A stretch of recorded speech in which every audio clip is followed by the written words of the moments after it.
What happens if you're the king of the jungle but return to the present day? Today, we'll be recapping Soul Station Druid.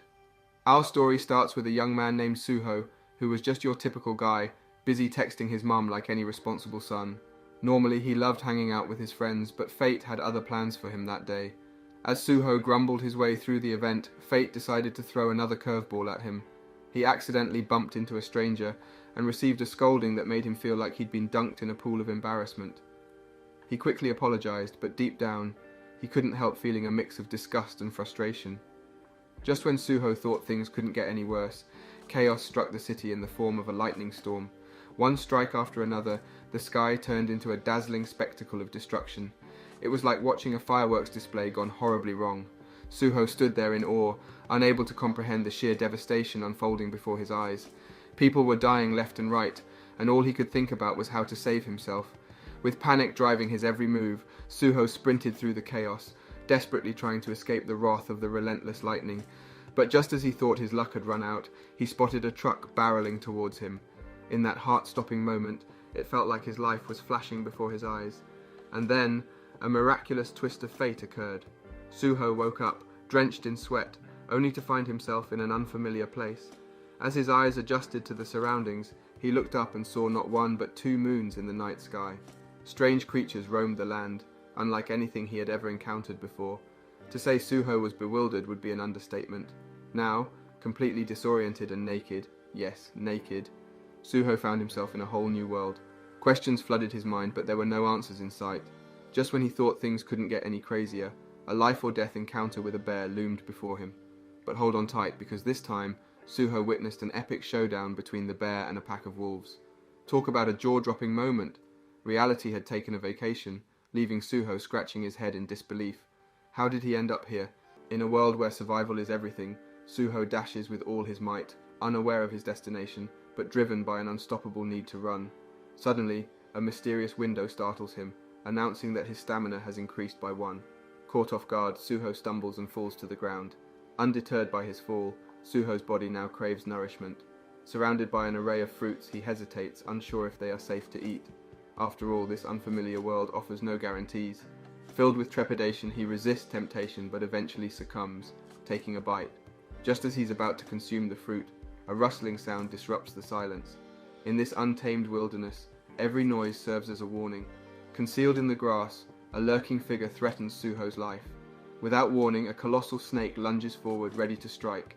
Yet fate twists the predator's fortune, as an even greater force, a giant frog, from above intervenes and turns it into prey. In a matter of minutes, Suho narrowly escapes death twice in this enigmatic realm. Uncertain of how long he can survive, he realizes that miracles can't happen at every turn. To endure, he must acquire skills and knowledge, for each day in this place is a grueling contest where only the strongest prevail. As 66 days pass, Suho clings to life, relentlessly pursued by a pack of wolves. He knows they will never cease their chase until he takes his last breath. Accepting his new reality, he understands that constant self-improvement is the only wise choice. A year elapses, and Suho has grown immensely since his arrival. He now possesses the strength to lift heavy objects, aiding in his quest for sustenance. Having secured a giant banana as his daily nourishment, Suho remains haunted by the persistent presence of a white wolf cub fixated on him. As he devours the fruit, an ominous feeling envelops him, and he turns to discover a charging gorilla. It's a battle of survival, but Suho's experience grants him the skills to triumph without relying on miracles. The immense gorilla crashes to the ground, its colossal size causing it to stumble. As it regains composure, it realizes it had nearly slain a vengeful wolf. Like any wild predator, the gorilla detests being challenged by a weaker creature.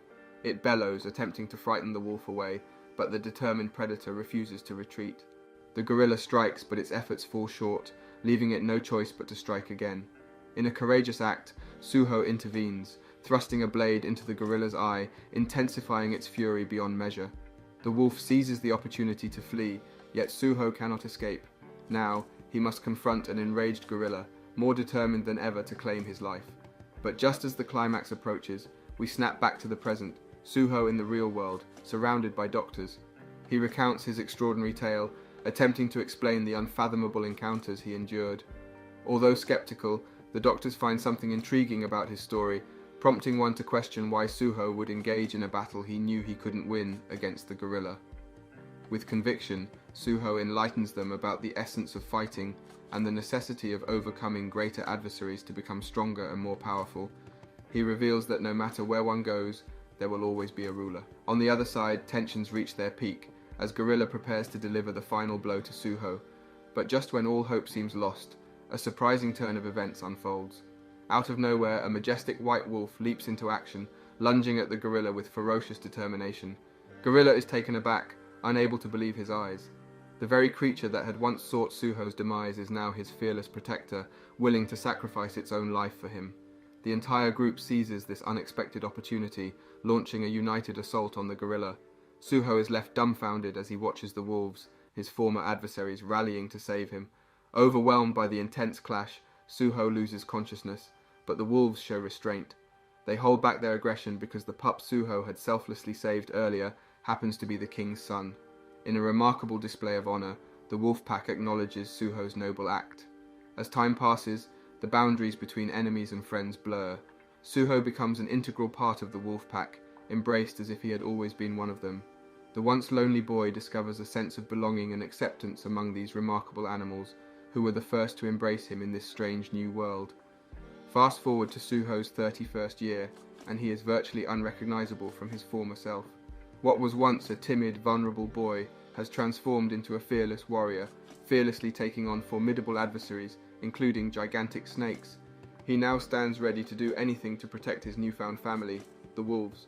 Together they embark on hunting expeditions, easily taking down even the largest of boars. The passing years fail to yield another human like Suho in this wild realm. He forges deep bonds with his lupine companions, experiencing both the joy of making new friends and the sorrow of losing cherished ones. Initially uncertain of his survival in this untamed land, Suho defies the odds, remaining standing stronger than ever, even after centuries of challenges. Mesmerized by Suho's incredible tale, the Doctor finds it the most captivating story he has ever heard. After all, no ordinary human can live for 500 years, let alone become the revered king of wolves. Intrigued, the Doctor poses the pivotal question: how did Suho manage to return? With a reflective gaze, Suho begins recounting the tale of the war he ignited against the gorillas at Moonlight Hill. Leading the wolves into battle, Suho was prepared to claim their greatest victory yet. The conflict erupted, resulting in a brutal clash where lives were mercilessly lost. Suho set his sights on the king gorilla, knowing that defeating it would seal their triumph. With unwavering determination, he closed in on his target, victory seemingly within his grasp. But then, in a twist of fate, something extraordinary occurred, and Suho vanished from the world without a trace. Meanwhile, back on Earth, a group of individuals scours the desolate ruins of a decimated city, desperately searching for something of great importance. Suddenly, their device starts emitting signals, indicating that a momentous event is about to unfold. Fear grips them, and they scramble to flee as a mysterious portal materializes before them. A brave girl brandishing a sword stands her ground, ready to face whatever emerges from the portal. As it opens, the figure that steps through is none other than Suho himself. We kick things off with a bang as a portal opens, crackling with enormous energy. In a flash, it disappears, leaving behind a bewildered Suho, lying on the ground in all his naked glory. But hold on, folks, this isn't your typical day at the park. Turns out everyone thinks this is just another returner. No biggie, right? Fast forward to Suho waking up in a hospital, surrounded by doctors and a feeling of disorientation. Cue the suspenseful music. One doctor, eager to document Suho's experience, assures him that he's perfectly fine and will be discharged soon. But wait, what's this? Suho stops the doctor, a mischievous smile playing on his lips. Turns out this is the first human he's talked to in thousands of years. Talk about a plot twist. The doctor, intrigued by this unexpected encounter, knows he's struck gold with this information. Meanwhile, at the top secret Awakener Bureau headquarters, we meet our mysterious girl and her boss. They're discussing none other than Suho, the rare F-rank patient. The boss explains that if Suho were an E-rank patient, he'd be showered with government benefits. Intrigued by Suho's extraordinary journey, the girl wonders how an F-rank managed to go through a portal. Could it be sheer luck? The boss reveals the shocking truth in the doctor's report. Suho is acting like a wolf and suffering from post-traumatic stress disorder. The girl, determined to uncover the truth, decides to deliver the report in person. Hold on to your seats, folks, because this roller coaster is about to take off. Back at the hospital, Suho finds himself lost in thought, reminiscing about the thousands of years he spent in that bizarre world. 2 weeks have passed since his return, yet he's still struggling to adjust to his life on Earth. He yearns for the wild adventures and the companions he left behind. But duty calls. The nurse interrupts his daydream, reminding him that it's time for lunch. Hungry and lost in contemplation, Suho decides to satisfy his stomach before delving deeper into his memories. And just when you think things couldn't get any more exciting, enter Choi Soo-young, a captivating figure who bursts into Suho's room like a force of nature. Sparks fly as Suho recognizes her scent and recalls their encounter when he first returned from the portal. But wait, he's a changed man now, no longer as dangerous as before. Phew, what a relief. Curiosity piqued, Suho asks Soo-young about the Awakener Bureau. She spills the beans, revealing that it's an organization that helps returnees like him readjust to society. Eager to gather more information, Soo-young requests Suho's consent to share his details. But hold your breath, folks, because Suho's attention is drawn to something unexpected, the humble pen. It's been ages since he held one. Caught up in the moment, he starts doodling a magnificent wolf on it. Soo-young, growing impatient, can't help but be annoyed. She questions his artistic skills, but Suho smugly informs her that he's already a master artist. The plot thickens. With disappointment etched on her face, Soo-young wonders if Suho accomplished anything useful in his time away. Suho, quick to correct her, reminds her that it wasn't just a few years, it was thousands. The time difference is mind-boggling. The woman still doesn't believe him. As Soo-young hands him his Awakener ID card, she suggests that he reunite with his long-lost family. Cue the tears of joy. As Suho's world fills with newfound purpose, he realizes that his family, whom he thought were gone forever, are alive and well. The excitement is palpable as he eagerly anticipates the long-awaited reunion. Suho's world was turned upside down. He had finally reunited with his real family, but in the process, he had lost his forest family, with whom he had shared countless years. The weight of this realization hit him hard. As he checked the report, he discovered the heartbreaking news that both his parents had passed away on the day of his return, leaving only his brother Junho alive. In a rush of emotions, Suho leapt out of bed and hurried to meet with the doctor. He desperately asked for a favor, to which the doctor responded, "What help can I give?" Undeterred, Suho revealed that his little brother was still alive and that he needed to meet him immediately. The doctor, aware of Suho's fragile state and recent return, tried to advise him against diving back into society so soon, but Suho was in no mood for advice and with ruthless determination ordered the doctor to help him.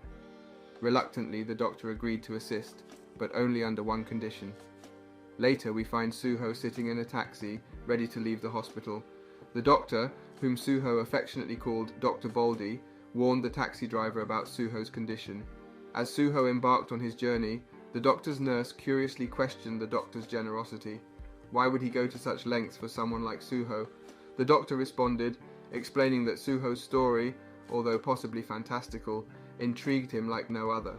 He saw Suho as a potential living Frankenstein, a captivating enigma that the government had overlooked.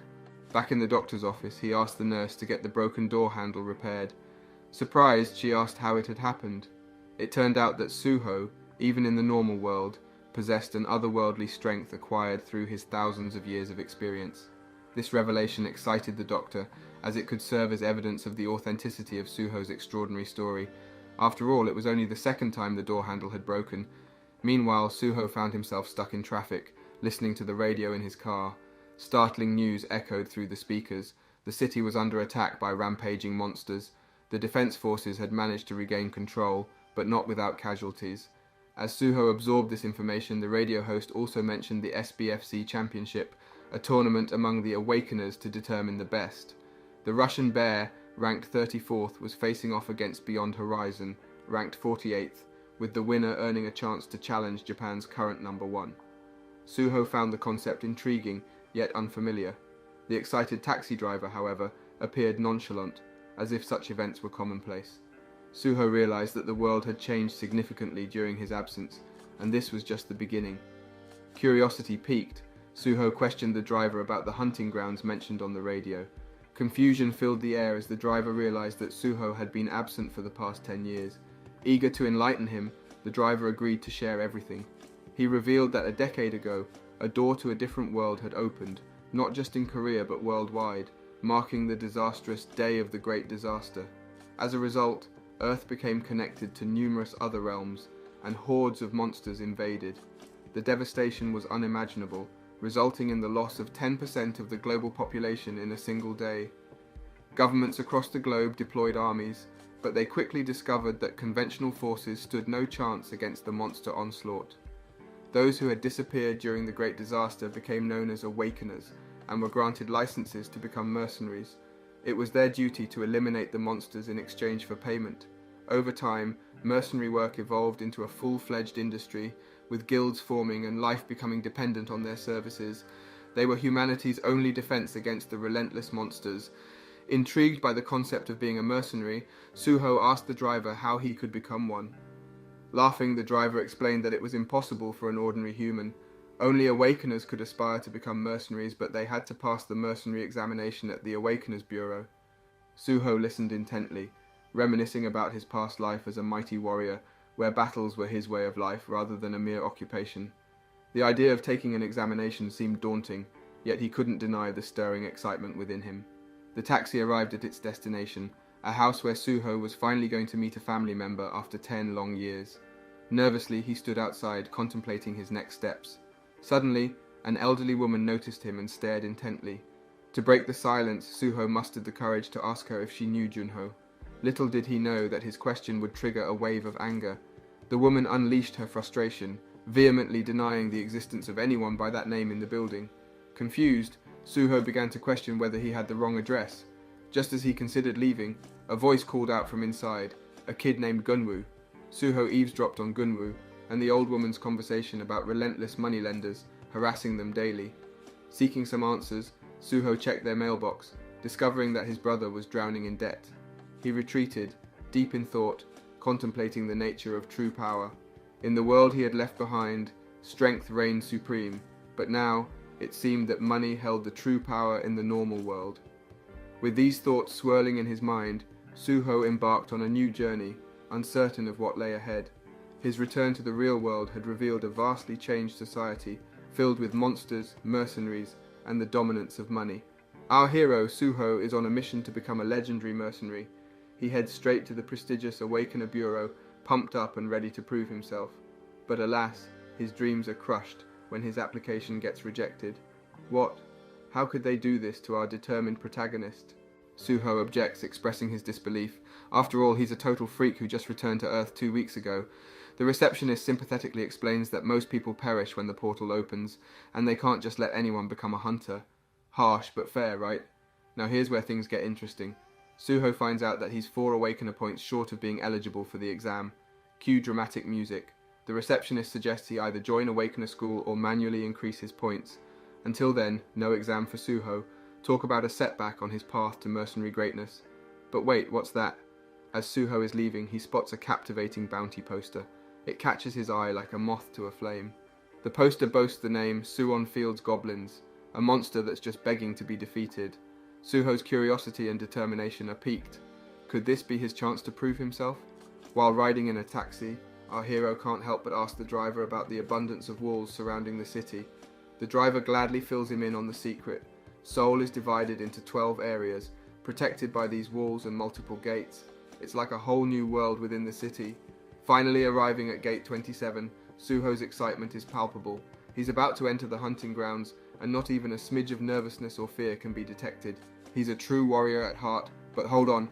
2 military guards abruptly halt Suho's progress, demanding to know his business. With confidence radiating from his every pore, Suho responds with a single word: hunting. The guards, unimpressed, ask to see his mercenary license. To their surprise, and his, Suho confesses he has none. And just when things couldn't get more intense, a wild, monster-filled car chase appears out of nowhere. The guards shift their attention to the unfolding chaos, leaving Suho unattended for a brief moment. Sneaky Suho takes advantage of the situation, disappearing like a phantom. Now, our resourceful hero knows he needs to prepare for his mercenary endeavors. He starts by gathering essential items like a car and a smartphone. After all, one must be well equipped to hunt monsters effectively. As the sun sets and the sky turns a mesmerizing shade of blue, Suho finds himself lost in nostalgic memories. It's a serene moment that reminds him of his past, the countless years he spent honing his physical skills.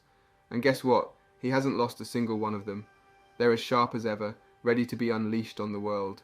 With his goal of becoming a mercenary burning brightly in his heart, Suho stumbles upon a group of monsters surrounding a defenseless creature. This, he decides, is the perfect opportunity to put his skills to the test and protect mankind. In a breathtaking display of strength and prowess, Suho engages the monsters, dispatching them with ruthless efficiency. It's like he's reliving his battles against the otherworldly creatures he once faced. The adrenaline rushes through his veins as victory is secured.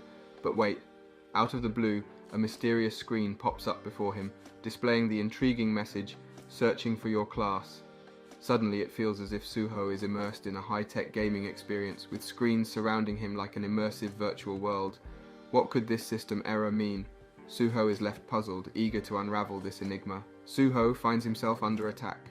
The monsters think they have the upper hand, but little do they know that Suho is about to teach them a lesson they won't soon forget.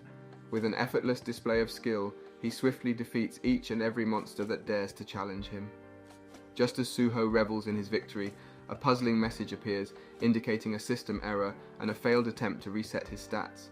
Perplexed, he recalls similar messages from another world, where he once maxed out his physical abilities but stopped leveling up. To his surprise, it seems that this mysterious system has followed him to Earth. Suddenly, an achievement pops up before Suho's eyes. He realizes that this might be his awakening, a chance to uncover the true extent of his powers. With a total of 7 points at his disposal, Suho decides to spend them wisely. To his amazement, bread and water materialize before him, and he also notices a dying dog that he had saved earlier. With a twinge of sadness, Suho watches the dog pass away, making a solemn promise to take care of the orphaned puppy.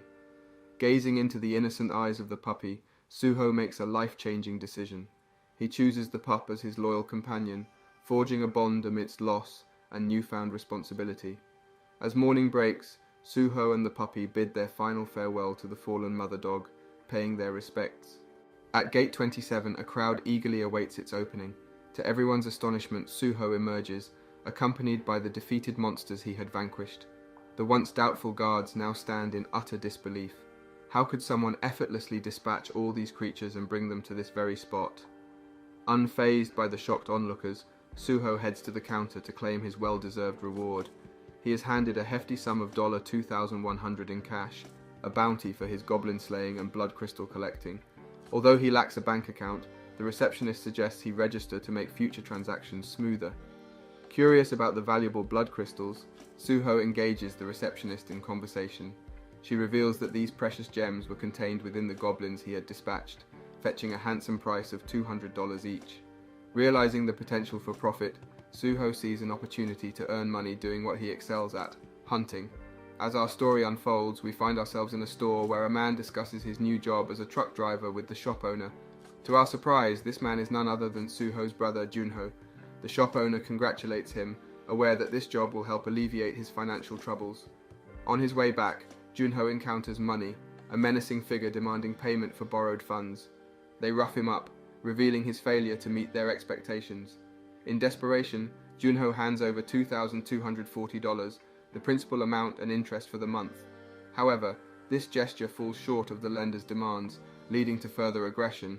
Overwhelmed and on the verge of despair, Junho breaks down, pleading for forgiveness and vowing to repay his debts within the given time. But just as his tormentors persist in their violent acts, a commanding voice pierces through the air, freezing them in their tracks. All eyes turn toward the source of the voice, revealing Suho in a furious rage, determined to protect his brother. In an instant, Junho recognizes his savior, none other than his own brother Suho. Suho walks towards his long-lost brother, finally confronting him and demanding confirmation if he is indeed Park Junho. But before we delve into their intense encounter, let's take a trip back in time to a fateful day before the great disaster. Even in this flashback, things aren't much different for poor Junho. Bullies at school relentlessly attack him, leaving him defenseless and desperate for help. And just when it seems all hope is lost, he spots his brother nearby and calls out for assistance. To Junho's dismay, Suho doesn't react at all, not even sparing a glance in his direction as Junho cries out for aid. Perhaps Suho doubted his own abilities back then, before he became a fearless warrior in the wild. Junho realizes the bitter truth about his brother's uselessness. Fast forward to the day of the great disaster, where Junho sits in front of the television when suddenly emergency news flashes across the screen, reporting a massive explosion. Panic sets in as Junho realizes Suho is still not home, and he rushes to the door, only to be stopped by his aunt and uncle. A small relief washes over them as they discover Junho is safe at home, but their hearts sink when he mentions Suho's absence. Just then, a colossal explosion shatters their building, leaving devastation in its wake.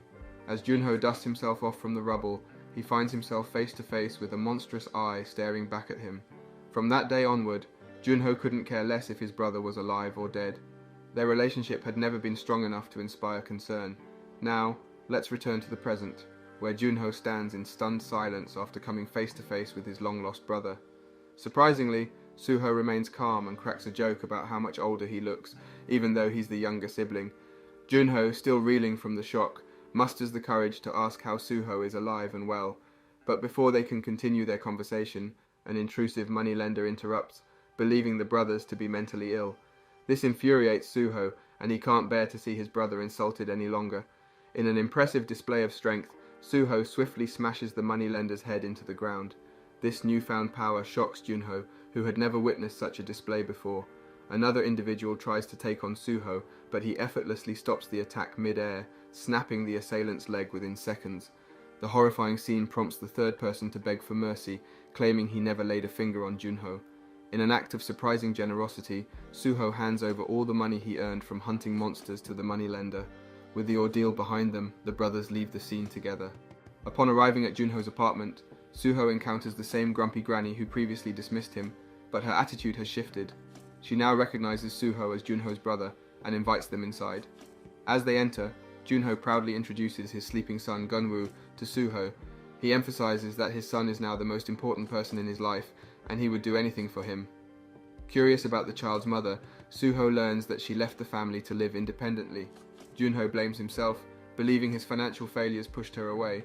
Suho suggests they sit down together and have a drink, acknowledging that there is a lot to catch up on. Junho reveals that he had always believed Suho perished in the disaster, making his reappearance as an awakener the craziest thing that has happened. Suho decides to help his brother by assessing the debt he owes, which amounts to $50,000. Junho assures him that he no longer needs to worry because he has secured a new job that will enable him to repay all his debts. Curious about Junho's new occupation, Suho inquires further and discovers that he now works at a store. Suho's eyes light up with an idea, and he asks about the ownership of the truck Junho uses. Junho explains that the truck belonged to Granny's son, who tragically lost his life during the Great Disaster.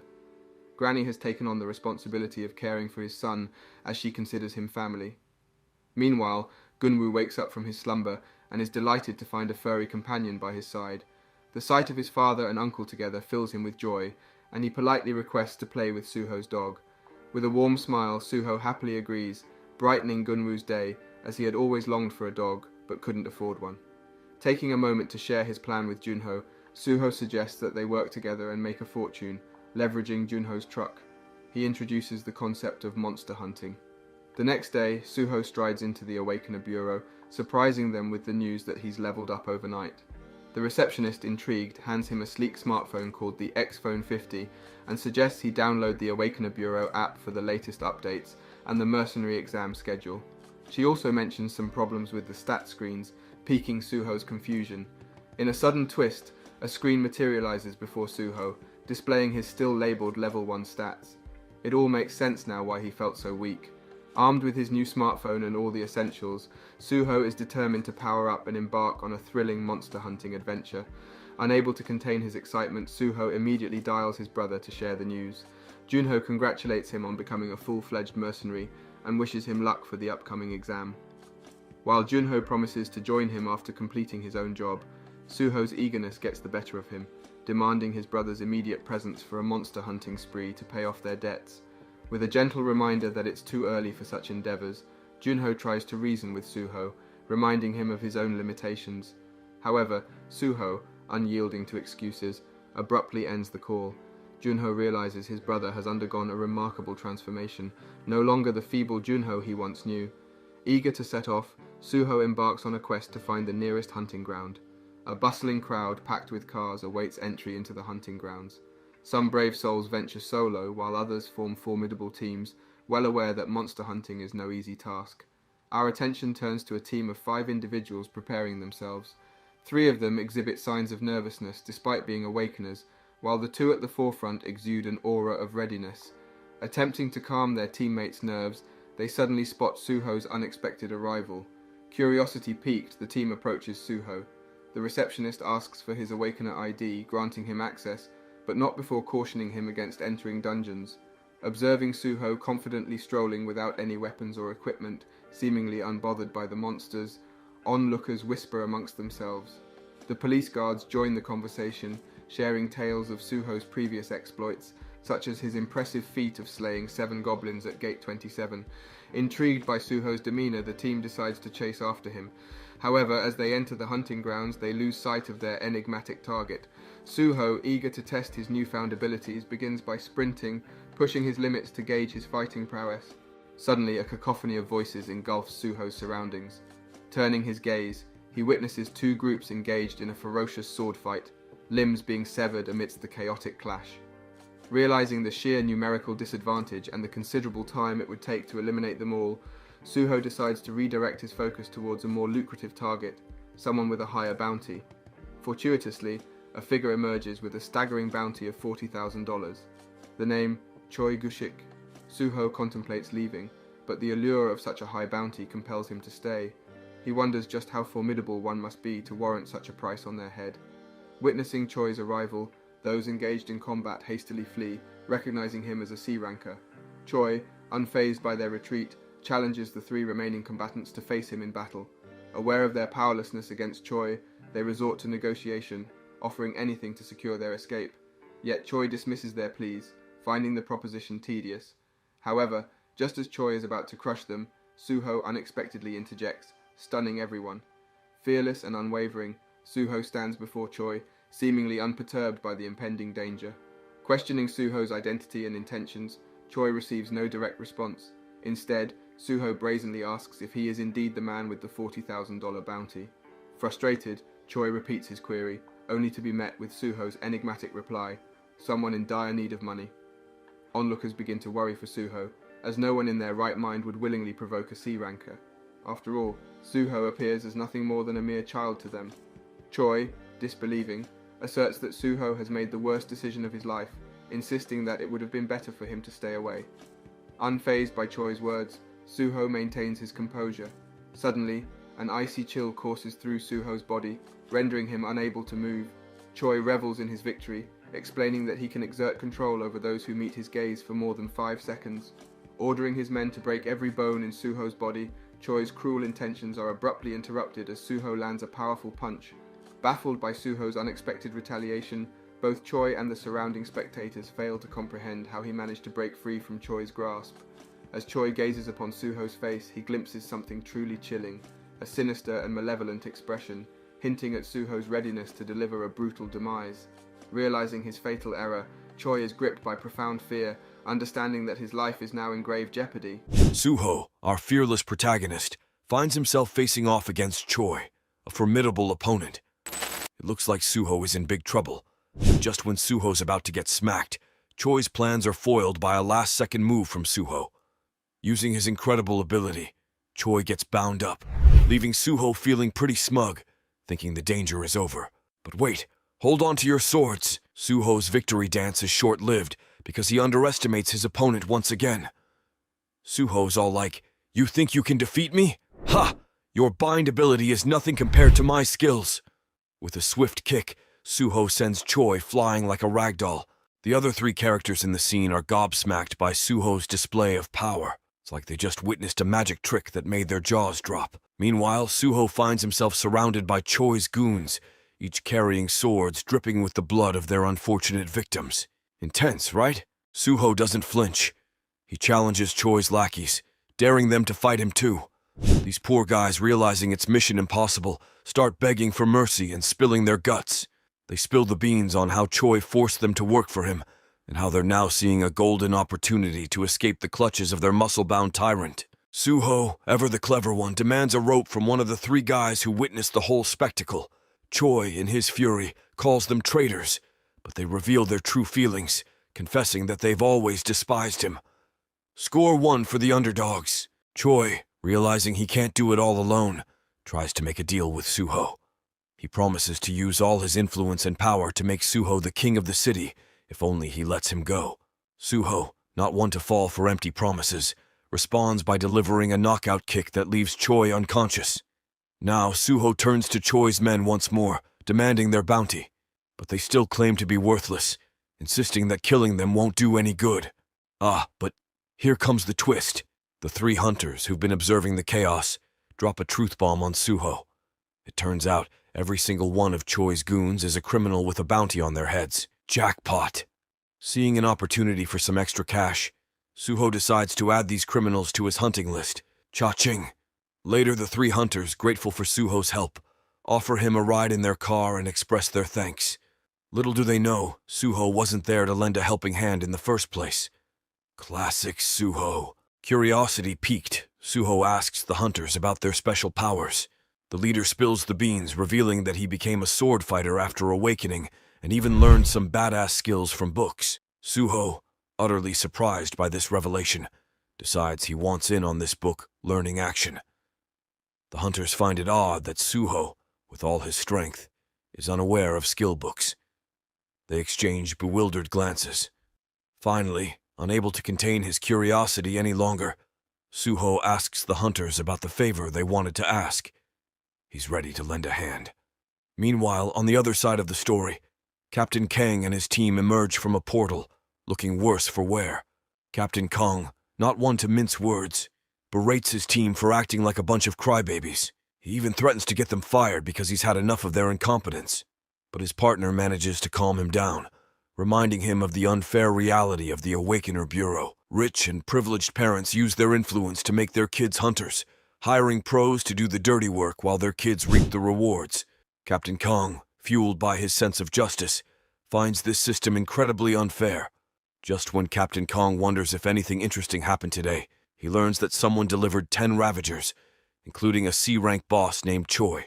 Now he's really shocked, because defeating a C-ranker isn't child's play. He can't help but wonder who the mastermind behind this victory could be.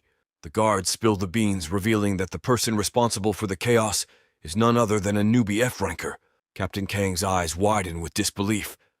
He demands to know where this F-ranker went, and the guards inform him that the last sighting was inside a portal.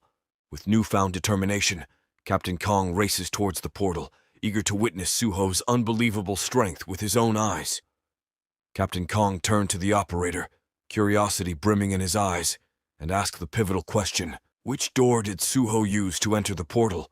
Meanwhile, on the other side, Suho had already stepped into the portal, sporting a snazzy new set of clothes that, to his surprise, were able to withstand the dimensional energy. These special garments didn't come cheap, but boy, were they worth it. As Suho took in his surroundings, he couldn't help but notice something peculiar. With an intrigued expression, he turned to his partner and asked, "Hey, what's that thing over there?" His partner eagerly explained that it was a door, a gateway to one of the 38 different dungeons that hunters could explore. And guess what? The door they had just used happened to be number 24. Talk about luck. But just as Suho's excitement reached its peak, the door suddenly vanished into thin air. Perplexed, he inquired about this puzzling disappearance. That's when he learned the harsh truth. Doors would only reappear once the dungeon was cleared. Suho couldn't help but feel a twinge of impatience. Clearing a whole dungeon sounded like a monumental task. Did it mean he had to slay every single monster? The mere thought of it made Suho shudder. He wasn't exactly keen on spending eternity in there. Thankfully, Suho's partner had some reassuring news. All they needed to do was defeat the strongest monster within the dungeon, and the door would open once again. This revelation filled Suho with newfound vigor. The desire to hunt down the strongest adversary ignited within him like a raging fire. Fueled by determination, Suho wasted no time and set off on his quest to find the fearsome beast that awaited him. However, not everyone shared Suho's unwavering enthusiasm. Concern crept into his partner's mind. What if Suho got lost? After all, he wasn't exactly a master tracker. Losing Suho would spell doom for them both, as they would be trapped within the dimension forever.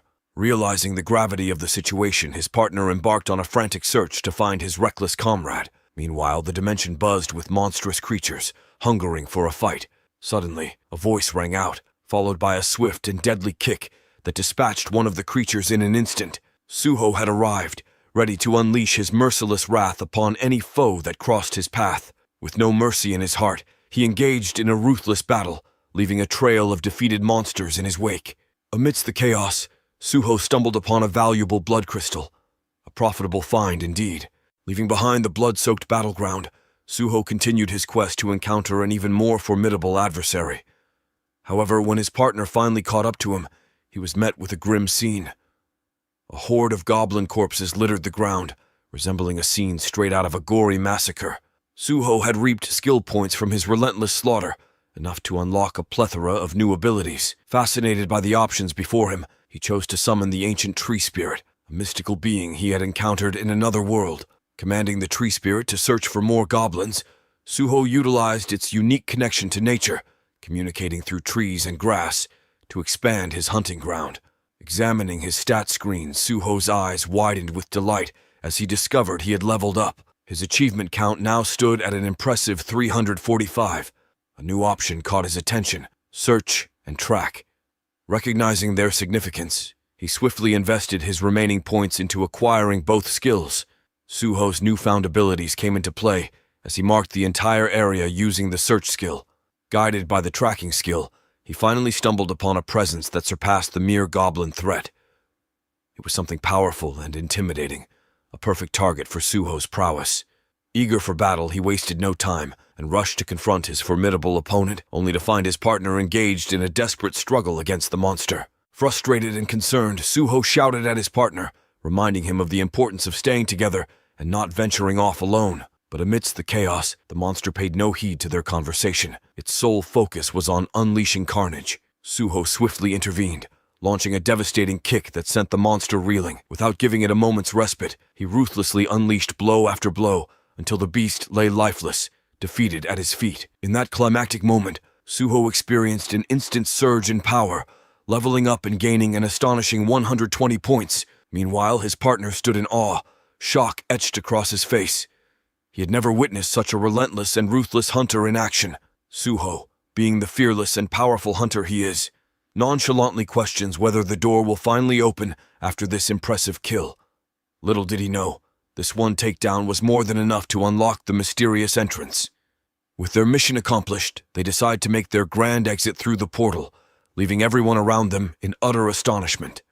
As they disappear before their eyes, one vigilant guard, remembering Captain Kong's orders, can't help but wonder if he should inform their esteemed leader about the return of this formidable duo. Hyung Nim, realizing the urgency of his team's meeting, bids farewell to Suho, expressing his profound gratitude for the incredible assistance he provided. They part ways, but little does Suho know that another exciting encounter awaits him just outside. Stepping out, Suho finds himself face to face with Captain Kong, who exudes a contagious enthusiasm to meet the renowned hero. The captain introduces himself as Captain Kong Min Hyuk, the fearless leader of the 27th Combat Team of the illustrious Shilla Guild. Intrigued by Suho's remarkable skills, Captain Kong requests a few minutes of his time. They find solace in a cozy bar where they can converse privately. The captain extends an enticing offer for Suho to join the prestigious Shilla Guild, assuring him a fantastic working environment. However, Suho wastes no time in politely declining the proposition, much to the captain's hidden frustration. Curiosity gets the better of Captain Kong, and he inquires whether Suho is affiliated with any other guild. If so, he promises to present an official offer to Suho's current guild. Suho insists that he operates independently, with no allegiance to any guild. Despite Captain Kong's attempts to convince him of the numerous benefits of joining the esteemed Shilla Guild, Suho stands firm in his belief that he is destined for greatness on his own terms. Returning home, Suho finds neither Junho nor his son present. He assumes they are off enjoying some well-deserved father-son bonding time, which warms his heart. Seeking a moment of respite, Suho climbs to a rooftop and reclines to rest. However, his relaxation is short-lived as Granny playfully scolds him for being idle, reminding him of his youth and untapped potential. Suho, being the helpful soul he is, decides to lend Granny a hand. With a mischievous twinkle in her eye, Granny teasingly questions Suho's age, suggesting that he may be aging backward. Suho playfully retorts, claiming he has actually reversed the aging process. While Granny may not fully grasp the concept, she accepts it, noting that the world has become stranger over the years. She lovingly advises Suho to take care of himself, now that he has a family to cherish, emphasizing that losing a loved one is an indescribable pain. Assuring Granny that he is invincible, Suho is met with a cautionary warning, as Granny reveals that those who boast such confidence are often the first to meet their demise. Just as their conversation comes to an end, Junho and Gunwoo return, eagerly inquiring about Suho's whereabouts. Granny points them upstairs, informing them that Suho is patiently waiting. In a heartwarming gesture, Suho presents Junho with an envelope containing a whopping $50,000, the means to pay off all his debts. Initially overwhelmed by the unexpected generosity, Junho hesitates to accept the money, fearing his inability to repay such a substantial sum. Tears stream down his face, overwhelmed by the sheer magnitude of Suho's kindness. Suho gently urges him to cease the tears and embark on his journey to financial freedom. Grateful to the heavens for this life-altering blessing, Junho departs to settle his debts, leaving Suho to enjoy a moment of tranquility. Meanwhile, Gunwoo happily engages with their new furry companion, playfully pondering the perfect name for the adorable dog. Suho graciously hands over the naming duty to Gunwoo, who decides to call the dog Baku. Taking a quick peek at Baku's stat screen, Suho notices the pup is at level 1. Without further ado, they dive into a joyous playtime session, cherishing the simplicity of these precious moments. As evening sets in, Junho's truck returns, prompting Suho and Gunwoo to excitedly rush downstairs to greet him. However, their joy swiftly morphs into shock and concern as they witness Junho drenched in blood, struggling to remain on his feet. In a devastating turn of events, Junho collapses to the ground, leaving Suho and Gunwoo desperate to uncover the truth behind their brother's predicament. In a different setting, a dimly lit office houses a gathering of mobsters engrossed in discussions about betting odds for the upcoming SBF Championship tournament. Suddenly, a thunderous noise reverberates from outside, alerting them to imminent trouble. Before they can react, a henchman is swiftly whisked away, vanishing into the darkness. As fear grips their hearts, they find themselves captivated by a pair of eyes burning with an unmistakable fury. Suho, who possesses eyes that could pierce through steel, in a display of sheer strength, he effortlessly lifts a bench with one hand and hurls it at a mob, causing chaos and destruction. The intensity rises as Suho boldly confronts the boss, who is unaware of what's coming his way. With a determined expression, Suho asks if he's face-to-face with the notorious Kim Jong-soo. The boss hesitantly confirms his identity and thus begins a debt-settling showdown. Warning Suho that the government won't approve of his actions, Kim tries to deter him from attacking. However, Suho pays no heed to the warning and delivers a thunderous slap that knocks out Kim's teeth. In a flurry of blows, Suho teaches Kim a painful lesson for crossing the line and harming his brother. The tables turn as the defeated mob begs for forgiveness and promises never to harass Suho's brother again. Satisfied with his victory, Suho leaves without wasting a second, leaving behind an infuriated boss vowing revenge. Meanwhile, at the guild headquarters, Captain Kong bursts in, presenting Suho's profile to his boss, Mr. Park. Kong confidently claims that Suho is the best they can find. However, when they attempt to delve deeper into Suho's background, an unexpected message pops up, denying them access. Intrigued and astonished, Park and Kong embark on a hacking mission to uncover Suho's hidden profile. As they lay their eyes on his impressive stats, disbelief washes over them. How could a mere rookie possess such incredible abilities? Kong advocates for recruiting Suho at any cost, while Park suspects there's more to Suho than meets the eye, possibly a covert government agent. Despite Kong's persistence, Park dismisses the idea, deeming it a futile pursuit, but Kong manages to secure a compromise, requesting a weekly report on Suho's activities. In another part of town, Suho rushes to the hospital to visit his brother Junho. The looming mercenary exam hovers in their minds, but Suho remains resistant to the idea of working under someone else. After all, he was once the king of the jungle. Junho offers to search for prestigious guilds on Suho's behalf, but Suho proudly declines, proclaiming his intention to establish his very own guild. The stage is set for an exciting new chapter in Suho's journey. In the meantime, we catch a glimpse of Su-young, stationed at the Awakener Bureau headquarters, where she faces the wrath of her boss due to recent incidents in her area. Feeling the pressure, she insists she's doing her best. However, her frustration peaks when she receives yet another job letter, forcing her to participate in an exam. Her boss warns her against rejecting too many applicants, a recurring issue for Su-young. At the examination center, a crowd of eager applicants assembles, ready to prove their worth. Amidst the anticipation, a guy live streaming the event finds his broadcast interrupted by none other than Suho. Just as curiosity peaks, Major Kim Young-soo introduces himself, setting the stage for the examination. The crowd eagerly awaits their assigned supervisors, hoping for a favorable match. With a touch of randomness, the lottery begins, and the participants eagerly discover their supervisors. To everyone's surprise, the streaming guy and Suho find themselves under the guidance of supervisor number 15. And guess who it is? Su-young. Excitement fills the air as strategies form and alliances take shape. Suho, ever observant, notices Dong-su's gloomy demeanor and probes him about his sudden change in mood. Dong-su reveals that they're in trouble because their assigned trainer, the blonde witch, has a reputation for being tough and failing candidates on a whim. Brushing off Dong-su's concerns, Suho playfully accuses him of making excuses, igniting a spark of anger within Dong-su. In a bid to settle matters, Dong-su challenges Suho to a fight, convinced of his own strength. However, before the fight can unfold, Su-young arrives, stumbling upon the deserted scene and wondering what she stumbled upon. Meanwhile, Suho and Dong-su find themselves confined within a cage, ready to engage in a brawl. Dong-su taunts Suho, reminding him of his past actions and boasting of his status as a rising YouTube boxer. Unfamiliar with the concept, Suho's perceived ignorance becomes a source of amusement for the spectators, who rally behind Dong-su. As anticipation builds, Dong-su eagerly predicts Suho will foot the medical bills after their showdown. Unbeknownst to Dong-su, fighting has become a deep-rooted addiction for Suho, and he too eagerly embraces the impending battle. However, just as the clash is about to commence, Su-young steps in, putting an end to the chaos.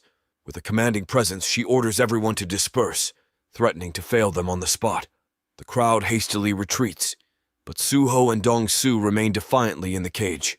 Su-young confronts them, reminding them of the consequences they face for their actions. Realizing that one of them must take responsibility, she proposes that they continue their fight, with the loser facing elimination. Dong-su asked Suho not to hold a grudge against him, but Suho apologized for what was about to transpire. Dong-su attacked, but Suho countered and knocked him out. Su-young was shocked, and had thought that Suho was the source of her discomfort since she saw him come out of the portal. Suho interrupted her thoughts and asked if she also wanted to fight him, but only under the condition that if he won, she wouldn't disqualify Dong-su. So-young thought Suho was insane and entered the ring. She asked if he was an irregular, but Suho was confused by the term. She promised to explain it to him if he survived the fight. She swung a punch at Suho, but he dodged and blocked her next attacks. As they continued to fight, she told Suho that if he won, she would grant him one wish in addition to his original request. She threw a kick and suspected that Suho was keeping something hidden.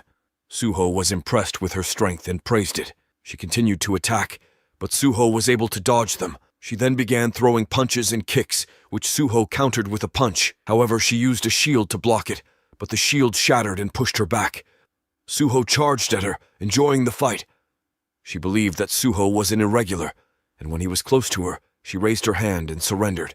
Suho was confused, but she explained that the space was too small for her to use her full abilities and suggested they continue the fight at another time. She asked him what he wanted. Suho inquired if there were many strong women like her on Earth. She replied that there were not many. He then suggested that they make babies together. She slapped him in response and left, calling him crazy. He considered leaving himself as he felt he had lost the fight and blamed Suho for getting him disqualified. Suho explained that he was not disqualified. In an office, a man was surprised to see Su-young's loss, as he had been watching the fight on camera. Dong-su was confused, and Suho explained to him that he had asked Su-young to overlook his disqualification. Dong-su then wondered why Su-young had slapped him and thought it was his fault. He cried and referred to Suho as his big brother. Suddenly, they heard that Suho was being summoned to the supervisor's office. Suho met with the man who had observed his fight with Su-young and informed him that their conversation would be recorded. The man revealed that he was shocked to see Suho fight a B-rank awakener and questioned if he was an irregular. The man then explained about bridge portals that connect Earth to 3 other planets, one of which is Aruka, where dwarves and elves live in harmony. Returnees who have returned from Aruka have acquired skills related to magic and artifact crafting. The next planet is Hades, which is inhabited by monsters and martial artists. The martial artists are allies of Earth, while the monsters are Earth's enemies. Lastly, there is Meter, a planet ruled by ogres and overrun with vicious monsters. Whenever a portal opens to Meter, an all-out war is expected to occur. The Earthlings who returned from these planets, people who learned powerful skills and whose combat abilities exceeded those of Awakeners, are called Irregulars. Suho found it complicated and was certain that the place he went to wasn't one of those planets. However, the man was thinking if Su-Yung was just a dungeon returner, that wouldn't explain how he could fight a B-ranker. Then he asked Suho what kind of planet she came back from. Suho told his story. The man thanked him and told him to head back to the waiting room. After Suho left the office, the man was surprised by his story and called in a soldier to take over as supervisor number 15.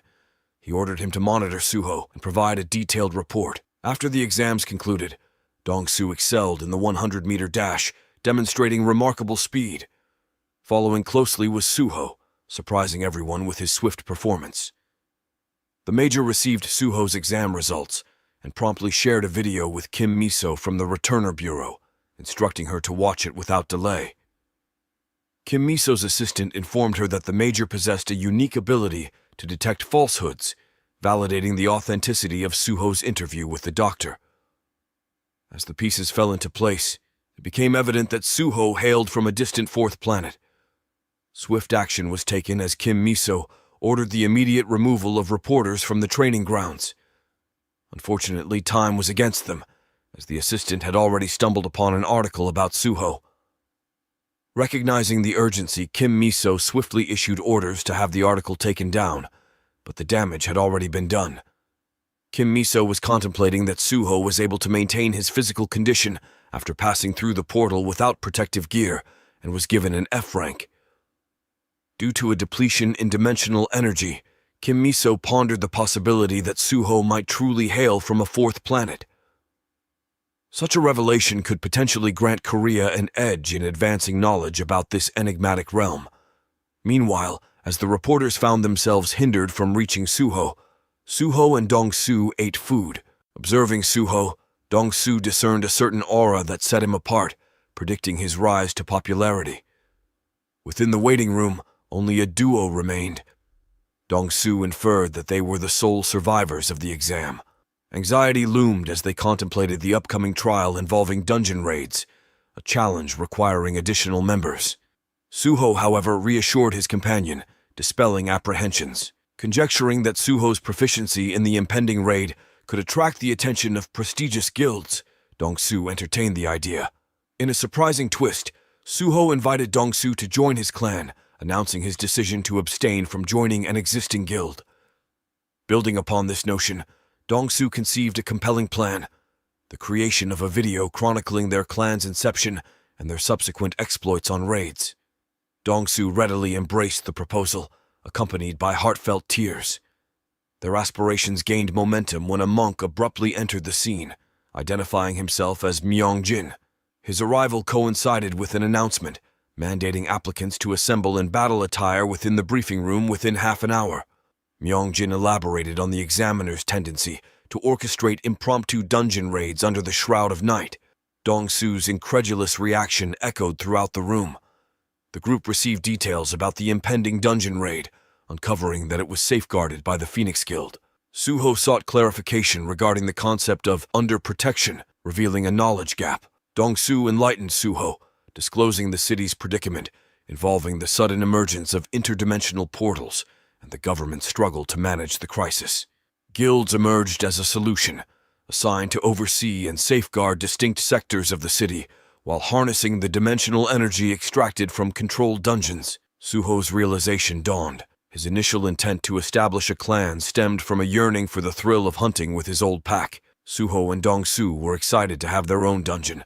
Dong-Su mentioned the benefits of dungeon ownership, highlighting the cost savings. Suho shared their ultimate goal of forming a guild, though Dong-Su reminded them about needing to pass the mercenary exam first. The dungeon they planned to raid had only 15 days left before its collapse, featuring a labyrinth-style layout with minimal monsters.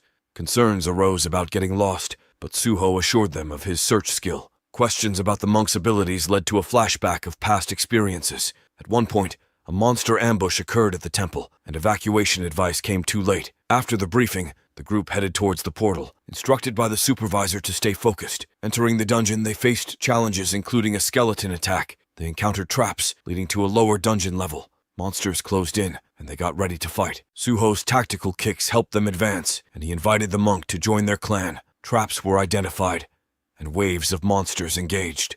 After emerging from a hole, they found a trail of defeated foes. Following Suho's lead, they killed all of the monsters.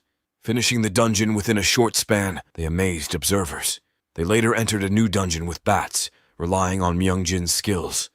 A boss emerged, swiftly defeated by Suho. Updates on their progress reached Kim Miso, who recalled Lee Seonggu and decided to have a meeting with Suho. Concerns arose when Myungjin didn't show up for work, but Junho assured the team they qualified for level update. Earnings potential excited Dongsu. Suho granted them a rest day, going shopping for a new truck. Post-shopping, they aided Junho's awakening. During this time, loan sharks discussed guild funding. The boss had plans involving manager Choi, an expert in erasing individuals. Contact was made to execute this plan.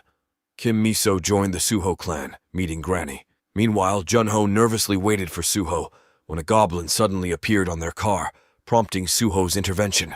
Suho handed over a knife to Dongsu, instructing him to eliminate the creature and follow his lead. However, Junho was grappling with doubts about awakening. Suho reassured him that weakness wouldn't lead to survival, urging him once more to take down the target. With a firm command, Suho ordered the dog to attack and sink its teeth into the goblin. The creature's arm was bitten, but Suho soon informed Junho that the dog couldn't finish the job. He emphasized that Beku's life depended on Junho's next move. Responding to the pressure, Junho plunged the knife into the goblin, freeing Beku. Suho's orders rang in his ears as he relentlessly stabbed, his hands now stained with blood. The prospect of death loomed as Suho warned Junho that failure to kill would lead to his demise. Pressing forward, Junho followed Suho's lead, engaging and defeating other goblins. As Suho distanced himself, memories of abandonment flooded Junho's mind. Fueled by a mixture of emotions, he drove the knife into the goblin's head, stabbing its body repeatedly. Maniacal laughter echoed as Junho fought off another goblin, his mind seemingly unhinged. Caught in this intense moment, Suho observed Junho's information display, amused by the designation Butcher. With the chaos subsiding, Suho invited Junho to join him in finishing the task. Together, they made their way to the Awakener's bureau, Junho's blood-soaked appearance unnerving the staff. Cleaning and quarantine were mandated before they were directed to the third floor for dimensional energy assessment. Suho explained that Junho needed a dimensional energy level exceeding 100 to qualify as an F-rank Awakener and sit for the mercenary examination. Junho's measurement surpassed this threshold at 111, prompting him to proceed to the ability manifestation room. They found themselves surrounded by the Orc squad led by a formidable Orc war chief, backed by Orc riders. Despite the dire situation, Park Suho stood defiant, declaring boldly that they were under his protection and warned the Orcs not to lay a hand on them. Choi Soo-young, bewildered by his assertion in such peril, questioned how he could make such a claim. Undeterred, the Orcs launched their attack. Through swift and coordinated efforts, Park Suho and Choi Soo-young managed to fend off most of the Orc assailants. However, the Orc war chief singled out Park Suho, hurling him aside with a mighty blow from his hammer. Despite being thrown to the ground, Park Suho quickly regained his footing, determined to retaliate. Yet, before he could strike back, the war chief struck him once more, sending him reeling. Meanwhile, in the Returner Bureau, Miss G's secretary was deep in conversation with Mr. Kim over the phone. He expressed concern about Captain Choi Soo-young's whereabouts, noting discrepancies in their smartphone's signals. Mr. Kim mentioned their presence in 2 different locations without movement for an hour. Certain they were together, she pressed for their exact location, learning they were inside a recently opened level 5 dungeon. Baffled by their unexpected presence there, she questioned Mr. Kim about the dungeon's management, discovering it was overseen by the DGB Guild. Immediately, she instructed Mr. Kim to verify the dungeon's entrance records and demanded the guild's portal manager's urgent contact. Back in the midst of the chaos, Park Suho grappled with the mounting difficulty of their situation. He wielded his axe fiercely against the Orc monsters, each strike bringing them closer to victory. On the other side, Choi Soo-young faced a barrage of arrows from Orc archers. Determined to protect her, he grabbed her arm and urged immediate flight. Noting the overwhelming Orc presence, Choi Soo-young resisted, pointing out the perilous cliffside ahead. Undeterred, Park Suho scooped her into his arms, leaping off the cliff, miraculously surviving the fall. She expressed relief at being alive, pondering the incredible odds against them. Taking refuge in a nearby cave, she sought their next move. Park Suho revealed his strategy: to level up by defeating 4 more Orc warriors. Explaining that leveling up removed his limitations rather than just powering up, he prepared to continue their battle. Meanwhile, news spread of an unfortunate incident at the level 5 dungeon. Initially, suspect Kim claimed Park Soo-ho and Choi Soo-young had entered voluntarily. However, under scrutiny from Major Kim Young-soo of the Army headquarters, his lies unraveled and he confessed to his deception. Attention now turned to the safe return of Park Soo-ho, rumored to be a returner from a newly discovered 4th planet. After a while, Kim Miso enters the room, questions the director about their current actions, emphasizing the urgency of apprehending all involved parties. The director informs her that the perpetrators have been captured, except for the head of Dragon Loon, who has fled. There's currently a bounty on him. Kim Miso remarks that this is only scratching the surface of the operation and notes that it's a level 5 dungeon. He wonders aloud if such a coordinated incident could have been orchestrated by just one individual. The director asks if they should investigate DGB, a level 5 guild, solely for this matter, and expresses skepticism about their chances of returning alive if they do. On the other side, an orc warrior attacks the tree spirit, hurling her aside. Suho retaliates and defeats the orc warrior, earning 32 achievement points. He notes that he just needs 3 more for a level up. Choi Soo-young warns him about another orc warrior approximately 100 meters ahead, but Suho hastily attacks, falling into a trap she tried to caution him about. As he struggles ensnared, Choi Soo-young desperately urges him to get up. Meanwhile, Suho reflects on how he fell into the trap, questions his current behavior, feeling his senses dull and strength ebbing from his body. Choi Soo-young deploys defense bombs to rescue him, while Park Soo-ho determines he needs one more warrior to level up. He resumes fighting, eventually achieving his level with 1075 achievement points. An option for beast transformation appears on his status screen. Meanwhile, an orc warrior threatens to attack Choi Soo-young, who mentions she lacks the strength to stand, but still attempts to fend him off. Simultaneously, Park Soo-ho activates the beast transformation, drawing power from Bu to undergo a wolf transformation. He swiftly slays the orc warrior,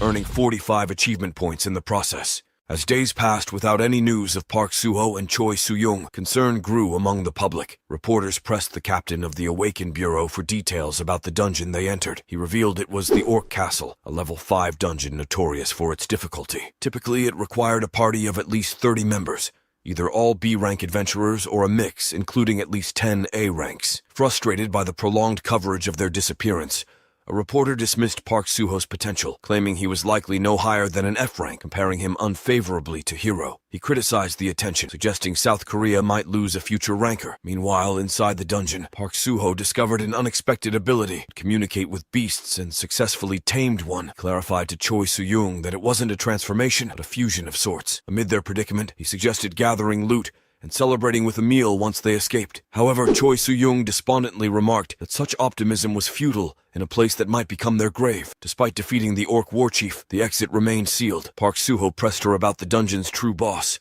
suspecting something stronger held them captive. Her grim revelation shook him. 3 years prior, on her first mission as a B rank, she and her team faced a similar dungeon. They were ambushed. Her friend Tun sacrificed himself to save her, and she was haunted by the memory. Park Soo-ho offered comfort as she recounted her loss, emphasizing their current need to survive. Meanwhile, outside the dungeon, Park Soo-ho's friends, brother, and Choi Soo-young's colleagues worried for their safety. News reached Kim Yoshin, a revered shaman of national heritage, conducting rituals at the dungeon gate, praying for their return. An attack force of high rankers from the Seoul district assembled, driven by vengeance for their missing comrades. Back inside, Park Soo-ho and Choi Soo-young found solace in the food he procured through leveling up. After finishing their meal, Park Soo-ho and Choi Soo-young sit down. Park Soo-ho asks if she used the sword to kill the Orc Lord. She explains that she fainted on the spot after the battle, waking up later in the hospital, where Kim Miso brought her the sword. She reveals that 2 A-ranked mercenaries sacrificed themselves in the fight against the Orc Lord, barely managing to defeat the monstrous creature. She describes the Orc Lord as an unimaginable threat, capable of defeating 5 Orc war chiefs simultaneously. When Park Soo-ho asks where the Orc Lord is now, she speculates it's likely in the Orc Castle, though there's no such structure within a 1-kilometer radius. She elaborates that the Orc war chiefs are stationed in 4 smaller spires around the castle's perimeter,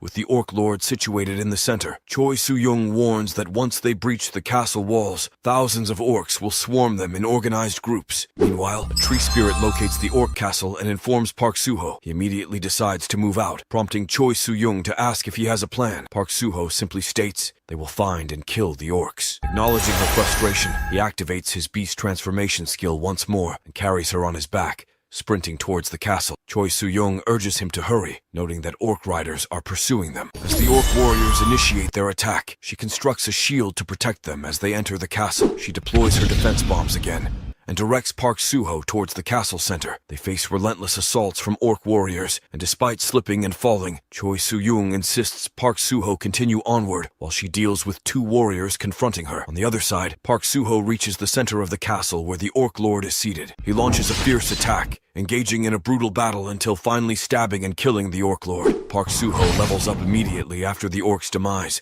but the castle begins to tremble ominously. Choi Soo-young once again falls to the ground, contemplating if this is their end. However, Park Soo-ho arrives just in time, taking her hand and guiding her safely as the floor shakes. She asks about the Orc Lord. Park Soo-ho confirms its death before suggesting they leave. Doubting the swift defeat, Choi Soo-young attempts to scan the door to see if it's open, seeking further confirmation of the Orc Lord's demise. On the other side, within the DGB command center, the atmosphere was tense yet charged with anticipation. Signals from Dungeon 127 had just indicated that the door was set to open in a mere 10 minutes, triggering a flurry of excitement among the staff. All eyes were glued to the countdown timer, each passing second heightening the drama. Amidst the mounting tension, a critical exchange unfolded between the team members. He turned to her with urgency, asking if she had located the door. Her affirmative response brought a brief moment of relief as she described its position. 11 o'clock, 700 meters away from the castle walls, with just over 10 minutes left before the door burst open. Suddenly, he detected the distant howl of wolves, prompting him to make a quick decision. Without hesitation, he dashed towards the source, leaving her momentarily bewildered about his intentions. She hurriedly questioned his motive, reminding him of their dwindling time. In response, he cryptically declared that from now on, they were family, hinting at a deeper connection than initially apparent. Just as they seemed cornered by the wolves, a surprising intervention came from the tree spirit, revealing a small exit nearby. Acting on the spirit's guidance, she directed him to turn right, with the pack of wolves hot on their trail. "There's an exit over there!" she exclaimed urgently, as they sprinted towards what they hoped would be their escape route. Their relief was short-lived as they reached the designated spot, only to realize it was the very door about to burst open in less than a minute. Chaos ensued as they were attacked by a warrior, causing her to stumble and spill her blood crystal bag. A moment of self-sacrifice, she urged him to leave her behind, but he refused, turning the tables on the warrior and ensuring their path to safety. Back at the command center, tension peaked as the countdown reached its final seconds. Everyone held their breath, their hopes pinned on the duo emerging victorious. With just 8 seconds remaining, a reporter's pessimistic remark threatened to dampen spirits, but another swiftly countered, emphasizing the soaring viewer ratings and the potential payoff if they succeeded. Meanwhile, on the other side, amidst the final seconds, he struggled to carry her towards the door, her condition worsening. "Just 4 seconds left," she gasped, steeling herself for a final effort. Encouraged by her resolve, he urged her to hold on, defending them against approaching threats as they made a desperate dash for the door. As the countdown ended, a collective sigh of relief echoed through the command center,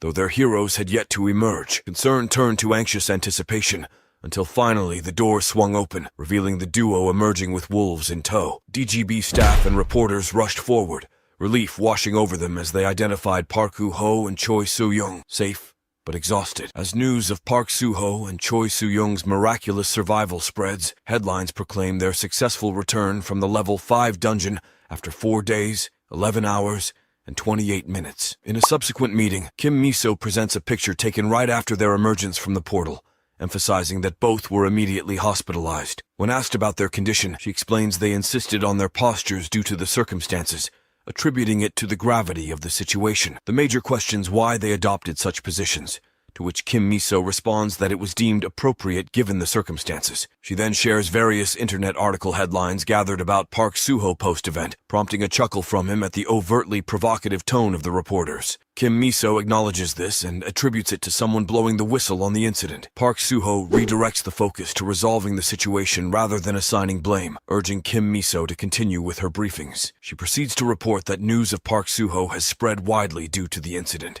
attracting attention from intelligence agencies of several countries. She notes that despite Hero being taken away, she perceives America as posing a greater threat. The discussion shifts to strategies for keeping Park Soo-ho in Korea. Dr. Kim Yuk interjects, emphasizing that as long as Park Soo-ho's family remains in Korea, he is unlikely to leave. The major challenges this sentiment questioning whether family matters more than financial incentives, and recounts Dr. Kim Yuk's own experience of living among wolves for a millennium, missing his family dearly. Dr. Kim Yuk clarifies that family is indeed his top priority and proposes offering Park Soo-ho territory where he can live peacefully with his family in exchange for his cooperation and no hostile actions against the Bureau. The Major agrees, suggesting they provide him with designated territory, while considering whether to block foreign scouts from contacting him. Meanwhile, Kim Miso displays a picture of an abandoned facility, proposing it as the territory for Suho Guild. She suggests marking the surrounding area as Park Suho's private property, noting its distance from downtown, which would ensure relative safety even if portals to new worlds appear. After the intense escape from Dungeon 127, he turned to her with a mix of concern and respect, asking if she would continue to be the lookout from their side. She affirmed her capability, stating she was the most suitable for the task. His next inquiry shifted to whether she had taken a break after filing a report on Park Soo-ho. She casually remarked that she had described him as dog-like. The scene then transitioned to a bustling stadium, where a speaker addressed a global audience of SPFC fans. He announced the long-awaited main event of the day, the final match featuring the reigning champion defending his title for the 21st time. Describing the champion as undefeated in 45 SPFC matches, the speaker hailed him as the SS rank irregular, renowned as Japan's most powerful magic swordsman with a weapon wreathed in black flame. As the crowd erupted in cheers, Hero, the champion, made a dramatic entrance with his blazing phoenix. The speaker then introduced Hero's challenger, a rising star known as Russia's Mad Bear, Michael Zorbas, an S-rank human weapon undefeated in 13 matches. Zorbas confidently took his place on the field, declaring that Hero's reign would end that day. The battle commenced swiftly with Zorbas launching a barrage of Mona Gatling's wild shots, bullets striking the iridium barrier protecting the audience. Hero countered with astonishing speed, locking on with AA Bazooka, setting the stage for a fierce exchange. Both combatants were determined to claim victory. In a sudden turn, Hero's sword aura relentlessly assaulted Zorbas, shocking everyone as the challenger who had been on a winning streak started to falter. Amidst the chaos, Zorbas coughed up blood and collapsed, prompting a timeout called by the referee and the swift intervention of medics. Despite their efforts, Zorbas showed no signs of recovery, leading the referee to declare him unable to continue. Hero emerged as the victor, successfully defending his title for the 22nd time. Later, amidst the celebration, his teammate asked about the technique he used. Hero simply explained that he had pushed his sword aura into Zorbas and let go, a testament to his skill and determination. After instructing everyone to go out for a drink later, Hero exits the room. Akiko approaches him, embraces him, and asks if he killed him. Hero replies cryptically that the defeated opponent will eventually become one of the 7 villains in the future. Concerned, Akiko advises him not to shoulder everything alone. Hero asks if anything unusual happened, and she mentions a call from the Bureau but nothing else of note. He inquires about someone from the Bureau, the captain, and she confirms the contact, relaying the captain's message to take care and suggesting they prepare to leave since everyone is likely waiting. She also informs Hero that news is spread about someone escaping from a level 5 dungeon, with expectations high that he could be the next Lee Sung-woo in Korea. Hero asks who this person is. Kiko reveals it's Park Soo-ho, the very same person the reporters claimed was trapped in the dungeon. He has gathered information about him, showing Hero a picture, but he admits he doesn't remember him. Hero asks if Park Soo-ho awakened as a swordsman, but Akiko clarifies he's known as a druid and speculates that if he's a planet returner, Earth might connect to a 4th planet. Despite Park Soo-ho being only an F rank, she finds him impressive and assumes Hero already knew about him. Kiko suggests that bringing Park Soo-ho to their side might be advantageous, considering his current popularity in Korea. She asks for Hero's opinion, adding that Park Soo-ho is currently the most popular person in the country. Hero delves into his memories, recalling a vision of impending apocalypse, where cities serving as bastions against cataclysms were gradually destroyed by dungeon breaks, flooded with monsters dominating both land and sky. Amidst this chaos, a mass exodus occurs, and heroes emerge among Asian awakeners and evacuees, seeking refuge. He remembers choosing Japan as his final sanctuary, despite being branded a traitor for doing so. He continued by expressing his vision for Japan, emphasizing the importance of maintaining and nurturing dungeons to cultivate talented individuals. He believed this effort would make Japan the ideal place for survivors to settle in the future. Despite the challenges, he held on to hope that Korean survivors would eventually see him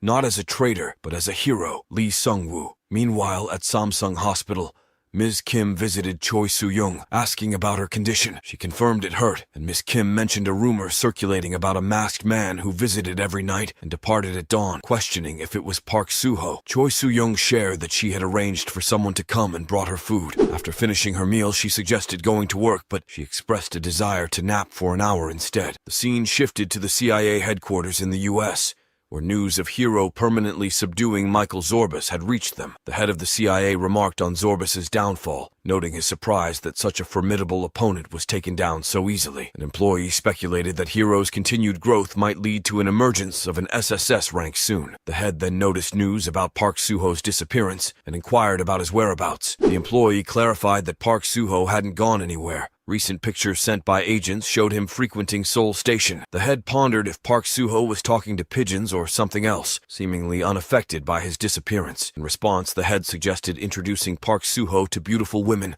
to lift his spirits and prevent anyone else from claiming his attention. However, plans to dispatch special agents to Korea were hindered by unfavorable airways conditions. Curiosity on board a plane was piqued when a child spotted a bird outside, prompting passengers to photograph it and speculate if it was a wyvern. Assurances that it was just a fledgling calmed any concerns about its presence near the plane. As they speculate about why a wyvern would be in the area, considering the possibility of a wyvern dungeon break, the man and his team decide to contact headquarters. Once they reach their destination, suddenly a wyvern attacks their plane. Later, news reports confirm that 2 days prior, a group of wyverns had escaped during a dungeon break over Siberia. On arrival at their territory, Park Soo-ho remarks that they've reached their destination. However, Dong-soo questions whether the two-story house in front of them might be haunted. Upon closer inspection, Park Soo-ho and his team find the house deserted and question if it can serve as their guild's new headquarters. Expressing doubts about its habitability, Choi Soo-young reports seeing a ghost on the second floor and worries the place might collapse. Kim Miso chides Choi Soo-young to be quiet, reminding her it's her first time in such a place, and assures them that remodeling will start the next day, alleviating their concerns. Park Soo-ho expresses his approval of the location and suggests they move in immediately. Kim Miso then brings up the need to establish the boundaries of their territory. Park Soo-ho uses his tree spirit power to command the setting of the boundaries, impressing Park Soon-ho and Dong-soo with the rapid growth of the trees. Soon, a massive wall encircles the territory, approximately 1 kilometer in radius with the house at its center. Park Soo-ho declares the boundary finished and designates the area as Soo-ho Guild's territory. Kim Miso humorously remarks on his kindness, prompting Park Soo-ho to joke that he only has to stay in the country for a few months. She clarifies that it's standard procedure and emphasizes that their bureau considers him family. She presents a contract for Park Soo-ho to sign, advising him to read it carefully. But Kim Miso intervenes and persuades him to sign as she exits. Choi Soo-young instructs Kim Miso to send the maintenance team the following day, playfully threatening to run away otherwise. After a while, a distressing incident unfolded at sea as pirates attacked a ship, prompting the crew to send a desperate voice note for help. They identified the attackers as the Coral Queen Emerald and urgently requested immediate assistance, citing pirates of unknown origin. The SSCU Ogu of the Haidong unit received the distress call, acknowledged the Coral Queen Emerald's location, and swiftly responded that a rescue team would arrive in 2 hours and 45 minutes. In their response, they asked if the pirates had boarded the ship and advised the crew to turn off their engines and maintain their position as much as possible. A tense moment ensued as a staff member reported pirates boarding the ship from the starboard side, urging everyone to gather in the engine room while shutting down all systems to evade capture. Amidst the chaos, sea monsters also attacked, causing widespread destruction to both the ship and the pirates' boats. Hours later, when the rescue team reached the given coordinates, they found no sign of the Coral Queen Emerald. They dispatched a search team to comb the area thoroughly in the morning, hoping to locate any survivors or debris. Meanwhile, back on land, the tranquil scene was disrupted by the fluttering of tree spirits, creating melodious music. Choi Soo-young's phone rang, and she answered to find Kim Miso on the other end, inquiring about her activities and whether she was with Park Soo-ho. She confirmed she was alone, prompting Kim Miso to chide her for staying in bed for so long. After the call ended, Choi Soo-young finally woke up and moved to the terrace. Reflecting on the growth around her, she marveled at how much had been planted in such a short time. Later, she found Kim Miso absorbed in monitoring the wolves' status on a screen, evaluating their strengths. Intrigued, she asked about his intentions, and he explained he was assigning names to their new family members, the wolves. She teased him about considering wolves as family and questioned why he hadn't awakened her or waited for the others. Curiosity piqued. She also inquired about the whereabouts of their companions, signaling a continuation of their journey. and the challenges they face together. As they discuss the early morning departures of others, likely venturing through dungeons, Park Soo-ho acknowledges their diligence on such a hot day. He suggests they take a walk to cool down, transforming into his beast form and inviting Choi Soo-young to join him. They start running towards the trees, accompanied closely by a pack of wolves. Meanwhile, outside the boundaries of Suho clan's territory, a reporters team camps, frustrated by the lack of news to report and the sweltering weather. They discuss HQ's instructions to bring back news and their confinement for 2 months. Speculating about anyone crossing the boundary, they caution each other about CCTV surveillance and potential military response to any suspicious activity. As they converse, Suho clan's car passes by, catching Park Junho's attention. He remarks on the reporter's dedication despite the heat. Inside the car, Dong-soo checks his YouTube channel and notices a surge in overseas donations from the US, Japan, Russia, and England, totaling over 4 billion won. Most of these large donations seem to come from influential foreign scouts. Dong-soo ponders whether to inform Park Soo-ho about this development. Back in the woods, Dong-soo comments that Park Soo-ho never offers them a ride because he's too competitive. Junho agrees, noting that Park Soo-ho is too fast. They decide to step on the gas pedal and race in the car's sport mode towards the house. During their walk, Choi Soo-young recalls asking Park Soo-ho about the planet he was on. He responds it was an animal kingdom where only animals existed, confirming that it was filled with hostile creatures with dimensional energies exceeding 700. He describes it as a place of constant territorial fights and survival. Becoming a leader required at least rank status. He added that even after becoming king, he had faced challenges for centuries, implying a long history of struggles and conflicts. She pondered the implications of a bridge portal connecting their planet, realizing that UNR's restriction on passage could potentially turn the area into a battleground where they would confront hostile beings from another world. Meanwhile, on the other side, Kim Mi-so asked Captain Kong about his concerns regarding their reception on his planet, questioned why Captain Kong worried, given his former status as king there. Regaining her composure, she remarked on the complexities they faced as the race to control the situation began. Reflecting on his changed circumstances, he admitted that his current self was not as formidable as before, speculating that potential adversaries might spare him if they perceived his weakened state. She found his reasoning compelling and sprinted towards the northeastern field at full speed, aiming to distance themselves from the city center. As they moved, Dong-soo questioned their direction, prompting Park Junho to suggest following them. She agreed, noting the space distortions beginning as the portal formation neared completion. Alerting her team, she instructed them to relay the portal's location to the waiting units. He remarked on the portal's familiarity, asserting it was not the same as the planet he once ruled. It was a conventional portal door. She challenged his certainty without equipment, suggesting his experience with teleportation portals might alter his perception. Recalling the dimensional energies involved, she compared it to previous encounters, noting her current intuition suggested reduced danger compared to previous encounters. On the other side, reporters also took notice, commenting on the portal's appearance and speculating on the implications of a dimensional crack, drawing attention to the unfolding events and the potential consequences. As they observe the arrival of ammo cars and suspect it's the Bureau's detective team, they note the dispatch of the helicopter unit as well. One of them speculates that a portal has opened, questioning if it leads to a new planet. Choi Soo-young wonders if it's a dungeon portal, but Park Soo-ho remains silent.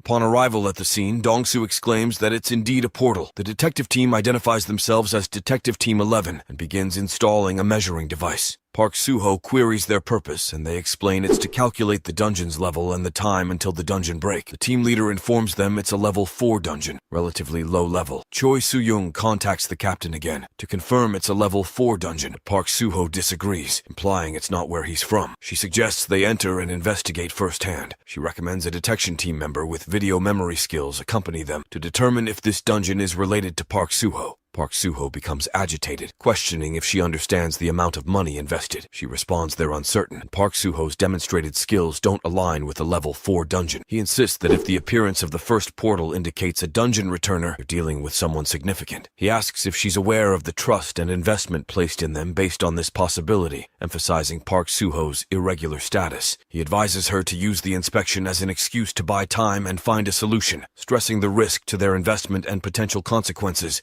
if they fail to recover it. Choi Soo-young requests the recall of the military unit since the dungeon will break in 50 days. The team leader expresses concern about clearing a level 4 dungeon multiple times a day and questions the feasibility with their current team members. Park Soo-ho disagreed, asserting that using the dungeon energy measuring device was not difficult. He admired its functionality and casually inquired about its price. She clarified that such devices were highly sought after by guilds, with the latest models costing around 3 billion won. She mentioned receiving a notice offering to permanently rent the equipment to him as a gift for signing a contract, which puzzled him. He questioned the motives behind such gifts, stating confidently that even if he wasn't a returner from a new planet, the Korean Bureau would never mistreat him. Park Soo-ho emphasized that despite numerous contacts from foreign countries, he hadn't received any messages from them. He expressed gratitude towards the Korean Bureau, highlighting their recognition of him as a national treasure and family. Meanwhile, Dong-soo approached, expressing a desire for a brief conversation. He noted the intensifying competition abroad and the substantial donations he had received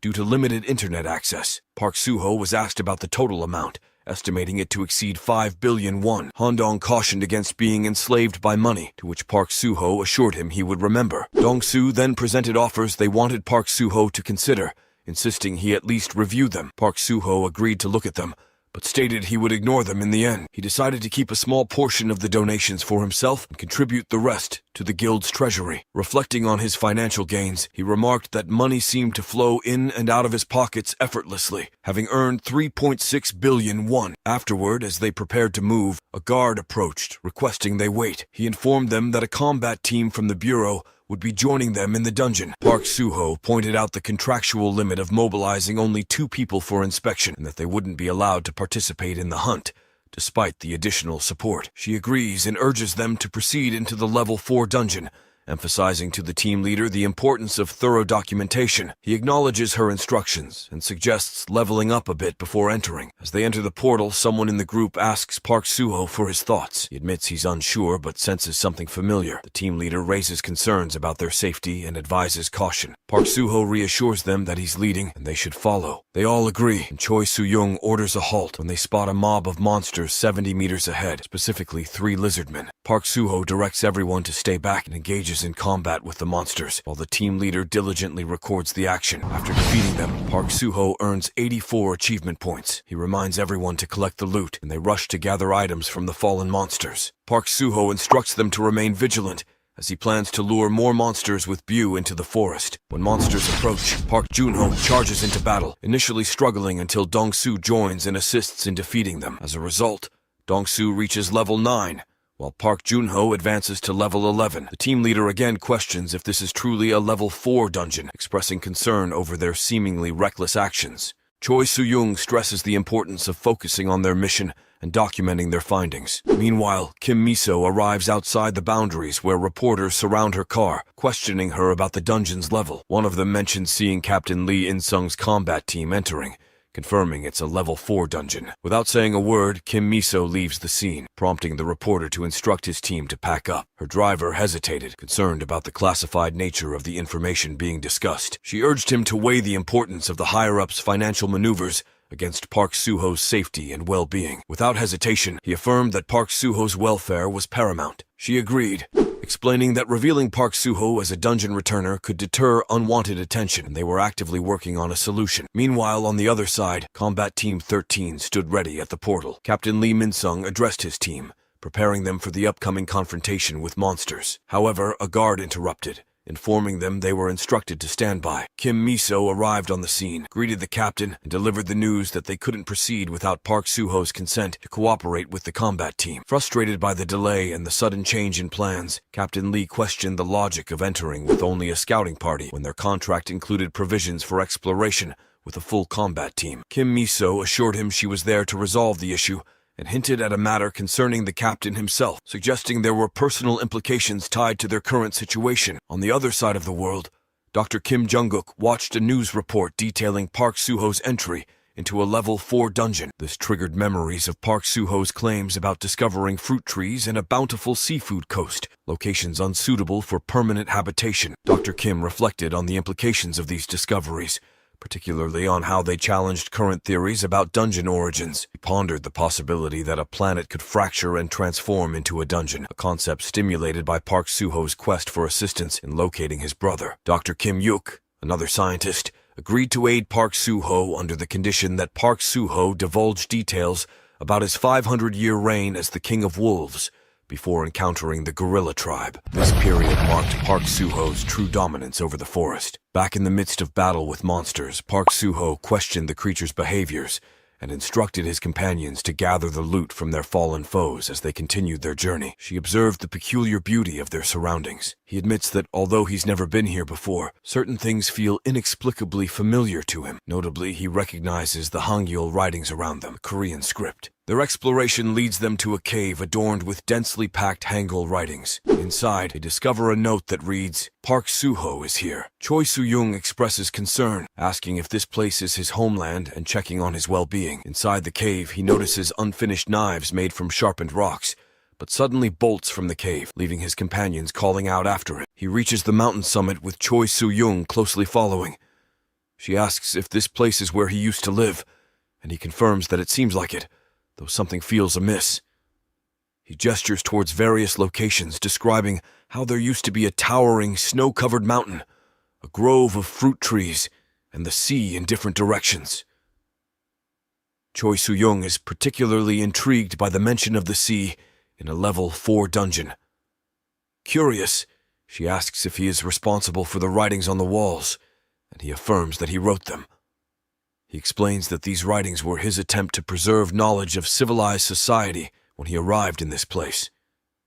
He started writing on the cave walls while hiding from other animals, and even after relocating, he would return periodically to continue the record so he wouldn't forget how to write. She questions if the lizardmen were always present in this area, and he clarifies that they were not. She then asks about the fate of his animal companions. He informs her that this territory belonged to the leopards who were not weak enough to be displaced by lizardmen. She points out the fog in the distance, explaining that it marks the dungeon's boundary, signifying that he cannot venture beyond it. Meanwhile, everyone else is climbing upwards, with lizardmen relentlessly pursuing them. Handong urgently advises sticking close to the two leaders as their survival depends on it, urging them to ascend quickly. Suddenly, an overwhelming influx of lizardmen appears, including the imposing figure of the Lizard King. He swiftly made a critical decision, ordering her to stay with the others while he descended from the mountain. His arms transformed into wings, enabling him to soar towards the Lizard King with decisive speed. Engaging in a fierce battle, he utilized his beast transformation against the formidable opponent. Meanwhile, on the other side, the remaining team members engaged in intense combat against approaching lizardmen. The team leader raised concerns about the consumption of dimensional energy by long-range weapons compared to close-range ones. He explained that launch volume was also limited by individual levels, emphasizing the necessity of adapting to the current situation despite potential cost inefficiencies. She issued firm commands to maintain focus as they faced the determined lizardmen, collectively striving to eliminate the encroaching threat. Amidst the chaos, he reached the summit of the mountain and unleashed a powerful wind attribute skill, creating a turbulent disturbance that engulfed everything around him. Urgently, she commanded everyone to take cover, and they tumbled to the ground until the turbulence subsided, assessing their injuries. Undeterred, he urged them to move quickly, noting that the door was now open. With determination, they made a swift dash towards the door, aiming to escape the escalating danger. Meanwhile, on the other side, the combat team and Kim Miso anxiously awaited their return. Finally emerging, Kim Miso identified them and exclaimed their arrival. Captain Lee observed his appearance, noting a sense of weakness in him. Expressing a desire to speak with him, everyone was taken aback as he unexpectedly transformed into a pigeon and flew away, leaving them bewildered. Kim Miso questioned this sudden transformation, recalling her initial description of him as a dog, further adding to the mystery surrounding his abilities and transformations. She inquires if something unusual has transpired, prompting him to insist that if she's there to cooperate, they should simply let her be. She raises concerns about the recordings and reveals that he will return to headquarters with her. Kim Miso then mentions that she too is on a mission, and her involvement with the observation mission has officially concluded.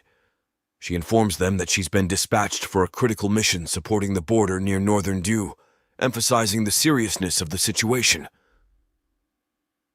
After a while, Park Suho informs them that 4 members of the portal management team will remain on site as the minimum required staff to oversee the equipment.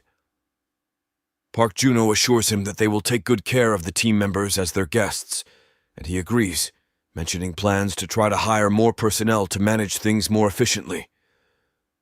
Meanwhile, Kim Miso turns to Captain Lee and suggests they return to discuss wages. Captain Lee questions the need to return, reminding her that she initially said she would cooperate with him. She explains that the director is waiting for them, prompting their departure. Back at headquarters, the director contacts Kim Miso and inquires about her location. She informs him that everyone is withdrawing, except for the management team. She suggests they can address the matter of wages later and proposes discussing it in person when they meet up. During a briefing, Park Suho mentions seeing densely written Korean text and discovering his diary written on the cave walls. He also reports suddenly jumping into the sky and throwing the Lizard King around, though he couldn't record it inside the dungeon, but managed to do so once outside. He further explains their belief that he can fuse with animals he has tamed, mentioning that his skill level depends on the fused animal, but could reach at least SSS rank. Captain Lee expresses concern about the treatment of the Lizard King and inquires about its strength in a level 4 dungeon, suggesting it's around B rank. Park Suho corrects him, stating it's an A rank and that he defeated it easily. He then suggests that he might be above S rank himself. Kim Miso notes that his current dimensional energy is E rank, but his normal combat skills are S plus rank. After fusion, she adds, his skill level could potentially surpass SSS rank depending on the animal. He also mentioned that unlike other Awakeners, he had no skill level limit when leveling up. The captain remarked that if all those who disappeared during the cataclysm had returned like him, their country would have become a superpower by now. Referring to the results of the first round of tests confirming he was a level 4 dungeon Ruri, she cautioned they couldn't be certain yet. He speculated that he might not want to share the secret of his strength, but she disagreed, believing he wasn't like that. The captain questioned his disruptive behavior with the scouts, despite signing a contract, suggesting he might be withholding the secret of his strength. She left the room, reflecting on the significance of this secret. He proposed that if they filled his squad 37 with 80 members ranked C or above, he would take responsibility for uncovering his secret. He assured them that the issue with the minister's investment would be resolved smoothly. The captain agreed, noting the favorable terms of 3 times the regular salary and a 780 bonus. 10 minutes before departure, the team assembled with the CDC 503 Special Forces Platoon 2, Ammo Detection Team 7, and Team 11 reporting readiness after personnel and equipment checks. Special Forces and the detection team confirmed no issues. They prepared to begin the operation. In the car, soldiers discussed the dangerous reputation of the border due to nearby dungeon bursts, expressing concern about sending the detection team to the front lines. She agreed, suggesting they prepare wills to send to their families before communication potentially became impossible. Meanwhile, he lay down, reminiscing about his childhood and recalling missed calls from her. He pondered Suho's increased sleep and checked donations, remarking that since revealing he was only a level 4 dungeon Ruri, donations should have ceased. Park Junho enters the room and asks Park Suho if Monk Myungjin called, expressing concern because he can't contact him and wonders if something happened. He humorously asks if Myungjin has reached divine enlightenment, suggesting he might be having fun with children or sleeping too much. Park Suho replies that he plans to wake Myungjin up. Later, Park Suho reflects on his return through the portal, disappointed that instead of finding his friends, he encountered a land filled with unfamiliar red lizards. He thinks about his Red Wolf family from Jackie's tribe and wonders if they also teleported away due to the lizard threat, believing that destiny will reunite them someday. Meanwhile, Kim Miso calls Park Suho, but he doesn't pick up initially. When they eventually meet, Park Juno mentions her liking for lobster and speculates she was dispatched to the country. They discuss the need to recruit more guild members, especially those capable of operating the portal measuring device, as they anticipate more portals opening in their territory. The scene shifts to Choi Soo-young in Nurk's Red Zone, where a soldier instructs everyone to turn off private communication devices. She checks her phone and attempts to call Park Suho, but her calls go unanswered. Park Juno informs her that Park Suho isn't answering. Kim Miso and Captain Lee arrive where Park Suho is sitting in the garden. She mentions they've just arrived and asks to meet with him immediately.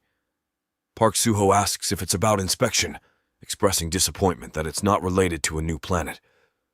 He questions why she's so focused on inspection, to which she explains their goal of uncovering the secret behind his abilities in the dungeon. He jokingly suggests she simply needs to train diligently for 1,000 years and wonders why she doesn't believe him. Captain Lee intervened, urging them to cease their bickering as they were all from the same country and should support each other during this national crisis. He elaborated on the escalating frequency of Level 6 dungeon appearances, the shrinking time until dungeon breaks, and the surge in infections from the Necroville virus in the fields. When asked about infected people, he explained that the Necroville virus was of unknown origin, possibly alien, and spread rapidly, complicating efforts with their current resources. He displayed a map highlighting the Necroville red zones, stressing the challenges in transportation and preventing dungeon breaks due to these zones' proliferation. Captain Lee emphasized the urgent need for individuals with strong abilities like Park Suho. To gain permission for free dungeon inspection and hunting, he proposed 2 concessions. First, they would elevate his guild level to level 5, allowing access to dungeons up to level 5. Second, she offered territory in the former Zhongyu region in northern Guangzhou and Namyangju, closer to Suho's territory. Discussing the potential for rebuilding cities, developing dungeon commercial districts, and clearing farmland, he noted the astronomical profits possible if Suho's guild successfully managed the territory. She suggested using mobile modular houses in the dungeon commercial district for safety during portal breaks, emphasizing the economic opportunities. Considering the offer, he inquired about the situation in North Korea during the Great Disaster, including coups d'etat and a collapsed command system. She outlined the challenges faced by survivors moving between places due to the lack of systematic dungeon management in North Korea. Concerned about potential refugee flows to the south, he deliberated whether he was being deceived or the deceiver, but ultimately decided to proceed and sign the contract, recognizing the potential benefits for both sides in this mutually beneficial arrangement. Kim Miso agrees with Park Suho, affirming that his decision was the right one. Park Suho then asks if the condition requiring him to stay in the country for 100 days has been rescinded, to which she confirms. He proceeds to make 2 personal requests. First, to meet the scientist who invented the dimensional energy measuring device, and second, to track the location of his guild's monk, Myung-jin, whose phone suddenly isn't answering. She assures him that both requests are easily achievable. The scene shifts to Sheila Guild, where mercenary recruitments are underway. Several candidates have come for interviews. Jang Jae-shik considers Sheila Guild as the Dream Guild, established by Korea's largest conglomerate, Sheila Corporation. The recruitment process, held twice a year, is highly competitive and eliminates most mercenaries during the initial application stage. Despite being rejected by other guilds, Jang Jae-shik hopes to gain opportunities here. After 3 years of working for small clans and as a freelance mercenary, Jang Jae-shik sees this as a critical moment. He knows that out of the 50 candidates who passed the preliminary stage, only 10 will be selected after the interview. Captain Kang Mil comments that this recruitment has been disappointing, as all the candidates seem rather ordinary. Captain Kang Minuk reviews Jang Jae-shik's profile and notes that he is a swordsman with 3 years of experience, still ranked as an F. He speculates that if Jang Jae-shik's awakened skill is swordsmanship, it might be worth training him further. Captain Kang Minuk decides to select him and instructs the guards to bring in the next group. Meanwhile, Captain Lee announces the next candidate, number 46 out of 50.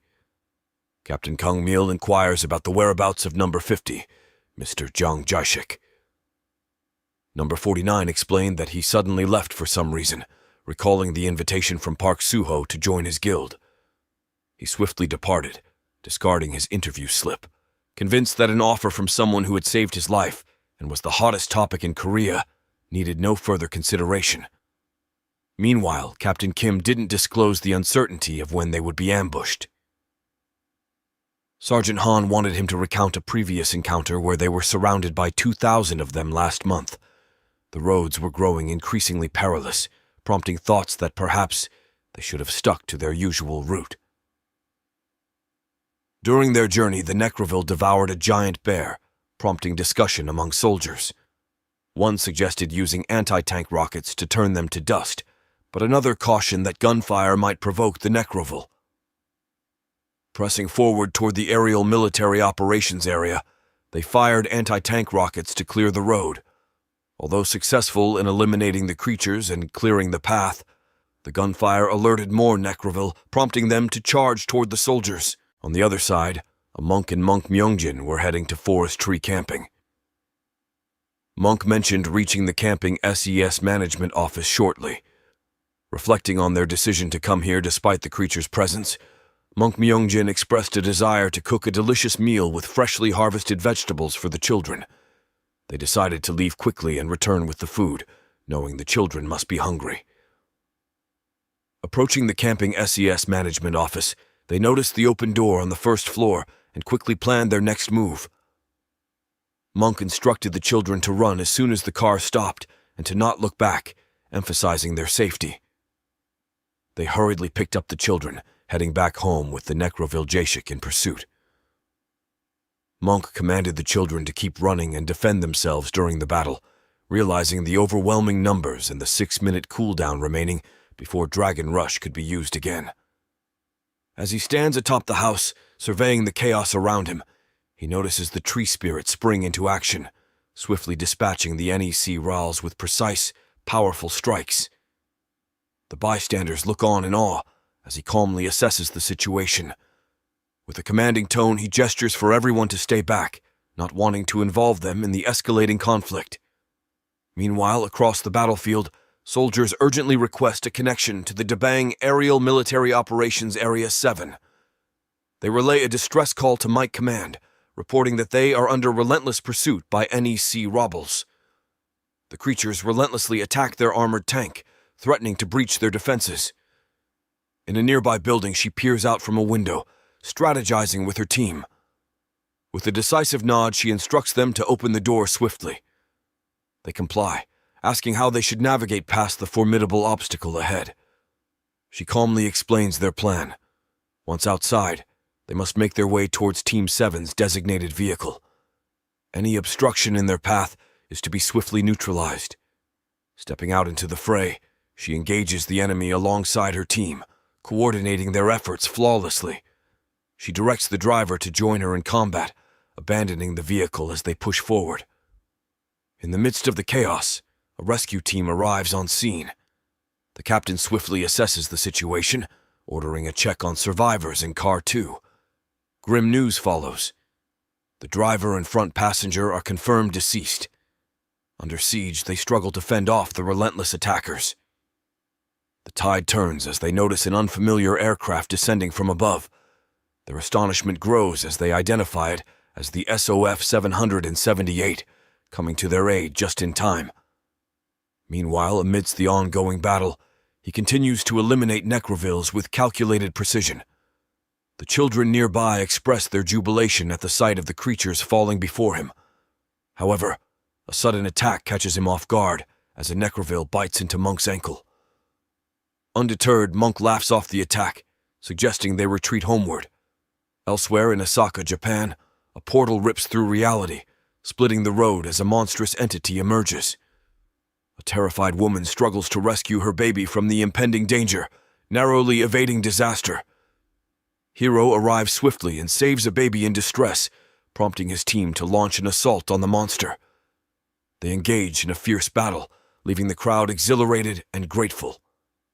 Hiro's heroism once again earns him praise as he departs after vanquishing the monster, hailed by relieved onlookers.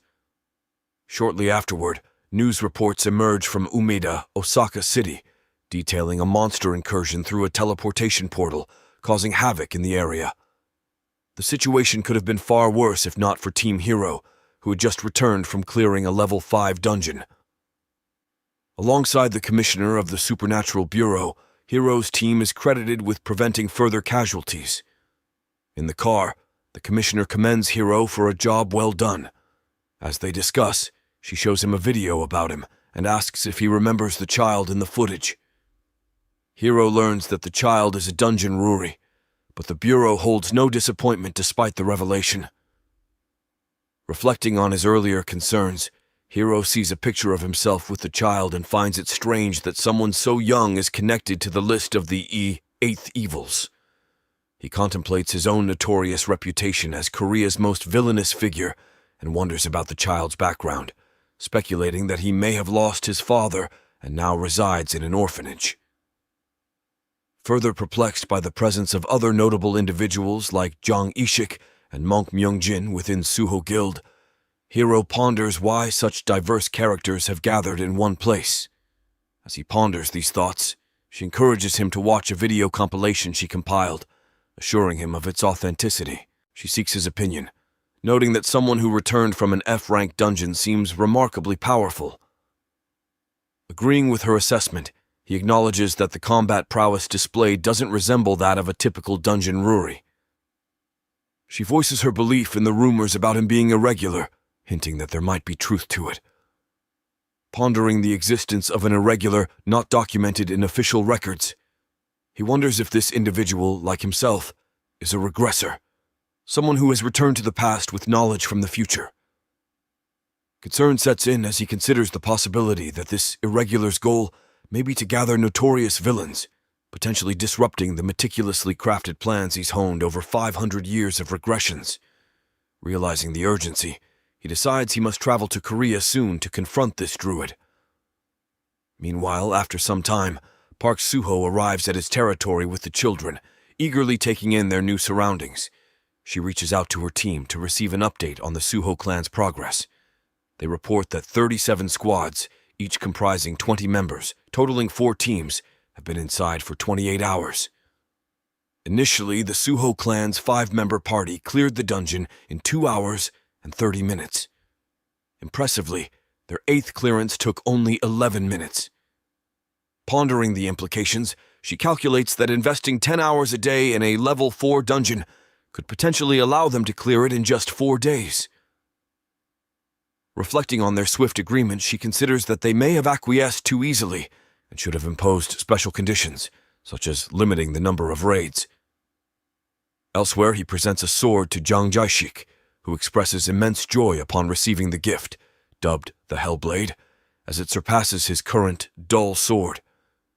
He explains that it's a long sword typically reserved for those above B rank, speculating that Jaishik won't fully harness its power until he reaches at least B rank.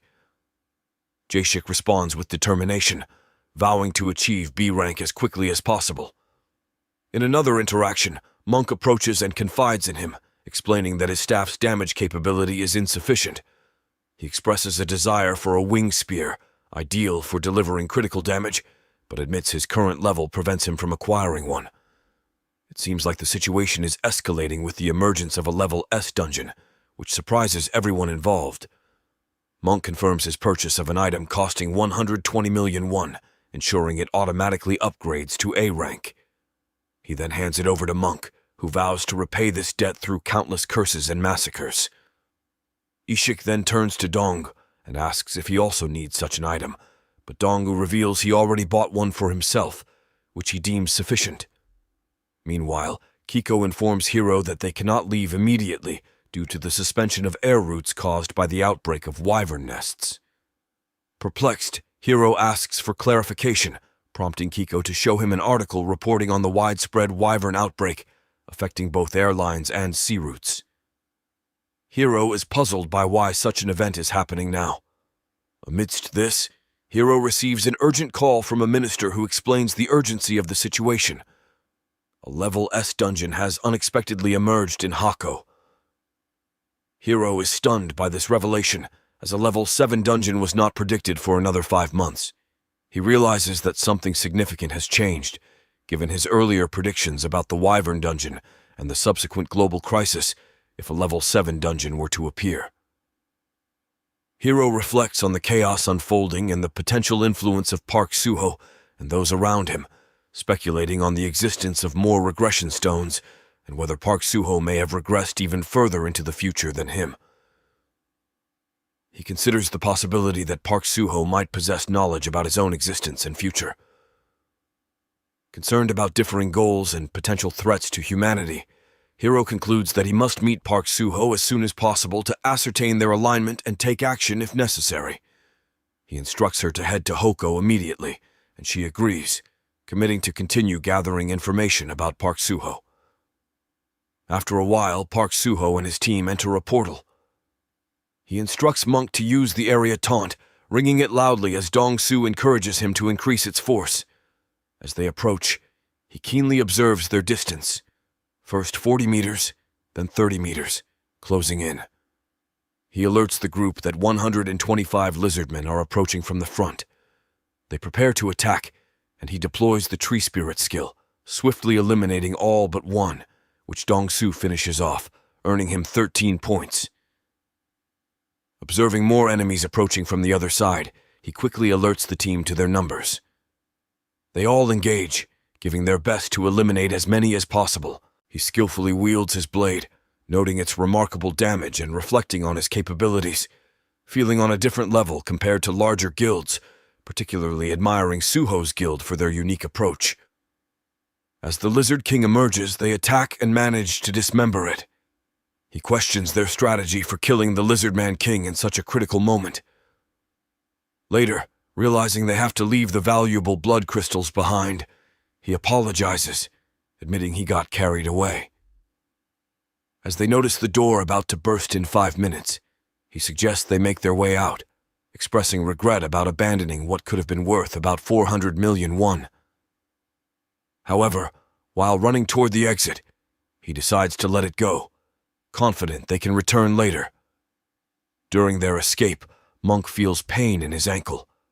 Meanwhile, a soldier from Base Camp Team 2 requests a situation report. Another soldier responds, stating they've completed 30% of the investigation in Sector 3 with nothing significant to report. The first soldier speculates that if they had found something, there might be a record of it. Noting they've finished analyzing the cave graffiti, he instructs them to move on to the next sector. The soldier updates them on Team 1's position, just 70 meters away with 6 approaching lizard spearmen at 4 o'clock. Upon the captain's orders, 2 team members are dispatched to handle the situation swiftly, ensuring they collect the valuable blood crystals. Contacting base camp, he queries about the whereabouts of the Lizard King. After a brief search, he relays that Scouting Party 3 is advancing to Sector 12, questioning their progress in locating the rare item. Additionally, he reports 8 lizard warriors advancing towards their 3 o'clock position, approximately 70 meters ahead of base camp. He advises caution and readiness to eliminate the threat. Suddenly, the captain notices that the base camp has been breached, sparking a battle. He urgently orders his team to return to base camp immediately. Meanwhile, reports from Apocalypse D1 and D2 indicate that the NEC Robbles are retreating, necessitating helicopters for casualty evacuation and supporting the detection team. They also note the presence of NEC Robbles at 11 o'clock. On another front, they receive an S while en route to the field, arriving just in time. Discussion ensues about meeting with the CDC. Plans include escorting the detection team until they rendezvous with the 2nd Armored Brigade, then following CDC instructions from there. Suddenly, a helicopter is spotted, but a colossal monster attacks and destroys it. A soldier shows a video to Kim Miso, explaining it was the end of footage from Special Force Team 77A to the CDC, emphasizing its importance for Bureau awareness. Miso inquires if there have been any updates since then. The soldier replies that a report will arrive once the situation stabilizes. Kim Miso questions the deviation from the plan, seeking clarification on their presence there. Assured that any impropriety will be addressed by the disciplinary team upon confirmation, she waits for further developments. Frustrated, she repeatedly tries to call Choi Suong, but finds her number unavailable. She expresses her exasperation aloud, wondering why she can never have a peaceful day. Just as she starts to settle, the calm is shattered by the sudden attack of the Lizard King on the base camp. Everything had been meticulously arranged to confront such a threat. As the Lizard King launches his assault, the person in charge swiftly presses a button, triggering a sequence of destruction that ultimately defeats the monstrous invader. By the time the captain arrives, they notice a peculiar door formation located 120 meters to their 9 o'clock. A countdown for the door's burst is set at 10 minutes and 30 seconds. In the Central Defense Command Center, Kim Miso receives updates.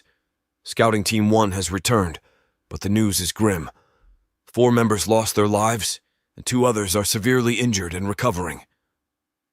Kim Miso expresses shock at the casualties, questioning how a level 4 dungeon could result in such losses. The center explains the necessity of a simultaneous scouting mission, which forced the team to split, leading to operational complications. They plan to re-enter the dungeon in 2 hours after the injured recover. Kim suggests considering substituting team members and inquires about the status of other teams. The center reports that other teams are still raiding, but have not found any clues related to the item they seek, due to focusing on the rescue mission post-base camp attack. They confirm the time anomaly. Team 1 experienced 48 hours in the dungeon, while only 24 passed outside. Kim realizes the implications. If time flows twice as fast, then someone spending 10 years in the dungeon experienced 20 years. She ponders the mystery of the 1,000 years that have passed and acknowledges Suho Guild's exceptional clearing speed. She proposes expanding the scouting party and accelerating their efforts. Further updates reveal that Team Suho ceased raiding after approximately 7 hours, achieving an impressive 50 clears, but opting out of further dungeon raids in their territory. Kim questions their decision, but the center explains that it all feels surreal to them, which keeps their spirits high and their energy undiminished. He vents his frustration, explaining how he's labored for 14 years without ever entering a level 3 dungeon, let alone a level 4. Today alone, he's raided a level 4 dungeon 50 times, defeating lizard warriors who are as formidable as bosses in lower-level dungeons. He recounts crawling at the bottom of the ranks for 3 years just to barely achieve E rank. Yet, upon joining the Suho Guild, he swiftly ascended to D rank.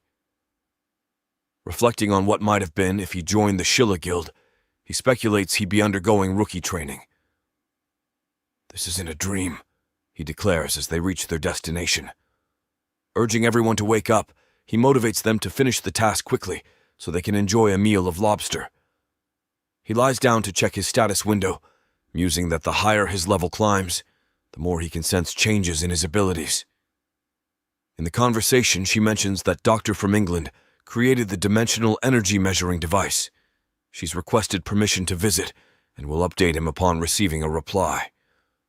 Immediately, he decides he should fly to England once permission is granted. Puzzled by his current C-rank status despite his high-dimensional energy, he acknowledges the progress and prepares to act swiftly upon receiving clearance. He questions if he's the only one who can see others' information through the status window and ponders who developed this system. She explains that it's akin to a legendary tale among engineers, referred to as the God Stone, a pivotal item postulated to have revolutionized the dimensional energy industry after a cataclysmic event known as the Great Disaster. Continuing, she elaborates that a massive pillar of rock with red inscriptions emerged in Northern Europe after the disaster. It became revered by Northern European awakeners, believed to convey divine revelations. After the revelation of God's deciphered message, pieces of the pillar were dispersed worldwide by various ministries. Consequently, all awakened individuals across the globe could now access their stats through a status window. This fragment of the rock pillar came to be known as the Bureau's Dimensional Computer CPU, also referred to as the Godstone. Utilizing this Godstone, the Bureau's dimensional computer was created, enabling them to manage the awakened status windows. Curious about the content deciphered, he asks what information it contained. She explains that it included foundational knowledge such as the Awakener's upgrade system and methods for utilizing dimensional energy. This discovery was groundbreaking at the time. Later, as they emerge from their discussion, he casually suggests going to eat lobsters. However, his demeanor shifts when he mentions the possibility of being targeted for assassination.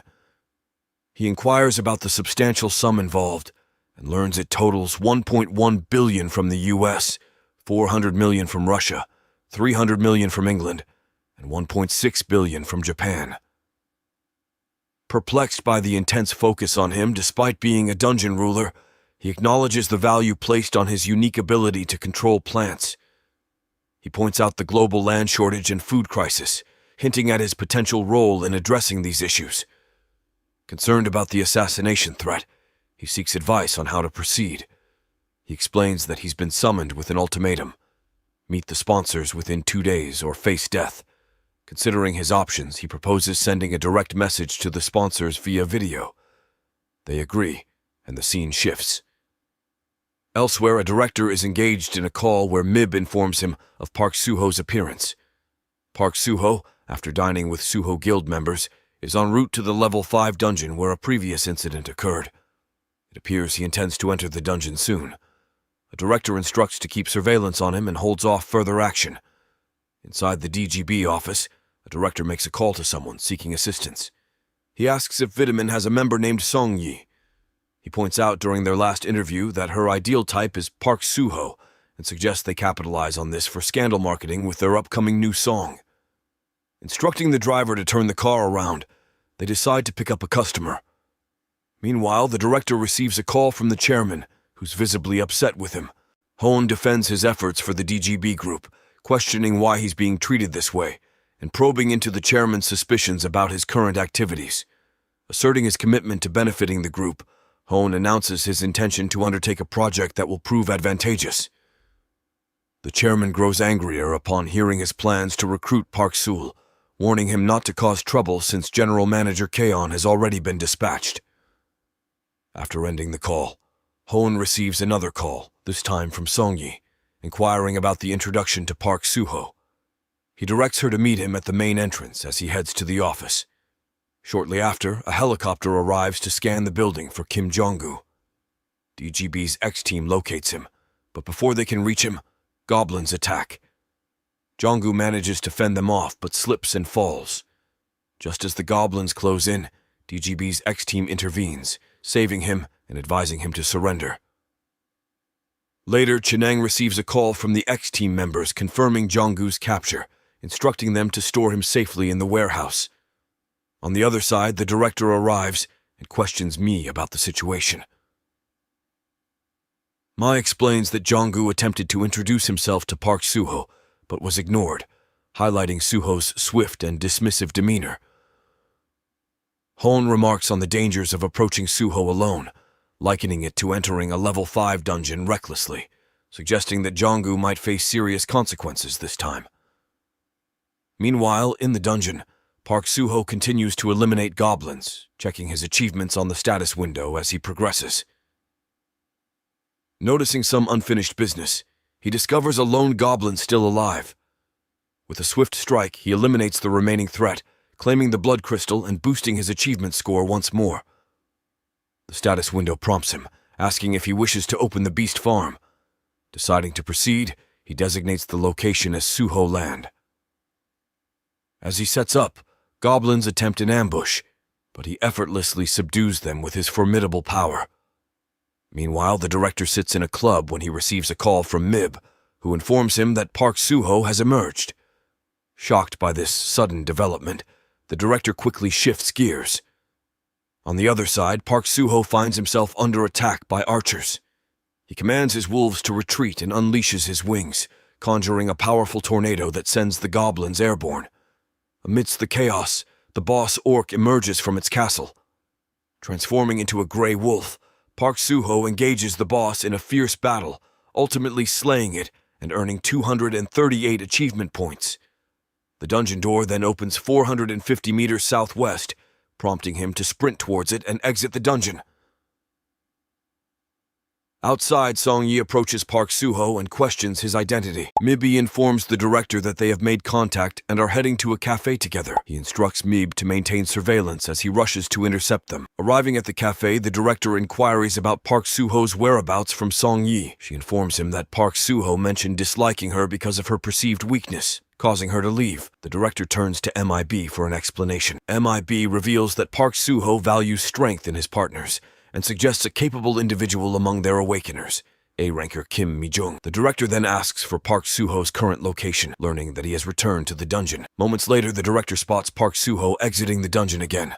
Taken aback by the sight, determined to apprehend him this time, the director and his team approach. However, before the director can speak, Park Soo-ho swiftly re-enters the dungeon, frustrating the director. Chief Secretary Cheon intervenes, advising the director to cease his pursuit due to the public scrutiny and potential rumors that could worsen their situation. Acknowledging his mistake, he agrees to let Cheon take over. Cheon suggests he retire for the day, assuring him that he's done all he can. Reassured, he acknowledges that establishing a connection with Park Soo-ho today might be too late, and leaves the situation in Cheon's hands. After a while, Park Soo-ho emerges from the dungeon, and Cheon approaches him, introducing himself as the chief secretary of the DGB group. He expresses apologies for the incident involving Jong-gu entering a level 5 dungeon, thanking Soo-ho for bringing fame to the portal and revitalizing commercial industries in the area. Cheon mentions they have prepared something in return and proposes visiting the best gastronomy venture in the 4th district, where they have a reservation to continue their conversation. Hungry from his exertions, Soo-ho agrees, finding the idea appealing. Later, they sit together in a restaurant,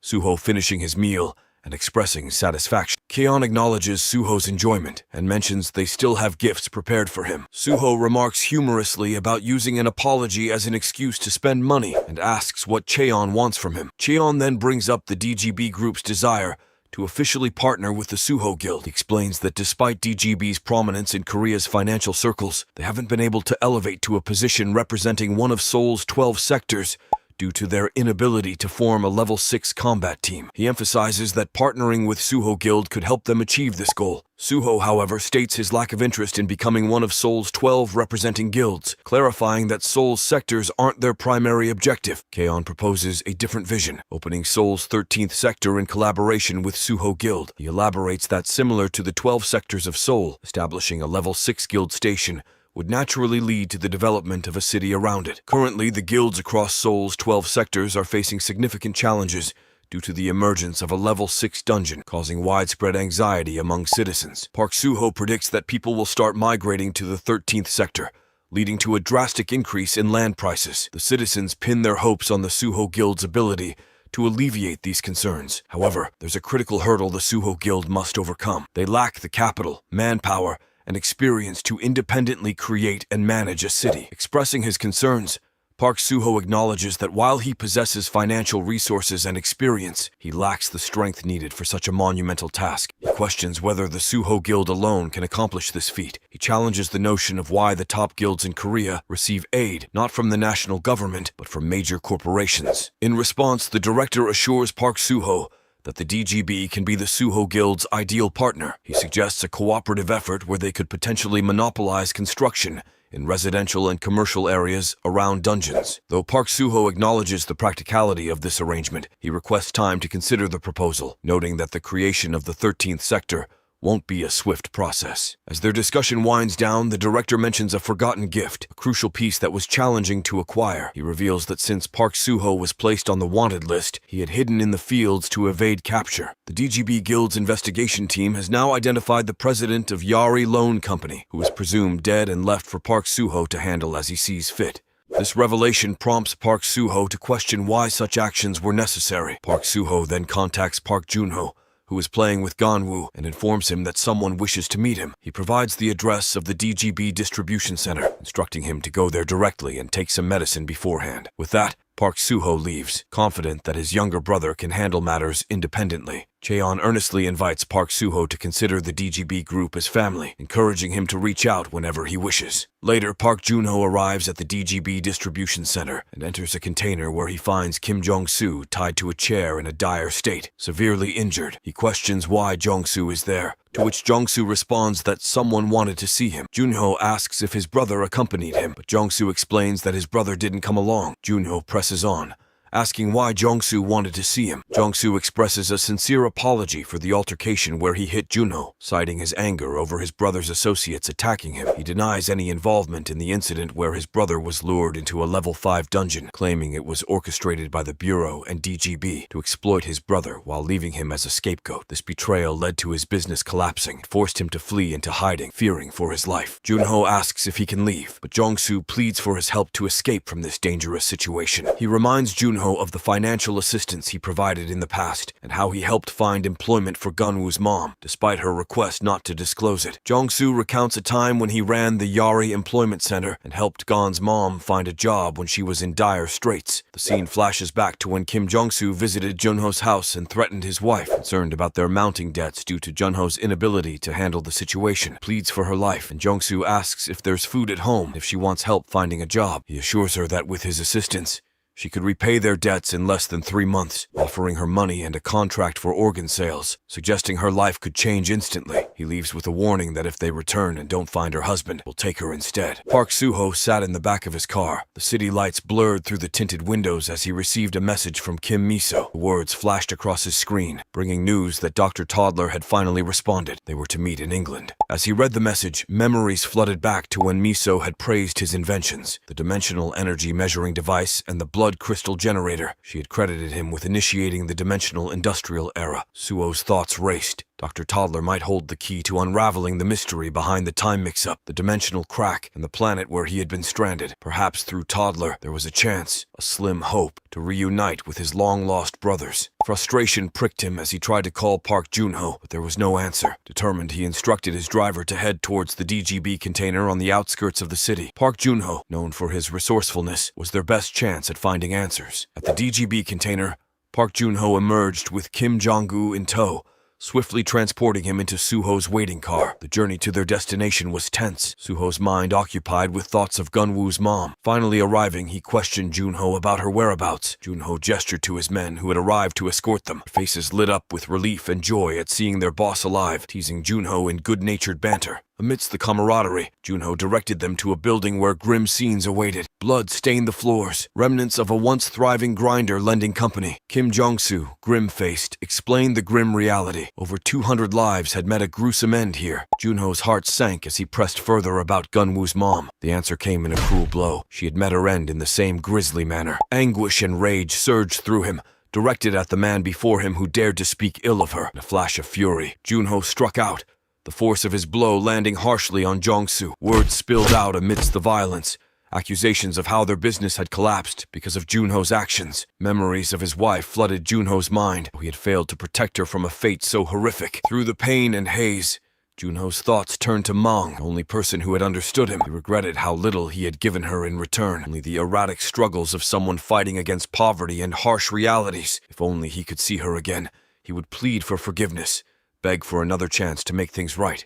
Kim Jong-gu threatens to break Park Junho's ankles, as he did to Junho's wife, and prepares to lower him feet first. A man approaches with a hammer, but Junho swiftly rises, cutting the man's arm. He declares he can't allow them to live and begins attacking, swiftly dispatching the assailant. Within moments, Junho decapitates Kim Jong-soo. Chaos erupts as everyone flees for their lives, but Park Soo-ho calmly stands in a building with a sniper rifle, taking down another fleeing man. He reflects on seeing his brother, and expresses confidence that he will do well even without Junho. Meanwhile, the news announces that despite ongoing dungeon breaches in Jongguk Sector 2 and the Old Child-do area, the assistance from special forces from Seoul, Buen, and Gwangju provinces has noticeably improved safe. However, concerns grow among citizens that guilds alone struggle to manage the increasing number of dungeons. The broadcast highlights the cheers of soldiers, particularly Special Forces 77A, recognized as Korea's most potent combat team, as they return to temporary barracks after completing their mission. Switching to another news item, a scandal involving Song Yi and Park Soo-ho captures attention. Choi Soo-young watches this on TV and becomes visibly upset. Shortly after, Kim Miso receives a call from Park Soo-ho, who expresses curiosity about the effects of a necrovial bite on an awakener. Clarifying that no one has been bitten, Soo-ho explains he's merely curious. Miso responds that there have been 38 reported cases of awakeners infected by necrovils,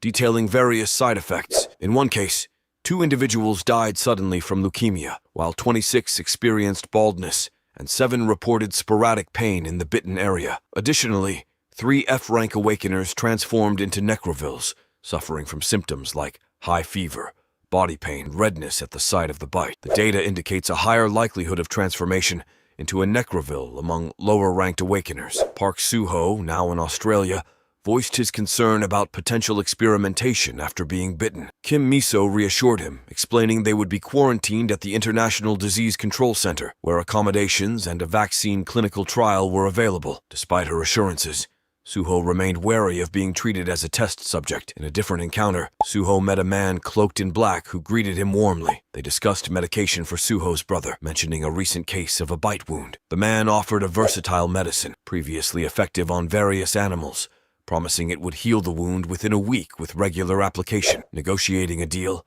Suho purchased 10 tins at a reduced price, grateful for the favor. Their transaction was abruptly interrupted by guards, prompting the man to swiftly transform into a pigeon and escape. Meanwhile, elsewhere, Dong-soo and the others attended to Monk, whose condition had worsened. Park Jun-ho arrived and, in a fit of anger, confronted the monk violently. As events unfolded, news reports highlighted the emergence of a Level S dungeon in Sapporo City, drawing global attention. Hero's combat team, after 10 days and 11 hours inside, finally emerged. Cheers erupted as citizens celebrated their safe return, although the team members were collapsing one by one. Healers rushed to their aid, including Hero, who had also fallen ill. According to on-site reports, spots have opened up on the team, with 7 members not returning from the dungeon. The loss of Hero's combat team, known as the world's most powerful, suffering 7 casualties in a Level 7 dungeon, raises serious concerns about its difficulty. Hero awakens in the hospital to Akiko's inquiry about his well-being. He requests water, and she reassures him, absolving him of blame for the situation. She also mentions that Park Soo-ho has extended an invitation, prompting Hero to suspect something fishy. He believes that the second-in-command of the Supernatural Bureau,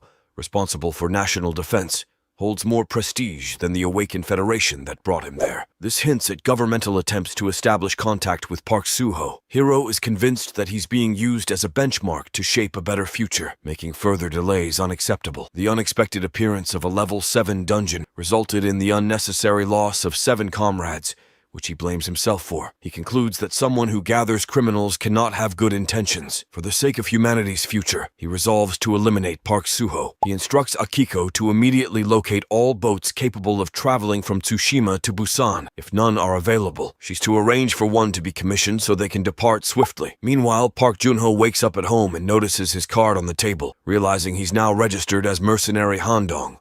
As he sits in his room, he checks the Suho Guild TV channel and observes a decline in views since Suho's identity as a dungeon Ruri became public knowledge. Lost in thought about his wealth, Curly Hair is interrupted by Junho entering the room and asking about Jaishik's whereabouts. Junho assumes Jaishik, a training maniac, is likely practicing in the woods, reflecting on the importance of maintaining pace to avoid falling behind again. Park Soo-ho, concerned with monk Myungjin's health, learned from Myungjin that the monk was recovering well, exercising and eating properly after a difficult period. Myungjin shared his childhood struggles with Suho, recounting how he had been bullied as an orphan with congenital alopecia, which led him to build emotional walls. However, a master's intervention had changed his life, bringing him to Bonoma Temple, where he found purpose in rebuilding it after a devastating fire. Myungjin had since dedicated himself to helping those in pain, vowing to walk the path of an Asura beside them. Cheech 56. In another setting, Hiro and Akiko approached Busan by boat while on Suho land, enjoying a meal together. Park informed them of a call from Chief Secretary Chin of DGB, confirming the completion of city plans and upcoming infrastructure and residential construction. Suho emphasized the need for quality work during his absence. Meanwhile, Jong Ishik questioned Suho's travel plans to England to meet Dr. Toddler, pointing out that all air and sea routes were closed due to reported disturbances involving wyverns and megal prisons. Park Junho suggested flying might still be feasible, but Suho noted his limited flight time as a pigeon. The group discussed recent efforts by the Chinese combat team against the monsters, estimating a month to neutralize the threat. Handong, believing there must be another way, suggests finding an awakened golden eagle and taming it. Park Suho asks where he could find such a creature, and Handong mentions seeing it in a video on a survival YouTube channel. He explains that north of the DMZ is currently a haven for wild animals, and the video showcased various massive wild animals that had awakened to survive, including a giant golden eagle. Meanwhile, Hiro and Akiko travel to Seoul by car. Akiko expresses concern about their location potentially being leaked, which could lead to a significant diplomatic issue between countries. She suggests it might be safer to bring Park Suho onto an official stage like the SFC. However, Hiro insists they cannot delay any longer and that quietly assassinating him would be the cleanest method. On the other side, Park Suho and Dong-soo arrive at the DMZ to search for the Golden Eagle. However, Dong-soo is surrounded by a large boar from level 5 and a black rabbit from level 2. Park Suho intervenes, dispatching the rabbit and riding the boar, stating they need a ride. Eventually, he finds a wolf and begins searching for the Golden Eagle they came for. During this time, Park Suho calls Kim Miso, inquiring about Choi Soo-young's whereabouts, as he has been unable to reach her. Kim Miso informs him that Choi Soo-young was dispatched to the region and offers to try contacting her. Meanwhile, Choi Soo-young's team faces urgency to retreat as their backup team is delayed in reaching them. She instructs them to pack all equipment and withdraw. Just as she prepares to leave, Park Suho calls again, urgently needing to find an eagle and asking if she can use her clairvoyance to locate one. Annoyed, she hangs up abruptly. Dong-soo notices smoke ahead and asks what it might be. Park Suho observes it, suggesting it looks like smoke to him. Consulting his phone, Dong-soo shows an article reporting on starfish breaking loose and moving toward Gangwon-do. He explains that these creatures shoot fire, causing explosions and burning their surroundings even after death, making them highly troublesome to deal with. After noticing feathers and realizing a wildfire was spreading rapidly, Dong-soo suggested they evacuate, with animals and birds fleeing to safety. Park Suho speculated it might be arson. Suddenly, he spotted the Golden Eagle among the birds, lifting his spirits momentarily. News reports confirmed the wildfire in Gangande, attributing it to a local updraft intensifying a fire started by a starfish. Later, Dong-soo, frustrated with low TV news ratings, uploaded a video he had recorded, quickly amassing 400,000 views. Park Jun-ho and Jang Isa called Suho, alerting him to a nearby level 2 dungeon and their remaining 3 free passes. Suho questioned if they could handle it alone, to which Jun-ho cited his extensive skills. Jang mentioned Monk Myung-jin waiting in the car. Suho agreed to join them after finishing editing his video, which now included an urgent advertisement about Earth besieged by monsters, emphasizing his relentless pursuit of adventure. Meanwhile, at the motel, Akiko showed Hiro the advertisement, noting Park Suho was no longer in Korea. Speculating on Suho's sudden trip to London, Hiro wondered if Suho, possibly from a more distant future, knew his plans and avoided him deliberately. He concluded Suho's evasion meant he wasn't ready to confront him yet, deciding to provoke Suho into action to bring him onto the stage. On his journey to London, Park Suho pondered the delay, anxious about reaching his destination on time. As he checks his status screen, Park Suho notices that a fire attribute skill has been removed, speculating that he might have missed the alert due to passing out after extinguishing the wildfire. He reviews the fire fares point and realizes it's quite expensive. Suddenly, his status screen displays fusion time remaining 60 seconds. Meanwhile, Chul-yong is with his uncle Jong-seong, aiming at a bull. Chul-yong shoots the bull and then notices something falling from the sky. Curious, he asks his uncle what it could be. Jong-seong dismisses the question, focusing only on securing the cow. They approach the fallen object and discover numerous fire fairies. Chul-yong remarks that the sound they make resembles human speech. Jong-seong speculates humorously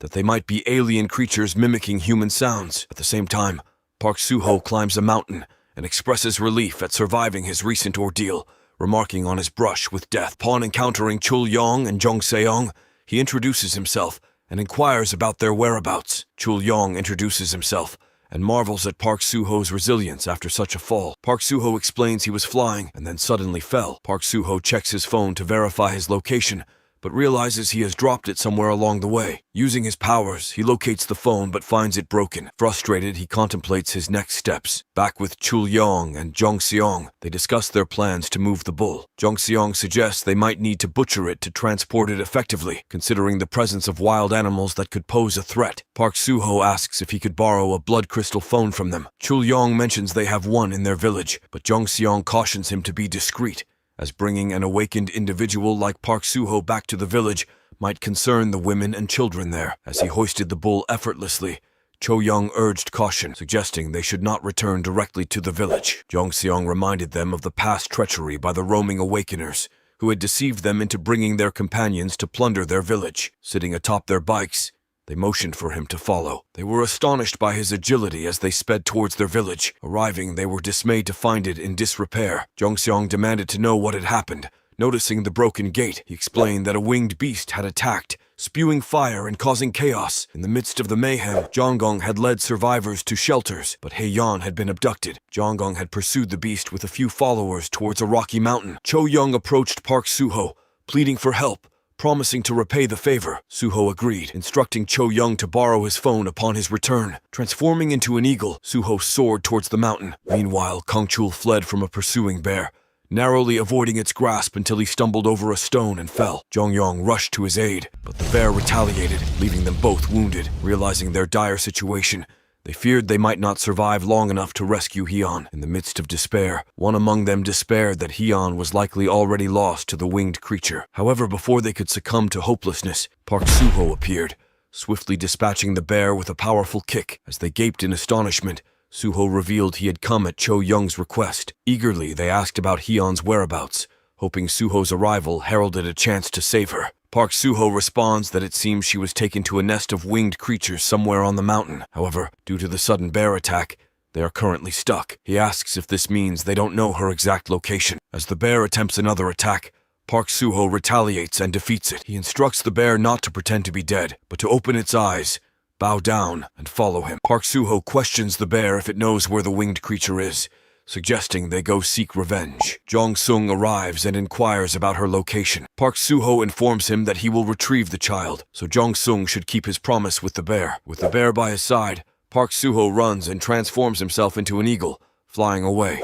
After a while, they find her sitting in the cave of the winged creature, crying. When Park Suho and the bear arrive, he identifies it as a wyvern and initiates an attack, forcing it out of the cave. He assures her that he will rescue her and instructs her to stay put. Observing the wyvern's high-dimensional energy, Park Suho contemplates the possibility of taming it. He checks his status screen and concludes it might be feasible. Despite the challenging battle, he continues to fight, and the wyvern's constitution level decreases to 9%. He decides it's time to tame it, using emergency recovery to heal its wounds. Then he sits on it and starts riding. After a while, Park Suho and Heian reach the village riding on the tamed wyvern, shocking everyone. They sit down to eat and the children play with the wyvern. Park Suho watches them and notices that since it has been tamed, the wyvern is much friendlier towards others, as long as they aren't its enemy. Once a creature is tamed, Park Suho can see its past. He learns that the horde of wyverns above Mount was nearly annihilated by the Chinese and Russian alliance. This wyvern was flying far behind the rest of the horde, which allowed it to survive. Despite escaping the battlefield, it suffered from pain and hunger. When the winged creature crossed the border after raiding the village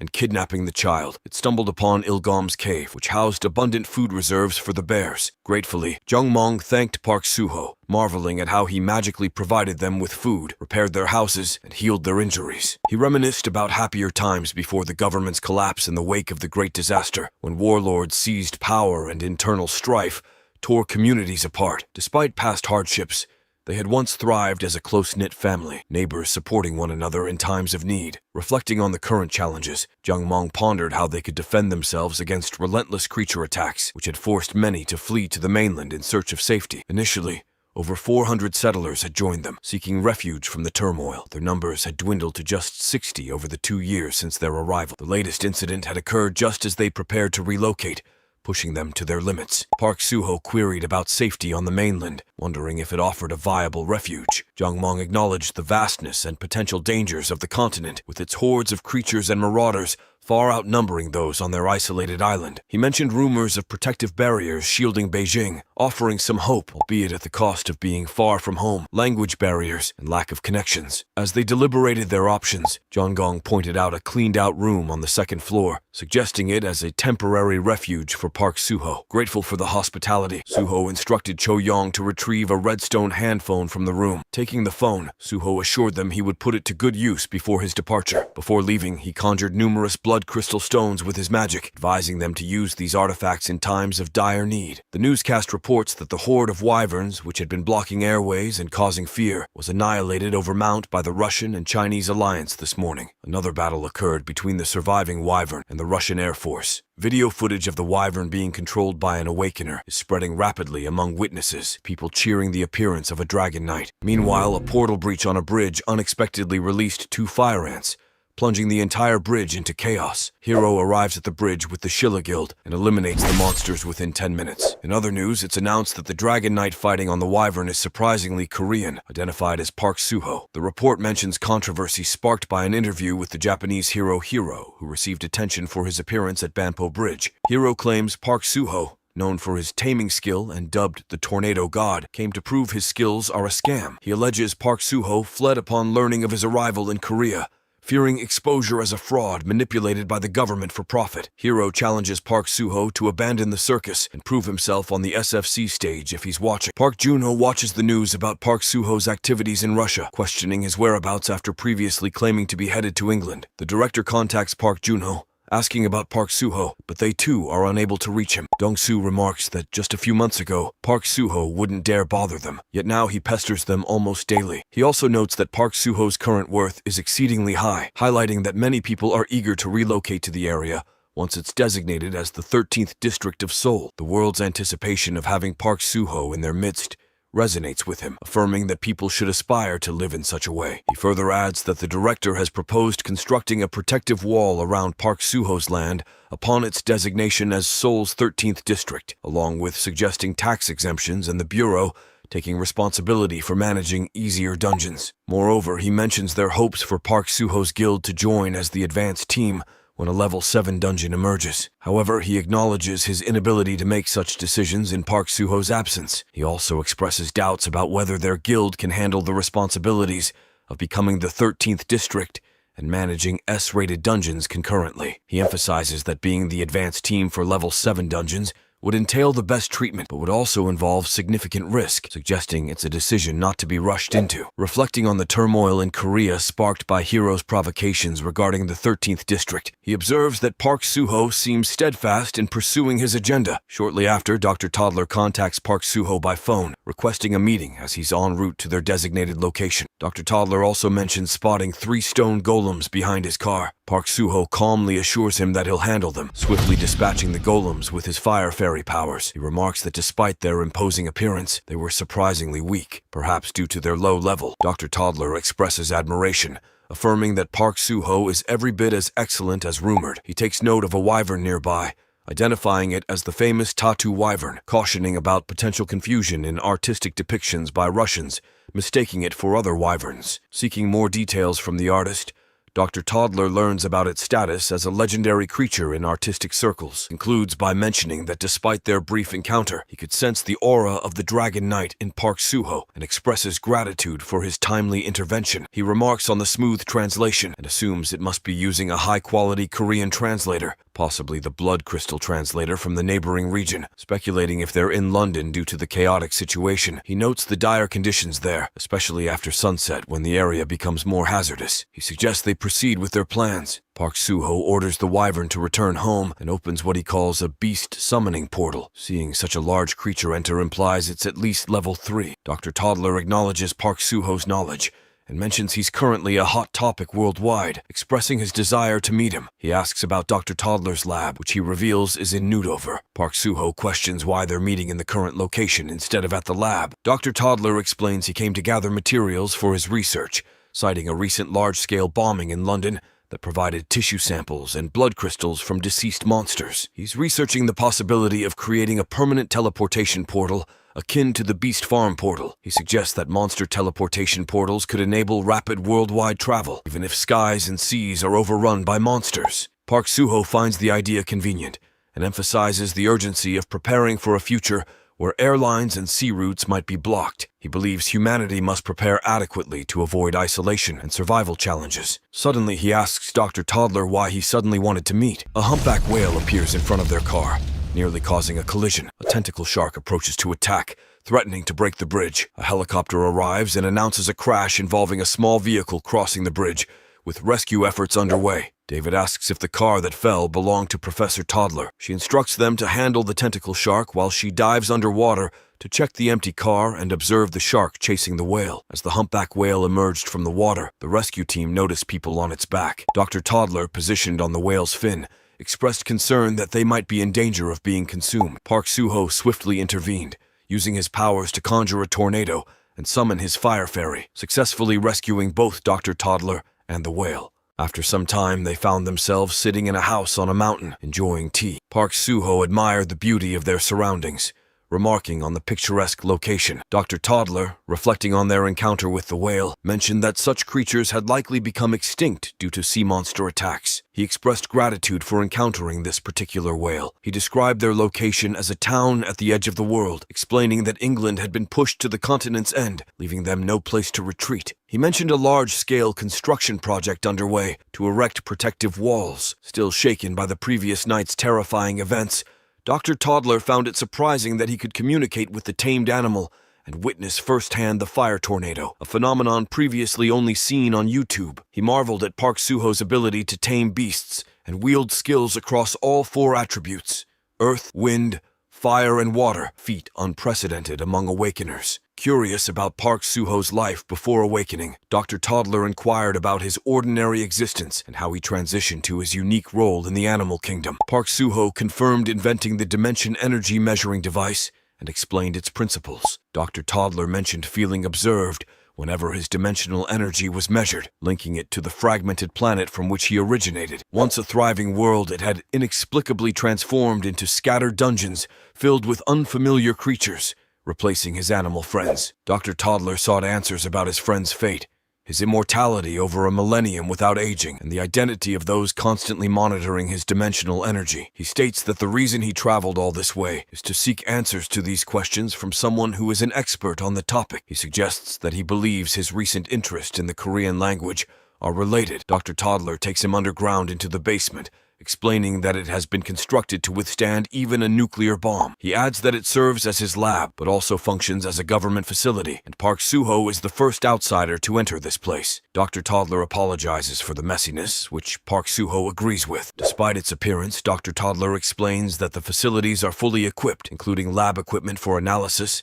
and an equipment tester. This impressive device can automatically visualize the blueprint of any object when its code is input, and can even recognize voices. He also highlights the ores found in dungeons, emphasizing their practical research applications. Dr. Toddler inquires about the familiar scribbles and mentions they are images taken from dungeons over the past 2 months. He finds it surprising that Earth languages, specifically Hanel, have been discovered in all the dungeons they've entered recently. Park Soo-ho explains that dungeons of various levels have appeared in different cities around the world, such as a level 3 dungeon in Berlin, a level 4 dungeon in Oslo, and a level 5 dungeon in Athens. These dungeons have appeared in 8 locations in Europe, 2 in Africa, and 3 in Asia, including the recent one in Korea. Dr. Toddler confirms that the dungeons vary in levels and appear at different times. He recalls being informed about connected portals appearing near attorneys and wonders if the current situation is due to a dungeon rather than a new planet. He speculates whether a planet shattered and was duplicated, questioning the fate of its inhabitants. His curiosity is why he wants to speak with Park Soo-ho, as he hopes meeting him will unveil the truth behind the creation and destruction of dungeons, which has led to numerous hypotheses and confusion. However,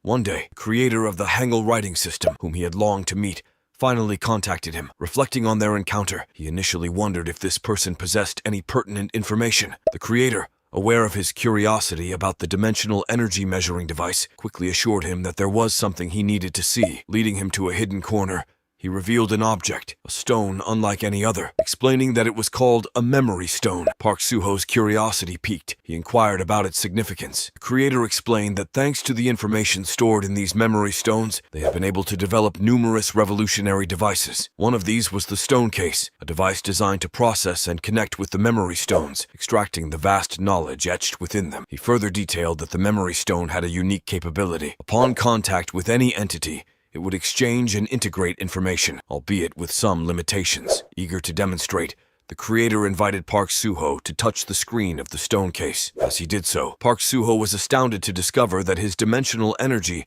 had surged beyond a B rank in just 3 months. Recognizing the impact of being a regular, he pondered on the implications of such achievements. Park Soo-ho then questioned if this was a portable dimensional energy measuring device, to which the creator affirmed. Additionally, he outlined plans to continually shrink its size for practicality. Intrigued, Park Soo-ho inquired about a physical measuring device the creator had recently developed, which also utilized the memory stone. Confirming this, Dr. Toddler explained that while the stone case served a different function, Ongoing research had unveiled its ability to exchange substantial amounts of information. Recently, they had discovered it could analyze a person's physical attributes as well. This breakthrough enabled them to assess and awaken latent strengths and agility, not solely based on dimensional energy, but also on physical abilities. Dr. Toddler elaborated that this capability would allow them to assemble more effective combat teams, surpassing their current limitations. He concluded by highlighting the novelty of having an Awaken who could perceive not only their own physical attributes, but also those of others. Meanwhile, he mentions that he has finished creating the prototype, and the official showcase is scheduled for tomorrow. He adds that it would be a great honor if Park Suho would be the first to try it out. Park Suho agrees, but the device suddenly displays an error, which puzzles him since there were no issues yesterday. He quickly calls the director to inform them that they might need to cancel the scheduled showcase due to the unexpected machine error. After some time, Park Suho comes across a picture and comments on how certain areas were focused on classy novels, wondering why they only concentrated on such matters. He apologizes and expresses a desire to continue their conversation. Then something suddenly comes up. He asks a question about where all these stones came from. In response, Dr. Toddler mentions that memory stones are mined from the planet Aruka. The scene shifts to Suho's guild, where Hiro arrives with his swords covered in blood, frightening the children. Gunwoo asks him who he is. Dr. Toddler observes that memory stones seem to be quite common unless they are broken into very small pieces, sharing the same energy wavelength. He explains that if blood crystals are like batteries, then memory stones serve as transmission devices. He continues to explain that the high elves of planet Iruka use these stones to communicate from one end of the planet to the other. When asked about the term high elves, he clarifies that it refers to the high-ranking elves on planet Iruka. The dimensional energy measuring device was an additional result of their research. Their ultimate research goal is to create a communication network that specifically the high elves can use, with plans to replicate it on Earth. Furthermore, they aim to develop a teleportation portal that can connect the entire planet. This information is based on secret insights gathered from elves who occasionally visit Earth. On Aruka, the High Elves use memory stones to observe other people's dimensional energy levels, class, and other important traits. Park Suho considers the implications of meeting a High Elf, knowing it would expose all his personal information. He wonders if the status window he sees is the same as the one visible to High Elves. Checking his status screen, he finds no signal. Determined to fix this issue, he resolves to stay up all night in the lab if necessary. Park decides to wait for a moment, noting that someone will arrive soon. He suggests exploring the city in the meantime, but advises not to wander too far and proposes they meet again tomorrow. As he stands alone, he reflects on the limited discoveries made so far. Touching the memory stone, he contemplates that the High Elves on Aruka might have knowledge about the entity observing him and the secrets behind the great disaster and dungeon appearances. He concludes that he needs to travel to Aruka. Meanwhile, William arrives and introduces himself as a guide from the Lauren Corporation, a pioneer in the dimension industry. He directs Park's attention to the screen, indicating a place he wants to visit: the South Portal, SU 1001 in London, the operation area of the 11th Infantry Brigade. William asks if Park intends to participate in clearing the E-1001 portal dungeon, to which Park responds affirmatively. Elsewhere, Dr. Toddler is in his lab, puzzled by an error in Park Suho's data. At that moment, David arrives, mentioning that the Dragon Knight has visited and inquires why she hasn't come to see him. He explains that something urgent came up, and he asks the guide to assist. David requests her to place her hand on an energy measurement device. She complies, and the device displays her strength and agility. Pleased with the results, Dr. Toddler notes that the numbers should reach 4 digits to be impressive, suggesting she needs more training. As she leaves to find the Dragon Knight, Dr. Toddler contemplates the 4-digit limit, currently set at 9,999, and considers increasing it to 99.99. After adjusting the device, he is shocked by the new results. Meanwhile, Park Suho and William had finally arrived at Portal E-1001. As they approached, a monstrous figure emerged, immediately ensnared in chains and beset by attacking armies. William coolly explained their strategy for paralyzing the creature to facilitate its capture for research purposes. "You're destined to be killed anyway," he remarked, his tone matter-of-fact as he detailed how their company was acquiring them at a low price. Amidst the chaos, William noted they were in a level 5 dungeon teeming with giant grasshoppers, with just 18 hours left until the dungeon break. He elaborated on the current trends in guilds, where celebrity endorsements boosted dungeon profits. "More than half the area is engaged in battles," he added, undeterred by the ongoing skirmishes around them. Their conversation was interrupted by a helicopter crash nearby. William queried the whereabouts of the rest of their team, confirming they had already descended into the dungeon. He introduced them as Lauren, the leader of Phoenix Team 1, renowned for their combat prowess in England. Robert Cole, the ace of the Phoenix team and captain of their second unit, was also among them. Park Suho, however, asserted his intention to raid the dungeon alone, dismissing the assistance offered. Despite the dungeon's challenging level, he focused on his mission, checking his status window, frustrated that it still wasn't working properly. His query about the B-rank Beast Farm's capacity further underscored his determination to proceed solo. William turned to Robert, questioning whether they should follow Park Suho or respect his wish to proceed alone. Robert,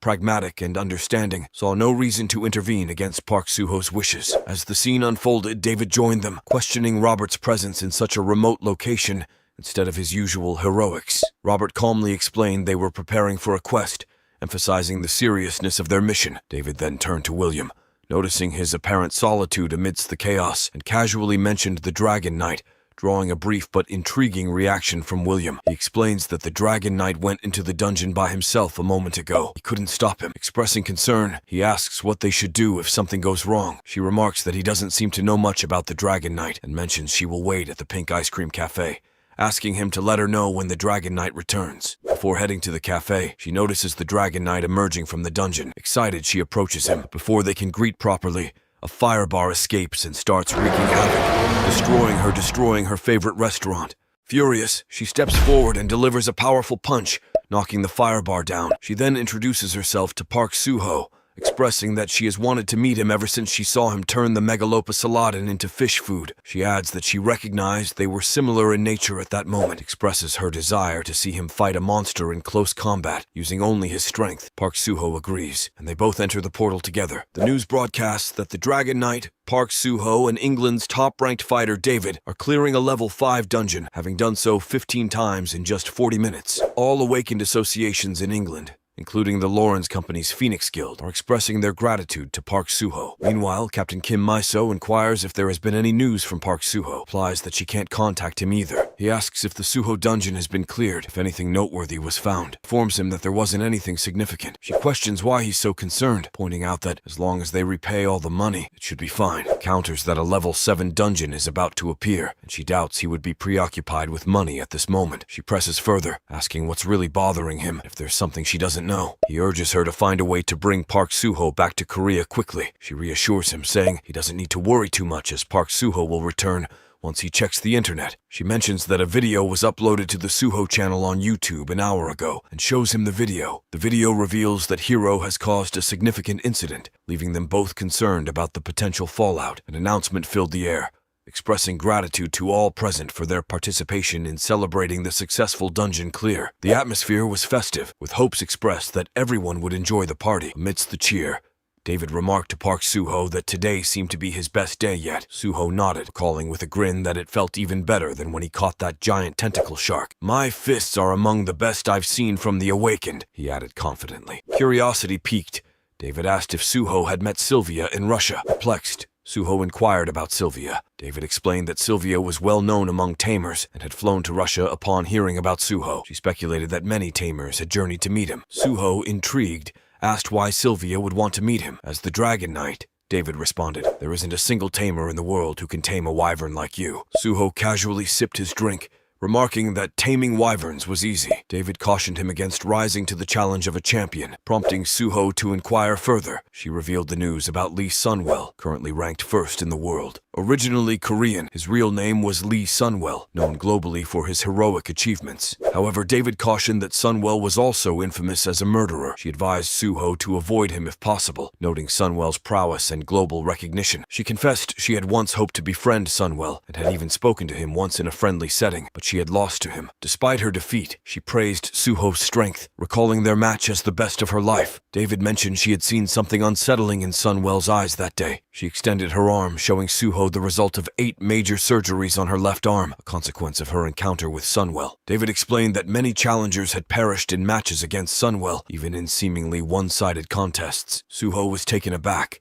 wondering what grudge Sunwell held against him to provoke such warnings. As he watched the news of an attack on his territory, shock spread across Suho's face. Meanwhile, he hastily dials Park Jo, who picks up after several rings, his voice laced with concern and frustration. "Why haven't we been able to contact you for so long?" he demands. Without patience for small talk, He cuts him off sharply. "Quiet! Just tell me what's happening there," he commands. In a rushed, tense voice, he relays the urgency of the situation. "Hero has breached our defenses. He's holed up and threatening to execute everyone if he's not allowed to leave. 2 of our wolves on patrol are dead, and there's no clear reason why the alarm failed to signal their attack." He investigates further and discovers a critical flaw in the security system. The signal was jammed. His mind races, trying to piece together why the others failed to respond. Were they restricted to their zones? What were they doing during the incident? Park Jo interrupts his train of thought with defiance. "What do you expect us to do against Lee Sulu? He's ranked #1 in the world." Undeterred, he insists on immediate action. "I need you back here now." Internally, he vows rigorous training upon his return, a punishment in itself. Faced with reluctance from his partner,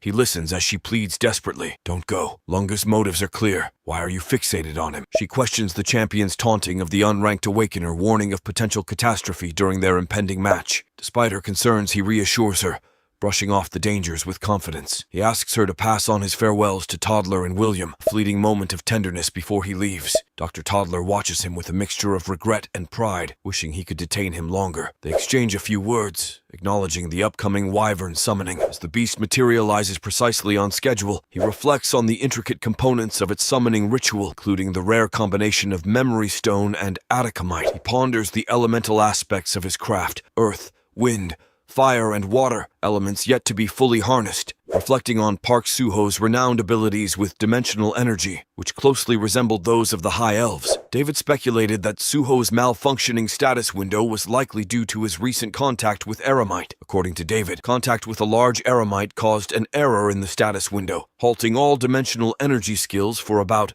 24 hours. This anomaly raised David's thoughts on whether humanity's awakening and evolution mirrored the path of the planet-era elves. Meanwhile, England's Security Service Director, Gilbert Reynolds, contacted David, inquiring about Suho's whereabouts. David confirmed that Suho had just departed, having recorded all pertinent information in the stone. Gilbert informed her that Suho had left earlier than expected and urgently summoned her to the Security Service headquarters. Gilbert also contacted Dr. Toddler, seeking his assessment on the test. Dr. Toddler affirmed that the test had proceeded as anticipated, suggesting that if it worked on Park Suho, it would be effective against the aliens from Planet Era. Dr. Toddler expressed eagerness to teach the arrogant elves a lesson, despite Gilbert's concerns about their close alliance and shared technological knowledge. Dr. Toddler cautioned that alliances were not eternal, hinting at the potential for the Aruka elves to turn against them. He acknowledged ongoing challenges before commercialization, but stressed the rising crime rates among awakeners worldwide, urging regulation as levels equated to power. Concerned about Suho's physical statistics averaging around 8,000, Dr. Toddler questioned whether this would suffice against formidable monsters. Meanwhile, Park Suho journeyed toward his territory,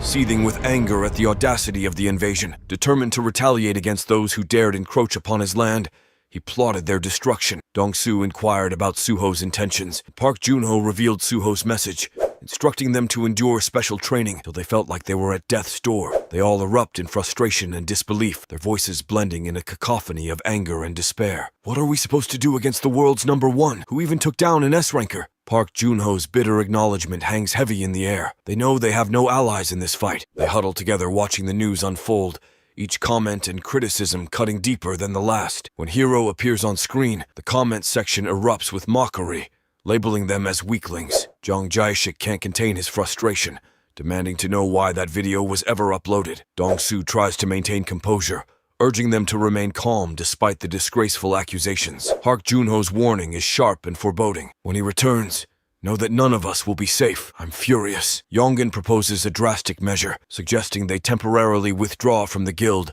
to weather the storm. Jang Jae-shik seeks answers from the bureau, but Dong-su's response is disheartening. They merely expressed pity, refusing to take any meaningful action against Hero for trespassing and causing harm. Dong-su vents his frustration, questioning why they can't at least hold him accountable for his actions. The frustration escalates as they discuss the lack of support from their own government officials. Mong Jin bitterly remarks on the hypocrisy of those in power, who shift the burden of responsibility onto the citizens. Jang Jae-shik adds to the growing outrage, shocked by the absence of any articles defending their side as victims. Dong-su reluctantly mentions an article from America, suggesting they relocate to a stronger country for protection, a painful reminder of their country's perceived weakness. Park Junho's agreement is grim, but resolute. This happened not because we are weak, but because our country is weak. We should have emigrated long ago. The realization settles heavily among them. Their struggle is not just against Hero, but against the systemic failures and lack of support that have left them vulnerable. As tensions simmer and frustrations mount, they grapple with the harsh reality that they must face this ordeal alone, abandoned by those who should protect them. They recalled the moment when Hero had confronted them, threatening to bring Park Suho in within 10 days, or else they would all face his wrath. Dong-soo insisted on waiting for Suho's return, confident that he would crush Hero into dust. Park Junho agreed, but added that they had something else to attend to before Suho came back. Later, Park Junho and Dong-soo were searching the garden, looking for something they had buried before their departure. Park Junho mentioned that he was certain they had hidden it somewhere nearby. Just then, he received a call from Kim Miso. She expressed gratitude for their cooperation thus far, mentioning that they had successfully explored dungeons with their assistance. Park Junho acknowledged their contractual obligations and quickly ended the call. He suggested to Dong-soo that they should inspect the beast farm. Park Junho suspected that their adversaries might have planted listening devices in strategic locations before departing. He remarked that Section Chief Mu, despite being strict,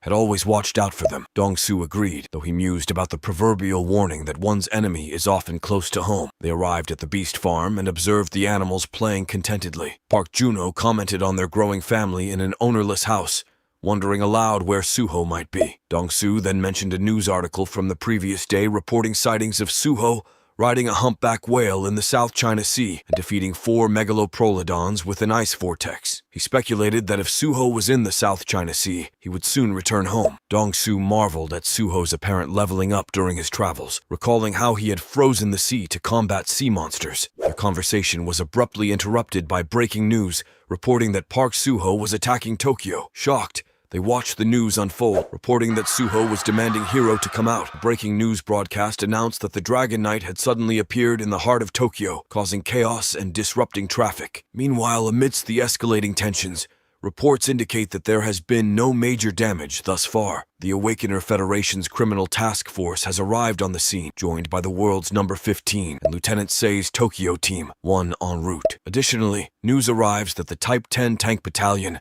and Unmanned Air Drone Battalion are heading toward the Tokyo site, with footage confirming their deployment. In the Japan Ministry of Defense Situation Room, a tense atmosphere prevails as reports come in. A senior officer updates the situation. Tank Battalion Team 1 ready. Combat Drone Battalion ready. Combat Satellite Targeting locked. Meanwhile, second in command of the Awakener Federation, reporting to Minister of Defense Kurosawa, notes that Park Suho is someone they've been attempting to recruit. They observe cautiously as Sei, a prominent figure, reaches Park Suho with an official declaration. Saseki informs Park Suho that he is under arrest for illegal entry, causing social chaos, fear-mongering, and other public order violations. Politely identifying himself as Seki Kazuhiro from the police department, Saseki requests Park Suho to disembark from the Wyvern peacefully. However, tensions quickly escalate when Park Suho refuses to comply, growing frustrated with the accusation. In a swift motion, Saseki attempts to restrain him with magic,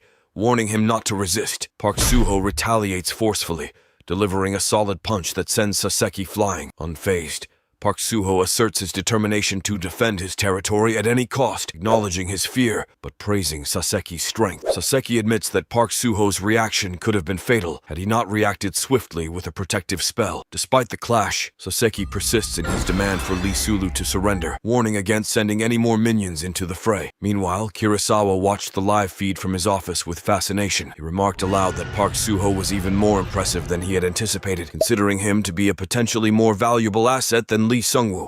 Kurosawa mentioned that Park Suho had previously extended an invitation to them. They planned to reschedule their meeting as soon as air travel became safe again. In the midst of the crisis, Park Suho declared through the live broadcast that unless they brought Lee Sungwoo out, would burn everything within a 1-kilometer radius. The tension escalated in the Situation Room as operators discussed the citizens' safety and debated using satellites to eliminate the threat posed by the Dragon Knight. Hirosawa, observing the unfolding drama, commented that things were just getting interesting. He turned to Dio, noting his nervousness, and inquired about their next steps. Dio responded that Lieutenant Masi was preparing to intervene. After a while, Lieutenant Masi arrived at the scene where Park Suho was making his demands. He calmly suggested to Suho that it would be in everyone's best interest to cease his actions. Suho, unmoved, reiterated his demand for Lee Sungwoo within 30 minutes. Massey explained that Lee was currently raiding a level 7 dungeon and couldn't be brought out immediately. Suho grew increasingly agitated, questioning why it would take 10 days for Lee to emerge from the dungeon. Provoked,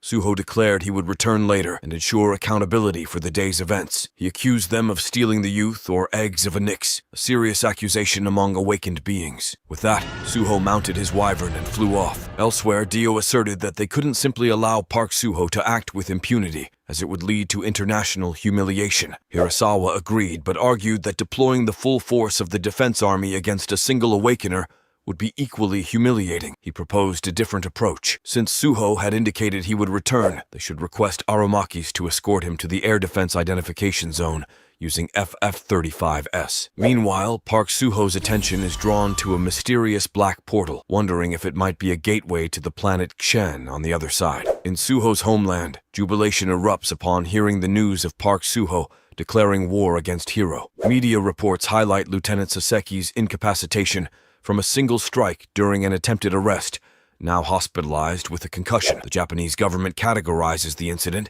as an attack and threat against Japan, demanding Park Suho's extradition or threatening war with Korea. In response, ministers convene for an emergency meeting. They remain undecided on their official stance. Gu bursts into the room with excitement upon seeing his uncle Park Suho, inquiring about his father and uncles, who were apparently drinking while watching TV in the office. His sudden appearance startles them, and they hastily flee. Meanwhile, tensions rise in the emergency meeting of ministers, where heated arguments ensue, dividing opinions between supporting Hiro and Park Suho. The South Korean president arrives and questions the connection between Hiro and Park Suho. The Assistant Secretary of State confirms there's no known relationship between them, prompting the president to question Hiro's motives for initiating the conflict. The president hears speculation from the Awakened Bureau director, suggesting jealousy over Park Suho's rapid rise to fame abroad might be a factor. Turning to the Minister of National Defense, the president queries their military readiness against Japan. The minister acknowledges that a decade ago, they might have had a chance, but now, with a larger budget, they could prepare within 10 years. However, the Awakened Bureau director intervenes, asserting a different theory. It's their government's ploy to scout Park Suho. The president considers this perspective, realizing that the threat of war could be a bargaining tactic. Given the current strain on both countries from handling dungeon breaches, a full-scale war seems improbable. The implication that countries were eager to recruit Park Suho intrigued the president, who questioned his power compared to a planet Ruri like Lee Sungwoo. The director explained that Park Suho was unique, not just in strength, but in possessing skills unlike anyone else. He elaborated that what made Park Suho so coveted worldwide were his unique abilities, particularly his mastery of elemental magic, a skill traditionally exclusive to the high elves of planet Aruka. The president sought specifics on these skills that made Park Suho so sought after. He learned that Park Suho was on his way to mastering elemental magic, including area of effect spells, a rarity even among those who had studied Aruka's teachings.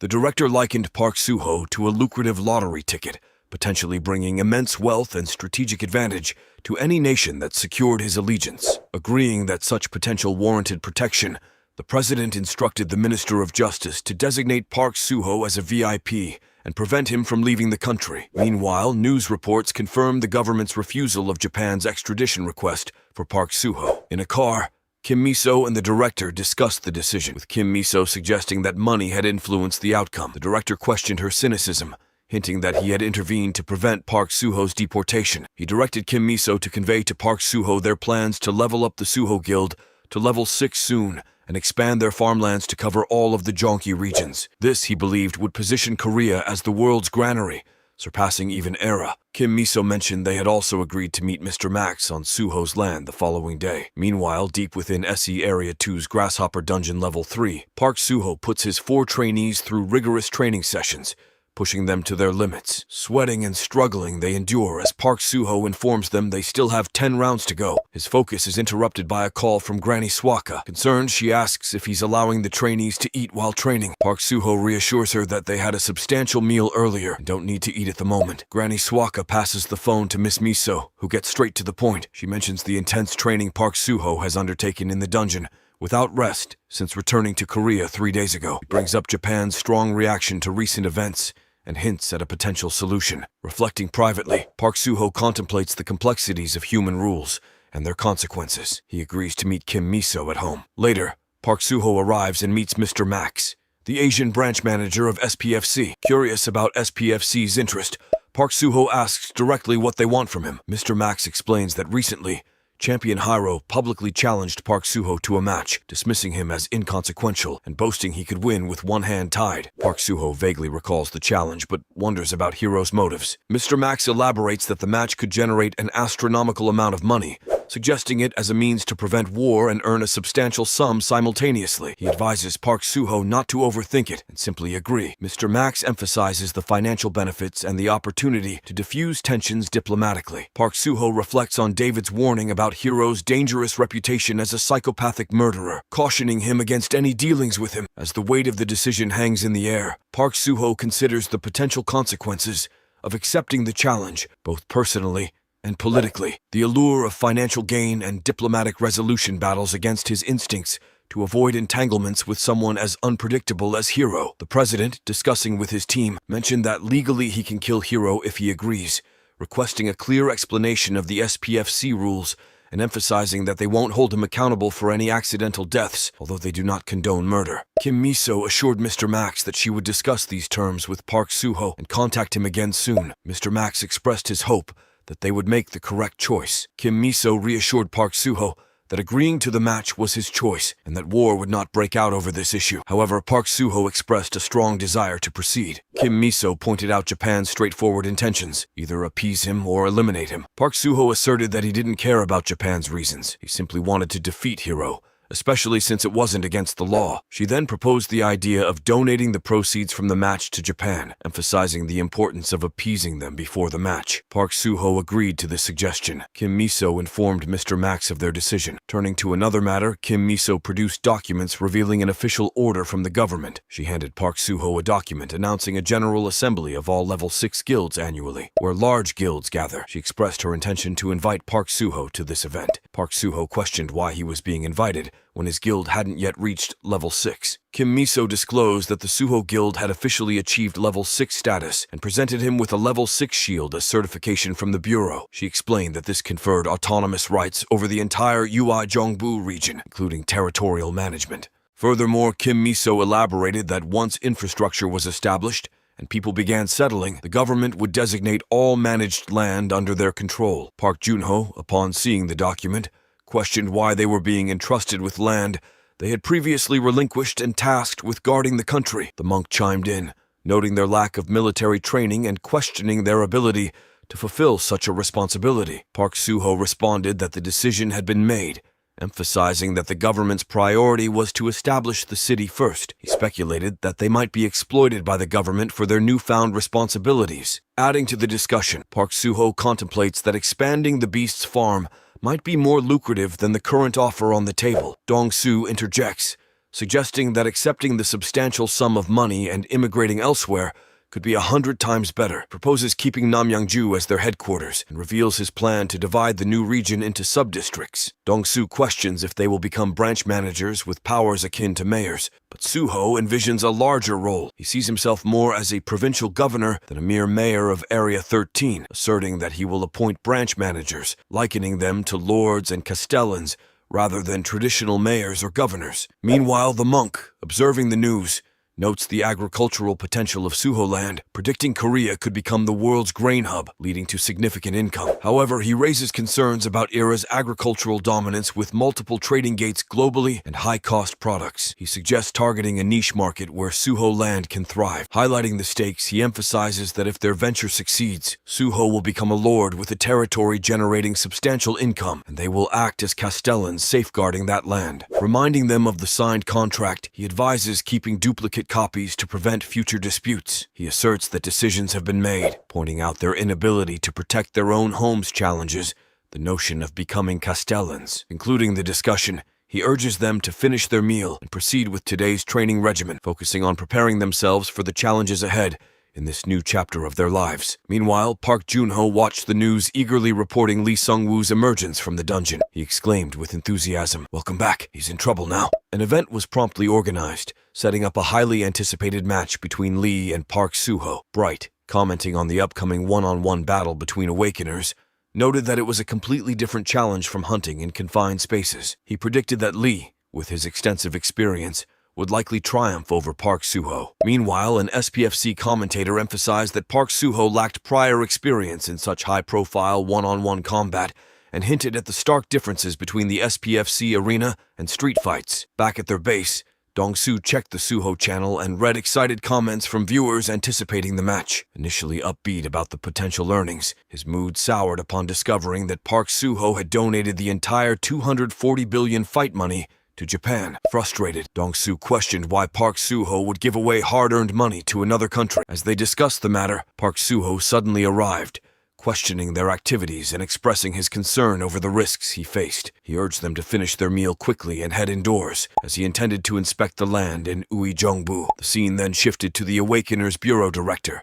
seen having a phone conversation with the president. The director acknowledged that the reported amount of fight money had been reduced and reassured the president that distributing 5 billion to each recipient would suffice. As a precaution, they had also secured a contract where Park Suho agreed to donate his winnings to the National Development Funds. With this arrangement, the director explained, they could suppress any speculation about internal conflicts within the country. He praised Park Suho for his generosity and suggested that this act was just the beginning. He anticipated that the success of the agricultural project on Suho land would bring even greater benefits in the future. Meanwhile, Park Suho arrives on his wyvern at the facility that once housed the headquarters of the Third Corps, currently in the midst of relocation. Surveying the area, he envisions expanding and renovating it to accommodate approximately 1,000 people. Kim is already there to greet him, asking for his assessment from above. Park Suho finds the location suitable and suggests planting within a 4-kilometer radius, which Kim notes for submission and approval. Using his tree spirit power, Park Suho marks his territory, setting the boundaries for his future domain. Meanwhile, on the other side of the world, a reporter addresses martial arts fans on the Worldwide Martial Arts channel. He announces the countdown to the Battle of the Century, featuring champion Liu against rookie Park Suho. The Sidekick channel team has prepared footage from an earlier interview with both competitors. Strategically positioned in front of the Level 7 dungeon in Osaka, they approach Lee first. The reporter asks how he's preparing for the upcoming match against Park Suho. Liu dismisses the need for specific preparations, citing the imminent increase in Level 7 dungeons and the pressing need to act for humanity's peace. Turning to Park Suho's team, including the members, the reporter introduces himself as a sidekick and requests an interview. He inquires about Park Suho and the Sidekick channel's interest in featuring him. Kongu suggests checking Uijeongbu, speculating that Park Suho is likely engaged in his tree planting activities at the moment. Meanwhile, Akiko sat in her hotel room at Junior Hotel, diligently attempting to gain access to Park Suho's profile. After some time, she successfully breached the security measures. At the same time, news reports announced that DGB Construction had begun transporting building materials to Uijeongbu for construction on Suho land. With only 2 days left until the match, Park Suho remained secluded within his land and had not yet arrived in Japan. On the other side of Tokyo, Akiko sat with Lee Sung-woo in the Tokyo Top City Hotel. Curious about his thoughts, she asked him how he planned to deal with Park Suho if he didn't show up for the match. Lee Sung-woo pondered the question, considering the implications. Akiko expressed her doubts about it being an easy challenge. She then disclosed top-secret information she had accessed from Korea's Awakeners Bureau, revealing records about Park Suho's history. According to these records, Park Suho had returned after spending 1,000 years on another planet. Lee Sung-woo, aka Hero, questioned if Park Suho had used a regression stone multiple times over 1,000 years. Akiko clarified that she didn't believe Park Suho used a regression stone like Lee Sung-woo did. Lee Sung-woo insisted that it was impossible to live for 1,000 years without using a regression stone. Akiko then explained that, according to the records, Park Suho had actually spent 10 years on another planet where time passed twice as fast as on Earth. She speculated that if Park Suho had spent 500 years regressing on Earth, then spending 1,000 years on a planet with a different temporal flow was plausible. He further suggested that this discrepancy in time flow might explain why Lee Sung-woo had never encountered Park Suho despite his own lengthy regressions. Lee Sung-woo wondered if, in the absence of a regression stone, Park Suho had found an alternative method to extend his life, perhaps something akin to drinking from the fountain of eternal youth. Akiko then shared her research findings, mentioning a rare item known as the Crimson Divine Peach. This fruit was said to appear only once every 1,000 years on a particular planet and vanish after 10 days. It was considered a divine fruit capable of granting eternal youth and immortality to whoever consumed it. Expressing her concern, Akiko speculated that Park Suho might have indeed lived longer than Lee Sung-woo due to such extraordinary means. On the other side, Park Suho asserts that he won't allow anyone to obstruct his plans declaring his determination against any opponent. Meanwhile, a commentator reports from the buzzing stadium 3 hours before the match. Speculation swirls as Park Soo-ho has yet to arrive in the country, leading to questions about his commitment to the match. The commentator joins in, stressing that even for an event match, facing SPFC's champion shouldn't be taken lightly, especially for a rookie like Park Soo-ho. The responsibility for the pre-match inspection rests on the Korean government, prompting calls for both Park Soo-ho and the government to issue apologies if he fails to show up. Across the arena, Hiro asks Akiko if there's any news on Park Soo-ho's whereabouts. Akiko responds with news from Korea that Soo-ho Land has expanded to Uijeong. Hiro marvels at Park Soo-ho's foresight, noting that Uijeongbu is where the first level 7 dungeon appeared in Korea. He recalls the disastrous attempt by the combat unit to challenge the dungeon, resulting in half of Korea's S-rank awakeners lost, and Uijeongbu devastated by explosives used against level 7 monsters. Hiro fears an imminent wave of dungeon breaks sweeping across the continent from North to South Korea, potentially leading to South Korea's collapse. He understands the Korean government is pushing Park Soo-ho forward to prevent this grim outcome. Back at the stadium, the commentator announces only 7 minutes remain before the match begins. According to the rules, players must arrive at least an hour before the match or face disqualification. Uncertainty looms over whether Park Soo-ho will make it in time. Suddenly, the sound of a wyvern pierces the air, surprising everyone as Park Soo-ho arrives dramatically at Tokyo Stadium on his wyvern. The commentator exclaims that Park Soo-ho has defied expectations by appearing just in time, igniting excitement among the audience. Park Soo-ho lands and dismisses his wyvern through a portal, scanning the large crowd and inquiring about Hiro's whereabouts. The commentator informs him that Hiro is reportedly somewhere in the arena, prompting Park Soo-ho to call out his opponent's name. The spectators erupt into cheers and anticipation as the tension mounts for the epic confrontation about to unfold. Meanwhile, Lee Sung-woo was in a room with Akiko, preparing himself for the upcoming match. He informed her that he was heading out and reassured her not to worry, confidently stating that he would win and return safely. At the arena, Lee Sung-woo confronted Park Soo-ho, asking if he would allow him to ask a few questions before their battle. He first inquired if Park Soo-ho was a survivor of the apocalypse, to which Park Soo-ho responded with confusion, asking what the apocalypse was. Lee Sung-woo pressed on, questioning if there was another regression stone and how many years Park Soo-ho could regress with the one he possessed. He further probed about the nature of a regression stone. The commentator, recognizing the significance of their conversation, sent a transmission drone nearby to capture their dialogue. Lee Sung-woo taunted Park Soo-ho, suggesting that he must be enjoying returning to the past, feeling like he had the world at his feet again. Attempting to provoke Park Soo-ho further, Lee Sung-woo moved to attack, but Park Soo-ho swiftly retaliated by striking him in the face and throwing him aside. The sudden turn of events shocked everyone in the stadium and those watching the live broadcast. The commentator remarked that Lee Sung-woo appeared to have sustained significant damage and wasn't responding immediately. Park Soo-ho approached slowly, placing Lee Sung-woo in a precarious situation. He instructed Lee Sung-woo to get up, questioning how someone with the title of champion could be so weak. Lee Sung-woo managed to rise to his feet,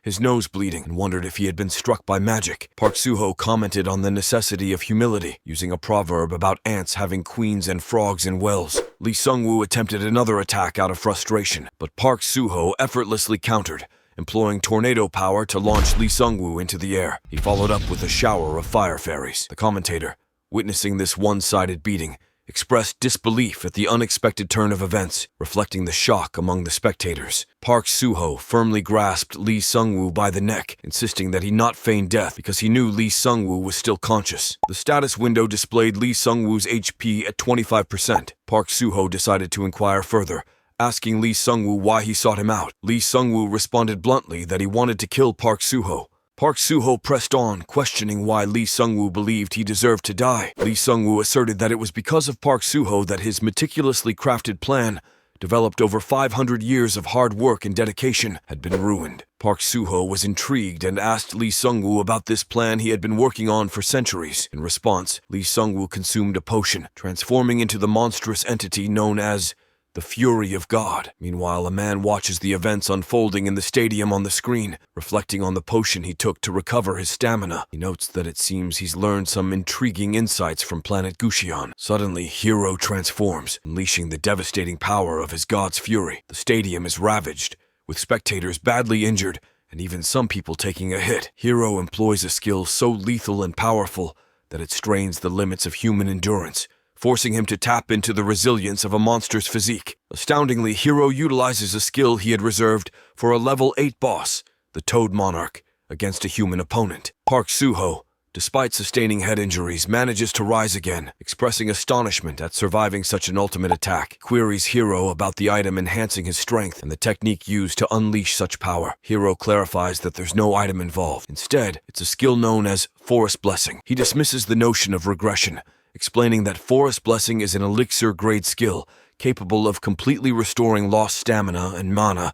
within a mere 5 seconds. Hiro emphasizes the potency of this skill, asserting its equivalence to an elixir in its rejuvenating effects. Meanwhile, amidst the intense battle, Park Suho launched a fierce attack on Lee Sungwoo, hurling him aside with a powerful strike. He remarked that it seemed the planet might face destruction because of Lee Sungwoo's actions. Lee Sungwoo retorted, asserting that his meticulously planned 500-year strategy had been disrupted by Park Suho, thereby attributing the planet's potential demise to him. He vowed that Park Suho should meet his end by his hands, questioning if Park Suho comprehended how he had brought them to this critical juncture. With a swift kick and a forceful throw, Park Suho asserted that Lee Sungwoo was simply deluded. Despite Lee Sungwoo's monstrous transformation, Park Suho found it remarkable that there existed a human he couldn't defeat. Nevertheless, he showed no concern for the prospect of defeat and continued to pummel his opponent mercilessly. Throughout the onslaught, Park Suho reiterated that he wasn't responsible for the ruin of Lee Sungwoo's plan. Park Suho resolved to enlighten Lee Sungwoo about reality, intending to extract all of his adversary's knowledge and power in the ensuing battle. He proclaimed that he,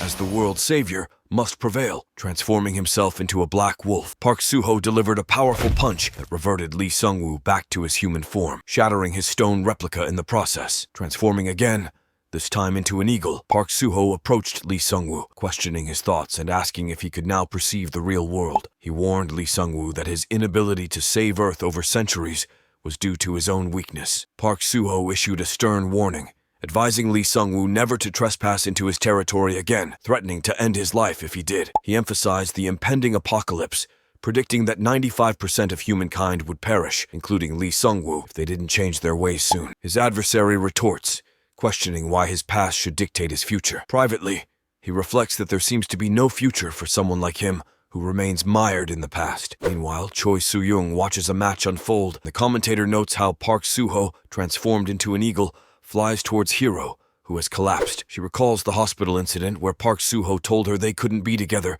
because of her perceived weakness. She contemplates the delicate balance of strengths in relationships, fearing that imbalances lead to inevitable fractures. On the other side, Park Suho secures victory in the match and selflessly donates all winnings to Japan. The families of the injured collectively file lawsuits against Hiro, who remains unconscious for a week. During this time, Hiro experiences a haunting dream where Park Suho warns him. Abruptly waking, he questions how much time has passed, reaching for his phone to check the news. However, Akiko arrives and swiftly takes his phone away, warning him not to expose himself to public reactions. Still reeling from his defeat, she checks on his well-being, to which he responds with a desire for solitude. Akiko acquiesces, emphasizing the need for stability. Hiro rises from his bed and gazes out the window, observing protests brewing outside the hospital. He muses bitterly on the fickleness of those who once idolized him, despite his unwavering dedication to them. Turning his attention to the stone of replica, he laments missed opportunities, convinced that if he had held out a bit longer, he could have replicated everything. His thoughts then turn to the regression stone, explaining its ability to transport him back 20 years to Earth. Contemplating his next move, he resolves that his only option now is to go back in time and eliminate Park Suho. He mentions the possibility of upgrading the regression stone to level 3, estimating activation in about 2 years. Meanwhile, Nobusuke and his friends enter Hiro's room, checking on him to see if he's awake and all right. They inform him that they've been ordered by the Bureau to bring him along. Hiro expresses surprise, stating he received no prior notice. Tahiro and Ui explain they were also summoned and coincidentally met on the way. Hiro reflects on how all the S-rank awakeners in Tokyo have gathered at the Bureau's summons. He instructs Nobusuke and the others to wait outside while he prepares himself. Reluctantly, they agree, urging him to come along quietly. Shimizu and Rokudo stand guard outside the door, prompting Hiro to scoff at the idea that just the 5 of them could defeat him. Nobusuke reassures him it's a simple investigation, and he only needs to cooperate briefly. Hiro considers that the defense agency likely recorded his entire conversation with Park Suho on the day of the match and speculates they are curious about the items in his inventory. He questions if they also covet the regression stone, wondering if they plan to imprison and torture him for it. Nobusuke clarifies it's due to missing items from reports, and Toshihiro suggests using such items for the citizens' benefit. Infuriated by their suggestions, Hiro declares they've crossed a line and warns Japan will face consequences for their actions today. Suddenly, they launch an attack on him, but Hiro activates the Fury of God, countering their assaults effortlessly. He challenges them, asserting his strength despite his recent defeat, and threatens Toshihiro with dire consequences if they persist. They plead for him to stop, but Hiro insists on knowing who gave the order. Eventually, he learns it was Commissioner Takeo of the Supernatural Bureau. Hiro reflects on Takeo's staunch patriotism and preference for bloodlines, likely uncomfortable with his cooperation due to his opposition to Korea. He believes Takeo had been waiting for an opportunity to act upon his failure, questioning his loyalty to Japan. Takeo's decision stems from Hiro's team raiding level 7 dungeons, resulting in 9 deaths. Hiro contemplates the gravity of the situation as tensions rise between him and the Bureau, preparing for the challenging confrontation ahead. Park Suho questioned whether Lee Sungwoo had ever transformed into a monster or used an elixir to heal his team, noting that the skills and items displayed during their battle had never been documented anywhere. He suggested that all reports submitted by Combat Team 1 of the Defense Agency might be false, implying that Lee Sungwoo hid items meant for national defense for personal gain. Park Suho proposed a cautious approach before initiating a special investigation committee, recommending they first ask Lee Sungwoo questions to dispel doubts, not because they didn't trust him, but to clarify the situation. He accused Takeo of possibly wanting to take all the items Lee Sungwoo possessed for himself, and insinuated that Takeo might have promised him the position of captain of Japan's Combat Team 1 if things went smoothly. Lee Sungwoo defended himself, asserting that his loyalty to the defense agency had never been in question, especially since his previous service in the Navy. He revealed his motivation to witness the destruction of Japan 25 times and to rebuild human civilization there,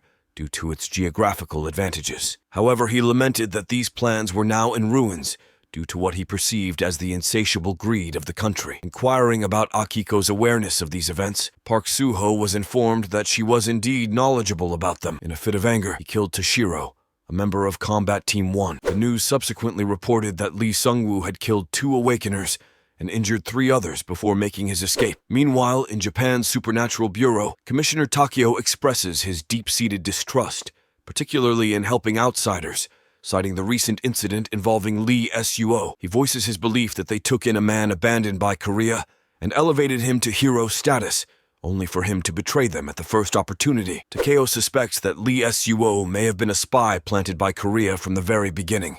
Takeo sees this betrayal as a significant threat to national security and views the incident as an opportunity to purge any potential threats within their borders. He resolves to replace those deemed unreliable with individuals of pure Japanese descent, whom he views as more trustworthy heroes. In response to this crisis, Takeo instructs Katano to immediately contact all broadcasting stations and the press. He orders a briefing about Lee to be convened in the conference room within the next 2 hours. The media swiftly picks up on the directive, spreading the news of Park Suho's rise as the world's strongest individual in his new territory. The Suo Guild experiences a surge in membership, and anticipation builds as Uijong prepares to become Seoul's 13th district. Meanwhile, Dong-soo watched intently as a news report unfolded before him. It detailed champion heroes' daring escape after committing murder, followed by the disappearance and subsequent killing of 2 S-rank Awakeners. The broadcast grew even more alarming as it revealed Mr. Takeo from Japan's Awakened Federation, calling for an emergency press conference at the government office. Mr. Takeo openly voiced suspicions that Lee Sungwoo might be a spy sent by Korea, demanding urgent explanations from the Korean government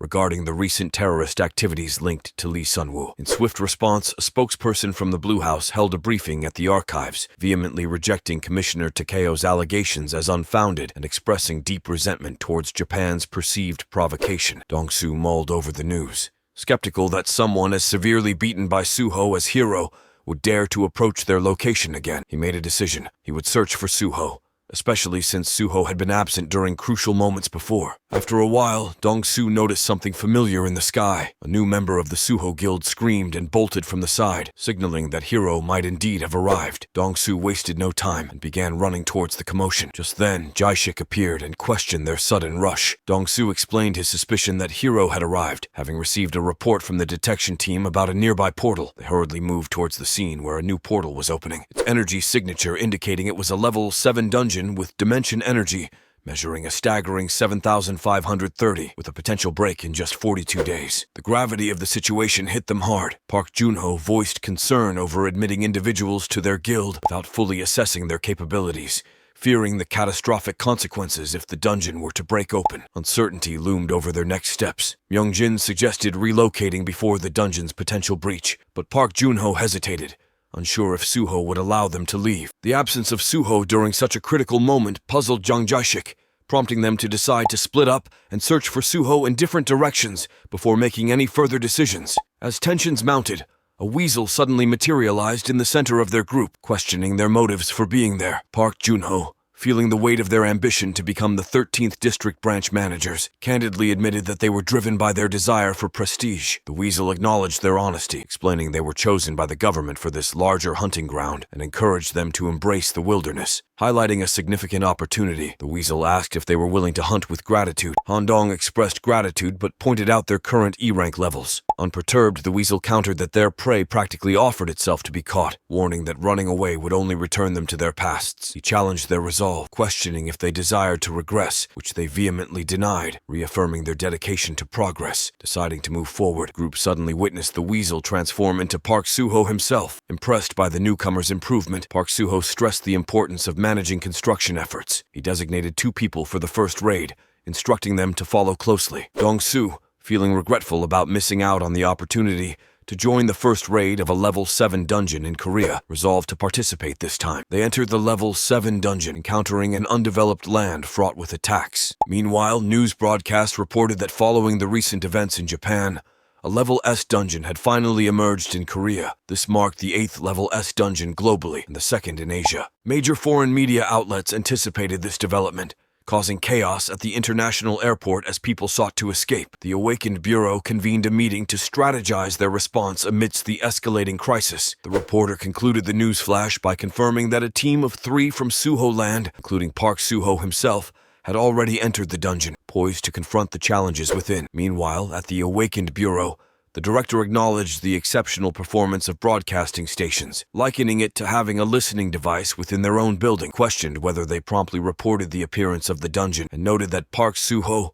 Dong-su, and Jang Jaishik were currently inside. A gray-haired individual inquired why those 2 were brought along, to which the bespectacled one explained Dong-su's unique video memory skill. The director suggested creating a video recording for subsequent teams. The bespectacled one countered that there were already numerous videos online of foreign teams clearing level 7 dungeons. The discussion shifted to the combat team's readiness, with the gray-haired individual reporting that all 13 teams within the Bureau were on standby. However, the majority were B-rank awakeners, with only a few A ranks available. Another person added that time was pressing, as they needed to clear the dungeon 88 times within 42 days to prevent its collapse. The bespectacled one checked data on a tablet, mentioning Lee Sungwoo's team had set a record of 8 days inside the dungeon, equivalent to 20 Earth days due to the time dilation. This meant they needed to clear it twice a day on average. Considering the dire situation, a gray-haired individual suggested evacuating the country. The bespectacled one proposed reaching out to guilds for cooperation, fortifying the So defense wall in preparation for the dungeon's collapse. The director expressed concern that if a second level 7 dungeon appeared within Seoul, everyone would be at risk. He questioned the strength of Suho Guild's wall of trees, pointing out that even if monsters could be confined behind it, subsequent dungeons would pose an insurmountable challenge. The director concluded that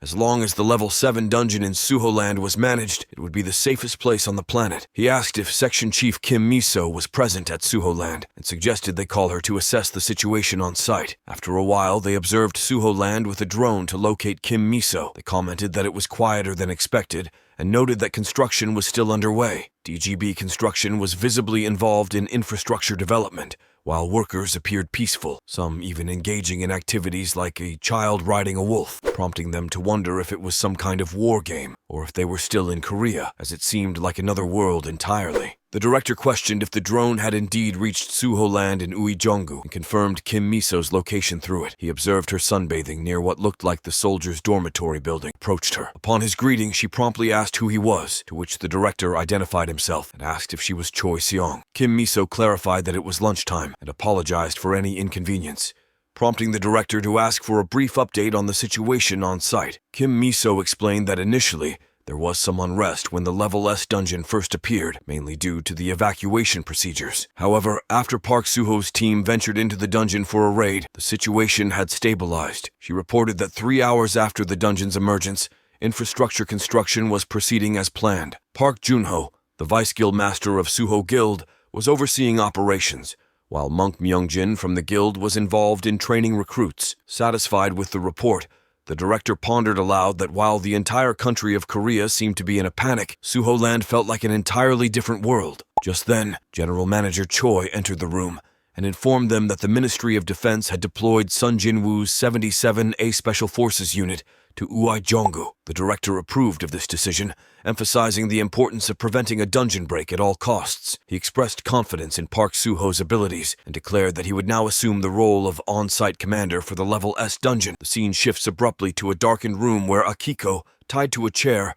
is startled as Commissioner Takeo enters and asks if she's awake. With defiance, she retorts that he's mistaken, but Takeo presses on, threatening her with electrocution and displaying her bracelet, a significant find since she rarely wears it and had hidden it well. Curious, she asks how he obtained it. Takeo smirks, stating they've already thoroughly examined its contents. Demanding to know their intentions, Akiko dismisses the bracelet as a mere diary, but Takeo reveals it contains detailed predictions of the future, outlining who will rise as heroes or villains, predicting incidents and even foreseeing the world's end. He explains how he used this foresight to gather individuals of great potential, molding them into a team that elevated him to champion status and earned him hero worship across Japan. Takeo credits this success to a regression stone he possesses. Cutting through the tension, Akiko asks if this is what Takeo wants from her. He presses her to disclose Lee Su's whereabouts, promising to fulfill her desires in return. Claiming ignorance, Akiko insists she doesn't know. Watching through a glass wall, a figure confirms her truthfulness to Takeo's disappointment. Despite this setback, Takeo comments bitterly on their unwitting creation of Lee Su as an enemy. Takeo pronounces Akiko's fate, a lifetime in the awakened exclusive prison with a grim end awaiting her. Unfazed, Akiko suggests Takeo doesn't have time to concern himself with her fate, hinting that Lee Su will likely seek him out soon. Moments later, an operator shows Takeo a video of Lee Su, stating it's the last known footage as he has gone underground. He stated that they were currently tracking him down with drones,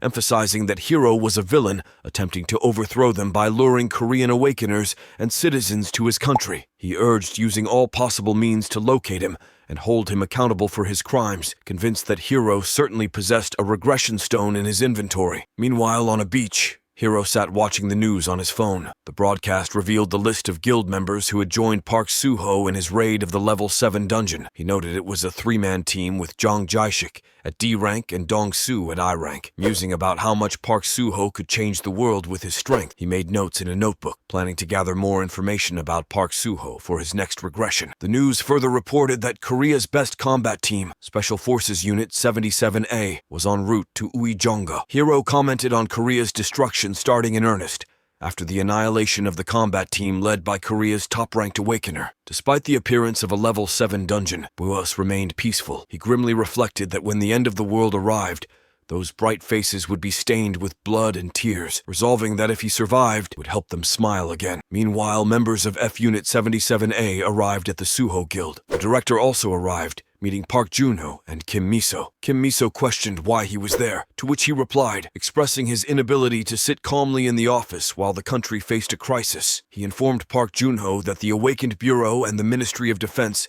had decided to fully support the Suho Guild in response to ease citizen anxiety. Park Junho expressed Park Suho's disapproval of outsiders entering their territory under such circumstances. The director acknowledged this, but stressed that the Level 7 dungeon's appearance constituted a national crisis, not solely the Suho Guild's responsibility. She assured Kim Miso that she would do her best to explain the situation to Park Suho when he emerged, and confirmed their willingness to compensate appropriately for using the dungeon. After a while, Kim Miso found herself alone with the director, questioning his presence. He bristled at her inquiry, asserting that the director of the bureau should not remain inactive during such a national crisis. Kim Miso speculated whether he had chosen this location because it seemed safest, to which he challenged her perception and ordered her to stop the nonsensical talk, insisting they establish his command post immediately. He directed that all available aces, including Choi Soo-young from the detection team, be transferred to join them, emphasizing Soo-young should already be in the barracks. Turning to another matter, he queried about the defensive wall of trees in the area, questioning its invulnerability even to missiles. Kim Miso admitted uncertainty, suggesting he tested himself. Meanwhile, Sun Jinu approached Park Junho, advising against causing any difficulties for the director. Jinu proposed establishing their post in that location if the director permitted, noting the director's actions seemed motivated by patriotism rather than avoiding trouble. He concluded, "Let him do as he wishes," requested they ensure soldiers' and civilians' paths did not intersect, given the soldiers' heightened sensitivity due to the impending raid. Elsewhere, a robust soldier finished his meal, remarking cynically that this place seemed like where trash accumulated, except for Park Soo-ho, though the food was exceptional. His companion nodded towards Granny, who was hurriedly cooking for 200 people, suggesting the food might not suffice. Their conversation was interrupted by a newcomer from the Suho Guild, who accidentally bumped into the soldier, provoking his ire. In a fit of anger, the soldier grabbed the newbie by the collar and shouted at him. Meanwhile, Gunwoo piled bread on a tray, attempting to escape while getting slapped in the face. Granny Sua, incensed, threw a knife, warning him not to touch the bread due to shortages. Ignoring her, Gunwoo leapt out of the window and offered the bread to monkeys nearby, leaving chaos in his wake. From the window, the healthy soldier spotted Gunwoo and inquired about his identity. His friend explained that Gunwoo was Park Soo-ho's nephew, noting his agile movements reminiscent of an awakened monkey. The soldier commented on Granny's sharp aim with the knives and expressed frustration over nearly being hit. His friend retorted that it was because Gunwoo had caused a scene, asking if he was prepared to face consequences similar to those faced by Lee Soo. Curious, the soldier questioned if Granny was also part of Park Soo-ho's family and remarked on the apparent eccentricity within that family. Meanwhile, elsewhere, a man Wu sat with the director in an office. The director asked why he was there, to which he responded that they planned to initiate the raid that day. The director hesitated, suggesting the soldiers had just arrived and might benefit from a day's rest. The man disagreed, stating they had already rested enough and had sent cooperation requests to each guild, adjusting plans for additional combat teams. He implored the director to trust them if they still thought more manpower was unnecessary. The man clarified it wasn't about trust, but efficiency, highlighting the potential losses even Lee Suong's renowned team had faced. For their country, which lacked manpower compared to Japan, any casualties would be significant. He emphasized the need to proceed cautiously, to avoid jeopardizing future raids, especially with elite forces en route from Boos. The director acknowledged his points and agreed to keep Unit 707 on standby for one more day. Meanwhile, in the camps, Choi Soo-young slept as Kim Miso approached, playfully tossing a fire fairy at her. Kim Miso teased Soo-young for not greeting them properly upon her return after a long absence, questioning why she was just resting. Soo-young replied that being away had been preferable. Kim Miso teased her about Park Soo-ho's influence, prompting Soo-young to question what that had to do with her. Kim Miso mentioned that she had called Park Soo-ho multiple times while on dispatch, frustrated and questioning why she was being scrutinized for checking other people's call records. She reflected on the chaos that ensued at the bureau when she suddenly disappeared. Just then, a red-haired girl entered the room, delighting both Choi Soo-young and Kim Miso. Choi Soo-young asked if she had brought the chicken, and the three of them sat down to enjoy the food that had been brought. Sehee asked if they had seen the video of Song-yi getting rejected by Park Soo-ho in 5 minutes. Kim Miso inquired if Song-yi and Park Soo-ho were dating, to which Sony explained that it was all revealed in the latest edition of Unanswered Questions. She had been rejected the moment they met. Now she was being tutored because she aimed to take the Awakened Mercenary exam. When asked why she got rejected, Song-yi replied that it was because she was weak. Kim Miso deduced that Park Soo-ho's type was someone strong. Sehee then turned to Kim Miso and asked if she was Park Soo-ho's liaison officer at the bureau. Kim Miso proudly stated that she was ranked #1 among women in Korea, and foremost among the country's strongest women. She playfully asked if Sehee could introduce her to Park Soo-ho. Meanwhile, the news broadcasted that 24 hours had passed since Park Soo-ho entered the Level 7 dungeon. 38 mercenaries, including S-rank members, joined the vanguard along with the full party of 30 from Special Forces Unit 707A, who were preparing to raid the dungeon. After a while, the other teams were ready to enter the Level 7 dungeon. Park Junho asked a newbie about Monk Moonan's whereabouts. The newbie explained that Monk Myungjin had entered a Level 1 one dungeon with them yesterday and had single-handedly defeated the boss several times. However, he had suddenly left by himself with a strangely fierce expression. Park Junho asked if Monk Myungjin had brought his medicine. On the other side, Sun Jinwoo addressed his team, stating that their only intel on the level 7 dungeon was that it was an undead land. They would act as the vanguard and first find the best place to set up camp. As they gathered to analyze the situation and devise an operation plan, the director reminded everyone of their status as the country's best combat team, urging them to give their utmost. They began entering the portal, with 28 members successfully passing through, while 2 S-rankers failed, and the portal abruptly closed. Just then, the door burst open and a countdown commenced, startling everyone. The director identified the intruder as Park Suho, confirmed by reporters announcing his return. News broadcasts hailed his achievement of clearing a level S dungeon in just 24 hours. The director respectfully requested Park Suho's assistance and glanced at Jang Jae-shik and Dong Su, who were sleeping on the grass. He inquired about their well-being, to which Park Suho replied that they hadn't slept for 3 days and were resting. Acknowledging Suho's likely exhaustion, the director asked him to detail his dungeon-clearing strategy in writing while he rested. Kim Miso suggested any information,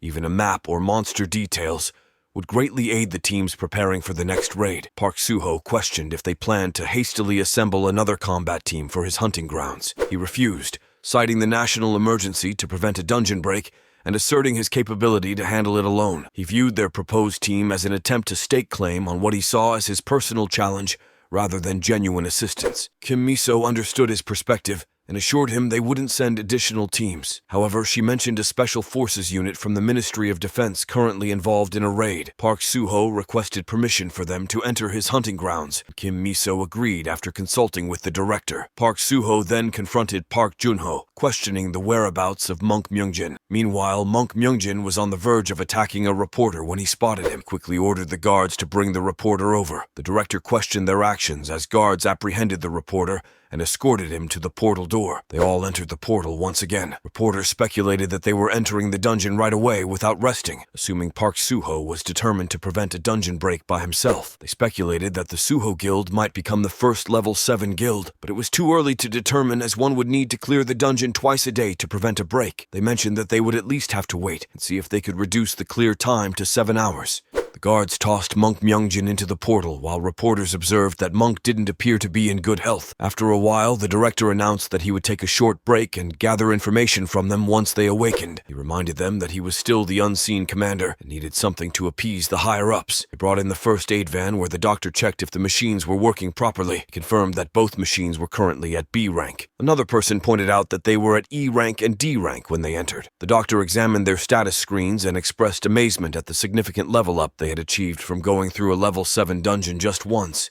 emphasizing the concrete proof of such progress right there. Suddenly, both of them woke up, ready for action. After a few seconds, Dong-su realized they were no longer in immediate danger. He inquired about Park Suho's whereabouts. The doctor responded that he heard Park Suho had re-entered the dungeon about 20 minutes ago, along with 2 other members of the Suho Guild. Jang Jae-shik suggested that they likely had only about 30 minutes left and asked for guidance on what they should do during that time. The director advised them to spend all the money they had on purchasing items if they wished to avoid dying without even leaving a corpse. They proceeded to check their status screens. The scene shifts to Lee Sung-woo, watching news coverage reporting Park Suho's immediate re-entry into the dungeon without rest, accompanied by cheering crowds celebrating his raid. The news further highlights the completion of a residential area for 3,000 households in Namangju Suho land, leaving Lee Sung-woo in shock over how Park Suho managed such a feat in just one day. Lee Sung-woo also notes coverage of Park Suho, Monk Myungjin, and Park Junho reducing their dungeon clear time by 3 hours, achieving their second clear in a remarkable 21 hours. Meanwhile, on the other side,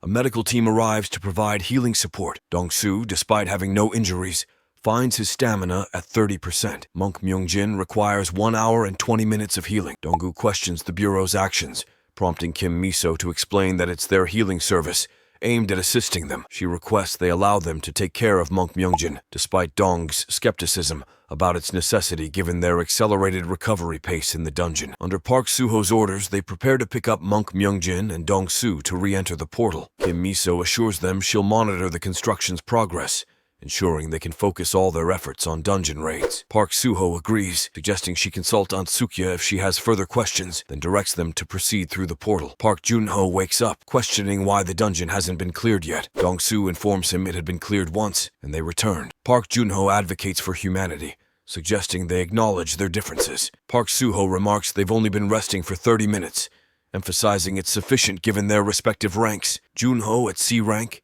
Ishik at B rank, and Myungjin and Donggu also at B rank. They proceed to check their levels on the status screen. He remarked that their bodies were rapidly growing stronger, but their minds had yet to catch up, which was why they felt fatigued despite having had ample time to recover. He emphasized that with such an attitude, they wouldn't be able to protect their home even if they reached S rank. Consequently, they were all undergoing special training until their lifeless expressions regained some vitality. Park Suho remarked, "Don't these guys realize they have to get stronger quickly so they can hold down the fort while I'm away?" Just then, undead skeleton knights arrived to attack them. They fought back fiercely, knocking down most of the skeletons. However, undead orcs approached them next. Park Suho observed, "This wave of opponents is coming at us on its own. Is it because of Myungjin?" They all used their different powers to battle the undead orcs. Suddenly, an orc kicked Park Junho. Jang Jae-shik noticed that Junho had suddenly lost strength, and his sword's edge was becoming dull. Dong-soo remarked that his accuracy was also suffering. Meanwhile, an orc was overpowering Myungjin. Just then, a banshee appeared to attack them. An operator showed a video to Kim Miso and the director,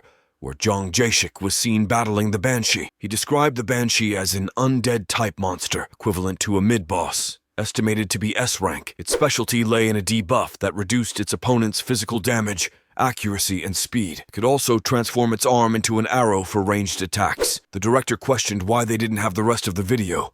The operator explained that they had attempted to forcibly extract the video while Dong-soo was sleeping in the infirmary, but he had woken up in the middle of it. He mentioned that they would formally request the video from Dong-soo once he came out. Adding to the discussion, the director noted that aside from Hero's team, no one had ever succeeded in clearing a level 7 dungeon. Kim Miso pointed out Park Suho's inclusion in their team, noting that no other team had returned from raiding a level 7 dungeon yet. She mentioned Japan's reluctance to share information and the numerous requests they were receiving about the level 7 dungeon. She emphasized that their immediate priority was the safety of SF Unit 77A and asked for an update on their situation. In the midst of the intense situation, Park Suho shows a screen depicting Jang Jae-shik, who was barely C rank at the time, receiving healing from his fairies after a near-death experience upon entering the dungeon. He explains that not only did Jae-shik receive healing, but also a significant buff, attributing their success against the Banshee to Park Suho's extraordinary long-range healing abilities. He emphasizes that without Suho's intervention,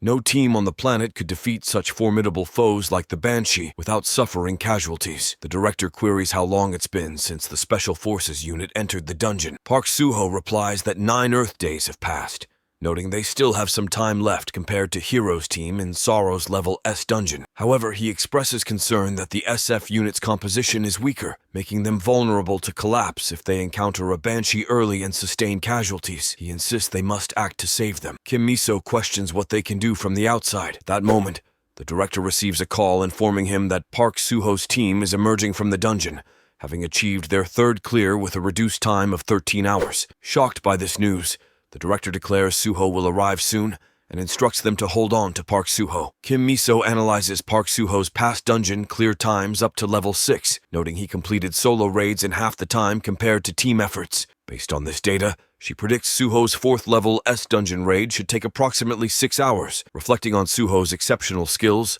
she regrets not preventing the SF unit's deployment. She presses the director on what he meant by saving the SF unit. He explains that Suho's mastery improves with repetition, suggesting that assembling a team of A-rank veterans under Suho's leadership could yield remarkable results. Shortly after, Park Suho emerges from the level S dungeon, and the director approaches him, earnestly pleading for his assistance. The director interjects, stating that spending more than 15 days in the dungeon reduces the survival rate to below 50%, and they cannot afford to lose their Special Forces unit so needlessly. He angrily demands to know who authorized such a reckless entry. He admits to making a miscalculation due to his impatience and asks how he can save the people who have already entered the dungeon. Kim Miso responds calmly, explaining that there is a way to go and save them. She recounts an incident that occurred 5 years ago in a level 1 dungeon near the Namhan River in Yongpyeong. She details how since the level 1 dungeon appeared in a field, the entrance fee remained affordable, and there was a high chance of finding an artifact, making it a popular spot known as the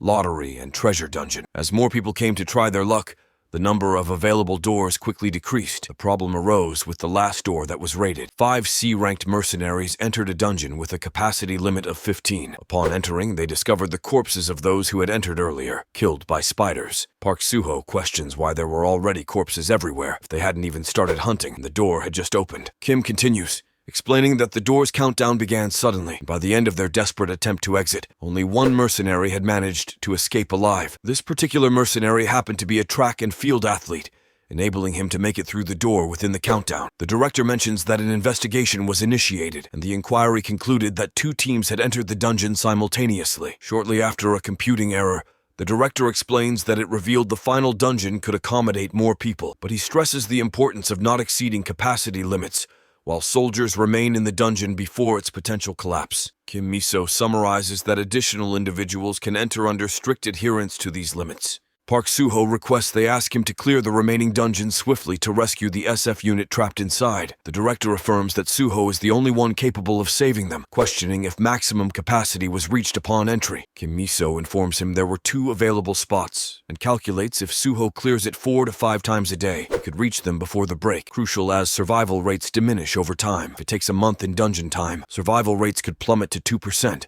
Underscoring the urgency. Frustrated, Park Suho wonders aloud why he must undertake such a futile task, suggesting government compensation for missed opportunities during the rescue. Kim Miso firmly declines, signaling there's no need for such arrangements. Meanwhile, a reporter announces Park Suho's current location at the Level S dungeon in Ui Janggu Suho Land. Despite reducing the Level 7 dungeon clear time to just 4 hours, Park Suho has embarked on a rescue mission for the SF Combined Unit. Only 10 minutes into his entry, he is expected to complete it in approximately 2 hours. Suddenly, everyone is shocked as Park Suho unexpectedly returns from the dungeon, reporting a shocking event. He reveals he has cleared the Level 7 dungeon for the 6th time in a mere 13 minutes and is now re-entering. The scene shifts in the news broadcast, highlighting the world's fascination with Park Suho's extraordinary dungeon clearing abilities, capturing global attention with his unprecedented feats. Meanwhile, 4 days have passed since the Special Forces unit entered the dungeon. Park Suho has embarked on his 8th raid of the dungeon, maintaining an impressive average clear time of 20 minutes per raid. Outside, news reports indicate that the combined unit survival rate has dropped below 50%, prompting numerous individuals to gather in the square,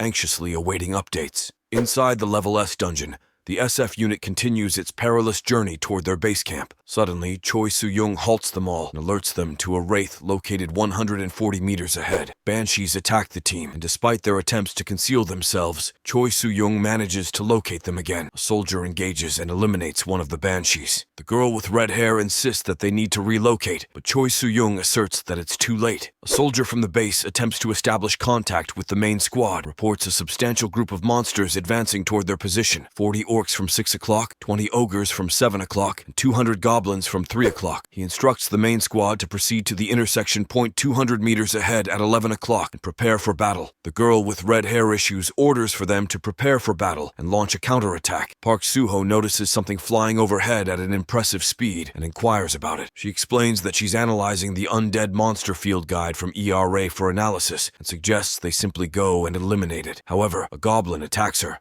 throwing her aside. Park Suho realizes that their mana and stats are decreasing at an abnormal rate, making it impossible to defeat the undead in this condition. He suspects it might be some kind of curse. Observing the Banshees, he identifies the cause of their diminishing physical attributes rapidly, realizing their endurance is limited. He concludes that they urgently need to inform the scouting unit and tries to establish contact with them to relay information to her. Meanwhile, people observe that Park Suho has returned and acknowledges that he has achieved the incredible record of clearing a dungeon 87 times in only 6 days. As he emerges from the portal, Dong-soo also notices the news of his return and inquires if they can go to meet him. Jong-jik responds by asking if he wants to go to that place again. Dong-soo clarifies that he certainly does not and suggests that they lay back down, which they proceed to do. He reflects on what might have happened if there hadn't been a great disaster. He then asks the director and Kim Miso if he can enter now. The director requests that he return with them this time, emphasizing that it's the last dungeon. Dong-soo replies that if they are still alive and proceeds to enter the portal. The news broadcasts announce that patron St. Park Suho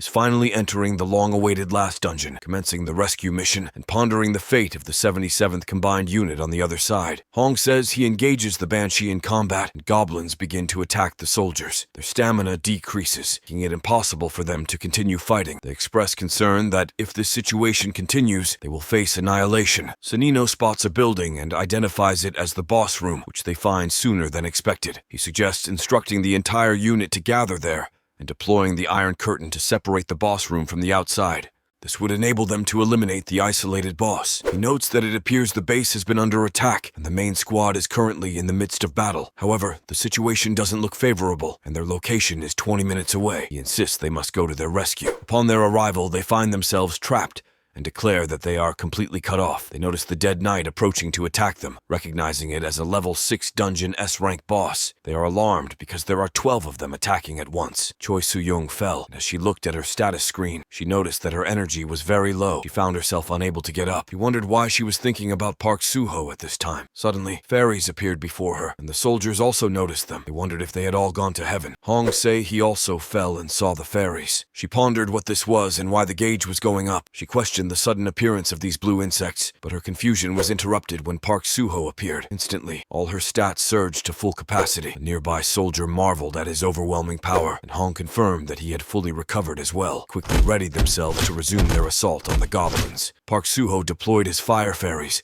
swiftly dispatching the remaining goblins. Checking if the area was secure, he was approached by Choi Soo-young, who hugged him in surprise, questioning his unexpected presence. Soldiers nearby wondered if Park Soo-ho was their savior. Moments later, Hong Se arrived, finding the goblins obliterated. She searched and found her team not far away, where soldiers discussed Park Soo-ho's heroic actions and his rumored romantic involvement with Choi Soo-young. Hong Se expressed disbelief at Park Soo-ho's appearance, speculating it marked the final dungeon. He questioned if he had single-handedly cleared everything. He brushed her off, insisting she was too weak to be his partner, and suggested they hold their position longer. Hong Se insisted on staying close, concerned for her safety. Park Soo-ho rushed ahead, leaving her behind once more. Meanwhile, soldiers regrouped, discussing their dwindling numbers. Originally 21 strong, 6 fighters had fallen, leaving 15 survivors. Contact with base camp and the scouting party was lost. They observed the goblins resurrecting and debated their strategy. One soldier proposed regrouping with base camp first, but another warned that heading there now would be futile, as there was nothing left to find. He reveals that there are 5 more people alive in the boss room. The situation is dire. The soldier suggests they follow him without delay, emphasizing that time is of the essence. If they delay, everyone will die. He swiftly departs,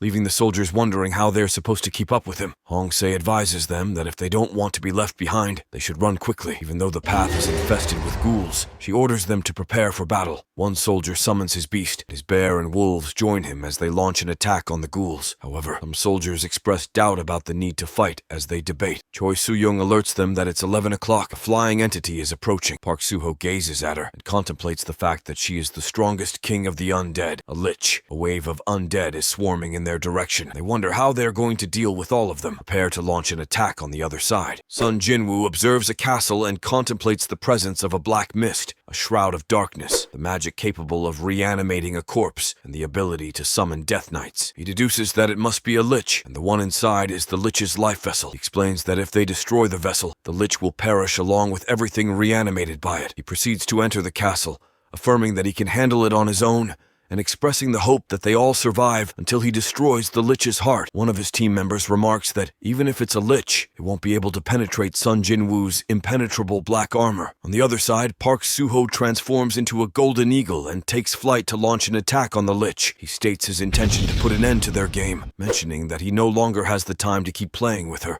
and advises her to return home. Portals open on her side, and he summons wyverns through them. They unleash a fiery assault from all sides, causing the lich to vanish without a trace. Choi Soo-young remarks that it's not over yet, and emphasizes that a lich does not meet its demise so easily. The scene shifts as Sun Jinwoo enters the castle, where he encounters numerous vessel monsters. Reflecting that he preferred handling things alone, Park Soo-ho advanced and engaged the monsters in a fierce combat, unleashing a killing spree. Despite his skill, he soon found himself ensnared by the creatures, struggling to break free from their grip. Meanwhile, outside the castle walls, his team members fought desperately against the undead orcs, but were overwhelmed and immobilized. In that critical moment, Park Soo-ho's fire fairies arrived, accompanied by a wild boar and a bear, launching a sudden assault on the undead. The team members were astonished to see Park Soo-ho in action again. Utilizing his fire fairies, he incinerated the undead orcs, while a member of the SF unit noted that their strength was returning and the flames were consuming all undead outside the barrier. After some time, Park Soo-ho realized that a team member was missing. Upon learning that the captain had ventured inside the castle, he decided to take action. Declaring his intent to retrieve the missing member, he instructed the others to hold their positions and avoid further risk. Transforming into a golden eagle, Park Soo-ho continued his assault, using his fire fairies to eliminate ghouls effectively. He then transformed into a powerful beast,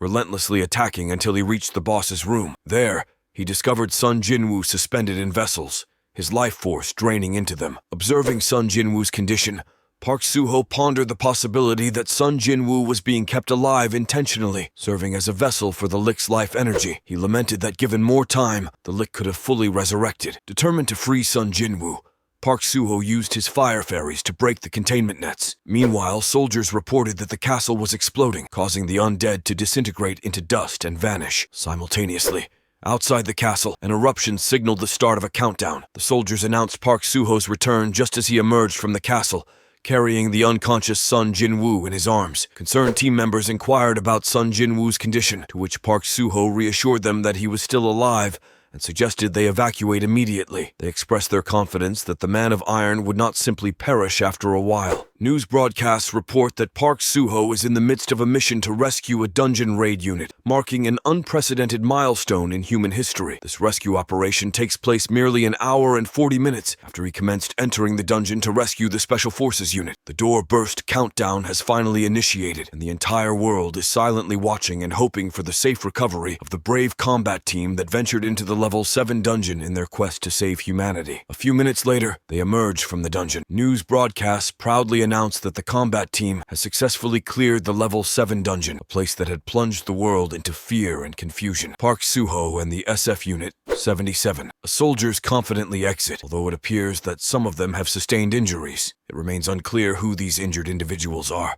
as well as the whereabouts of the dungeon which has vanished. Reporters approach Park Soo-ho and inquire about how he is feeling at this moment and whether he intends to share his raid strategy. In response, he transforms into an eagle and takes flight, leaving the questions unanswered. Meanwhile, Hong-se reflects on the idea that she could encounter a guy like that in her life, considering its fate. She then questions her companion, inquiring whether she has any feelings for him. The companion responds by asking what she's talking about, explaining that she is simply happy to see him. Hong-se suggests that she should ask him out. Hiro watches the news reporting his successful dungeon clearance, ponders whether there are still skills of which he remains unaware. He wonders about the kind of skill he used to clear the dungeon in just 2 minutes. As his phone's recharge depletes, he contemplates the likelihood that all his Japanese bank accounts have been frozen. He realizes that if he sells the blood crystals in his inventory, he'll likely be discovered. He overhears people speaking ill of him and praising Park Soo-ho. He decides that he should use these individuals as the first sacrifice for upgrading the regression stone. Sun Jinwoo recalls a childhood memory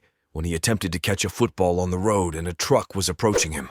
In that dire moment, someone intervened and saved Sun Jinwoo, but at the cost of their own life. He regained consciousness in the hospital, where medical staff inquired about what had happened. They informed him that Park Soo-ho had rescued him and the other soldiers. On the other side of the story, Hong Se-hee and Park Jun-ho entered the room. Hong asked if Park Soo-ho had awoken yet, mentioning their planned meeting for today. Park Jun-ho informed her that Park Soo-ho was still asleep. She handed them kimbap soaked in raspberry wine and asked them to give it to him, requesting a call when he woke up. After she left, Park Jun-ho remarked that he had never realized Park Soo-ho was so popular with women. They then checked on Park Soo-ho, who was sleeping in his wild boar transformation. Park Jun-ho suggested trying to wake him, but Hong cautioned against it, recounting a previous experience when he tried to wake Park Soo-ho in his wolf form and almost got bitten to death. Just then, Hong-hee burst into the room with a scream, asking if Park Soo-ho was awake. She transformed into a cat and hugged him, explaining that after the SF unit's dispatch ends tomorrow, would have to return to the guild and wouldn't see him for a while, wanting to spend time with him now. Hong-se noted that the transformation would end soon. Shortly afterward, Choi Soo-young and Sun Jinwoo arrived to meet Park Soo-ho. He transformed back into a human, but in the process found himself in a very compromising state with Hong-hae. Choi Soo-young, seeing them, became angry, threw a box at his head and stormed out. Sun Jinwoo expressed his gratitude, mentioning that he wanted to thank Park Suho and had learned that receiving help didn't just burden others, it also allowed one to save more lives in return. Meanwhile, a member of Korea's Awakened Bureau's criminal task force was tailing Lee Sun. She questioned him about his identity, to which he introduced himself. She asked why a woman who had been found dead from a gunshot wound to the head at a murder scene in Simdong was now alive and present. Angered, she transformed into a lizard and swiftly killed him. Meanwhile, the director is engaged in a phone conversation. After he finishes the call, Kim Miso approaches and informs him that an order has been received from the Army's Special Warfare Command. The order entails disbanding the coalition and dispatching SF Unit 77A to the Level 6 dungeon in Seoul's Area 5. He acknowledges the urgency of the situation in Seoul. She adds that it's not just Seoul. The entire world is in turmoil. He expresses his weariness and mentions that saving the country is only enjoyable the first few times. She informs him that the executives are waiting in the conference room at the bureau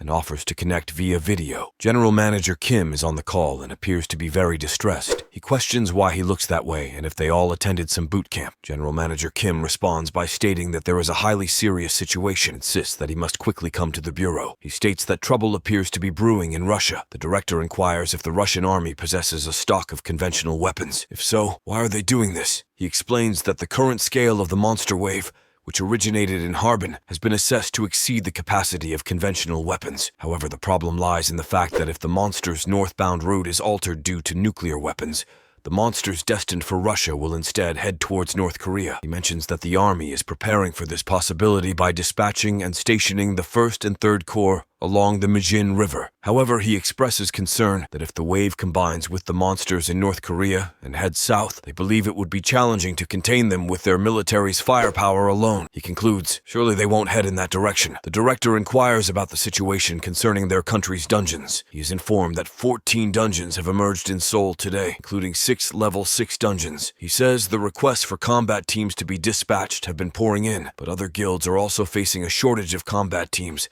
leaving no solution in sight. The director remarks, "They're telling me there are 6 level 6 dungeons. It's a total disaster." He reveals that 2 special task force members who were investigating a suspect have been murdered, and the suspect managed to escape. The director of the Awakened Bureau asked who the killer was, questioning if they were an awakener. In response, he explained that they believed the culprit to be a vampire who had died and been resurrected 3 times. The next morning, the SF unit prepared to depart and bid farewell to each other. Kim Bop suggested to Choi Soo-young that she should return to the detection team. She was advised to go to the most critical area, expressing her determination to become stronger. Meanwhile, news broke that Russia had dropped a nuclear missile. The situation was described cautiously, acknowledging the sensitivity of such actions on their own land. Despite initial reservations, it was executed. Concerned, the director emphasized the need to strengthen the defense wall around Seoul, which belonged to the territory of the 2 guilds. Cooperation requests had been received from both guilds, with little time for a break and a shortage of combat teams. Park Suho was identified as the key figure who could resolve the crisis, noting claims that he could handle all of Seoul's dungeons if he chose to. However, he had not taken action, raising concerns. Reports from the guild association suggested the Suho Guild was not contributing adequately, despite receiving benefits. Later, Park Suho and Dong-soo conversed on a mountain. Dong-soo remarked on the news coverage of people holding candlelight rallies due to Park Suho's inaction amidst Seoul's dungeon crisis. Currently, there were 2 level 6 dungeons in Area 2, and the available time for intervention was a mere 27 days. Park Suho questioned the necessity of venturing into hunting grounds within others' territories. Their discussion was interrupted by Kim Miso's arrival. She informed them of a cooperation request from the Awakened Bureau, stressing the urgency as there were several dungeons they couldn't contain without Park Suho's assistance. Meanwhile, they witnessed an explosion in Suho land, speculating if it was related to the Blood Crystal power plant. Dong-soo suggested it might involve Lee Sung-woo. Reports indicated efforts to evacuate the injured and rescue those trapped within. Park Jun-ho states that they cannot enter due to the fire. Jung Jae-shik arrives and inquires about the situation. Dong-soo responds, suggesting that a blood crystal generator may have exploded. He suggests that they should prioritize extinguishing the fire. Then, Park Suho arrives and employs a water vortex,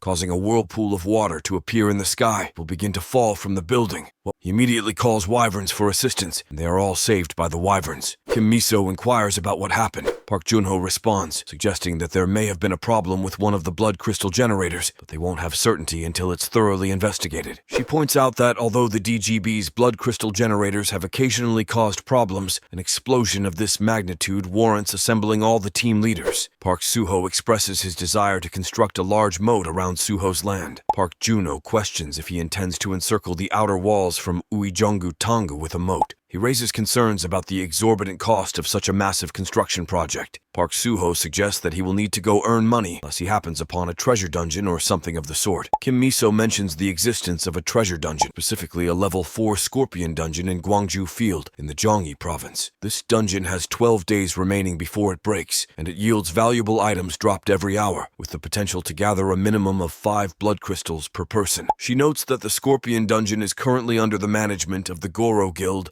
in the southern fields of Gyeonggi province. Interestingly, a cooperation request has already arrived from the Goro Guild. She explains that the Goro Guild's parent company, Goro Construction, boasts 50 years of experience in river construction, and by cooperating effectively, they can complete the construction at half the price. Jong Joshik expresses his desire to use this opportunity to thoroughly test his new strength. Yonggan suggests that if he wishes to do so, they could each form a party with the recruits in the guild. She assures them that during their absence, she will handle the contract negotiations with Goro Construction. The news broadcast announces that the SUO Guild's party of 5 has finally commenced their raid on Gyeonggi Province's Scorpion Dungeon in Gwangju Field. Inside the dungeon, they were engaged in a fierce battle against the Scorpions, successfully defeating them and collecting the precious blood crystals. Meanwhile, in Mongolia, soldiers faced an onslaught of thousands of monsters converging on their position. Simultaneously, in the Situation Room at the Scorpion Dungeon in Gyeonggi Province, a member of the Awakened Bureau entered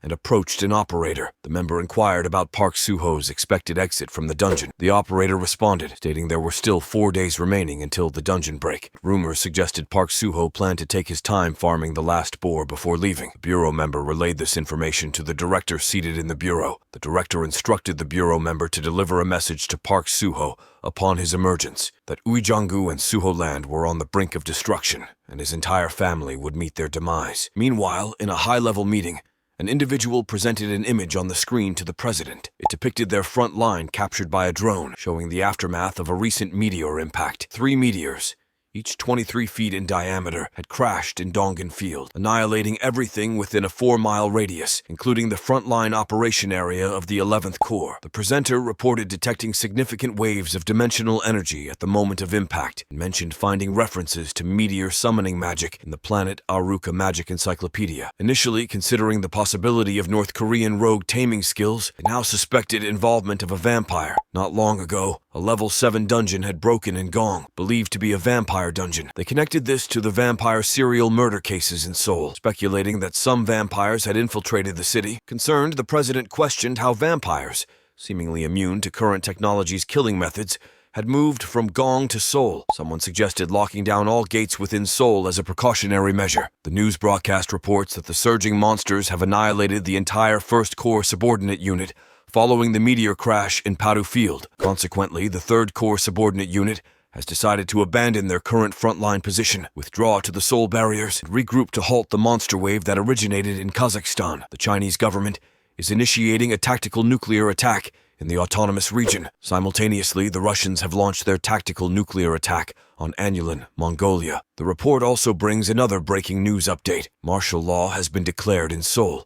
Meanwhile, the director makes a call to Kim Miso, who is currently in Suho land Uijongu. He urgently advises her to evacuate the area if she wishes to survive. He explains that they are in the midst of a national emergency, and the 3rd Corps subordinate unit is currently retreating toward the Seoul barriers, with their location being near Uijongu. He strongly urges her to join the unit and make her way down there, emphasizing that if she misses this chance to leave, she will soon find herself surrounded by monsters. He reveals that there are plans to bomb Uijeong to wipe out the monster clusters there. Meanwhile, people are departing from Gate 34 when suddenly Choi Soo-young arrives and eliminates a vampire who had just bitten a soldier. She instructs the team to set up all the equipment around the gate and stand by. She then enters the gate area and inquires if everyone from Suho Land has passed through, mentioning Suwaki and Kim Miso by name. However, she informs that their names are not on the list. On the other side, Kim approaches Granny and emphasizes the urgency of their departure. Granny points out that Gu's father and uncle have not yet arrived, and she questions how Kim Miso expects her to leave without them. Just then, a newbie arrives and reports that all the construction workers are hurrying out, but they can't locate Gunwoo anywhere. Granny suggests that if he's not around, he might be playing in the beast's resting zone. Suddenly, the newbie points out the window and remarks that the sky is taking on an unusual appearance. They all turn their attention to the window,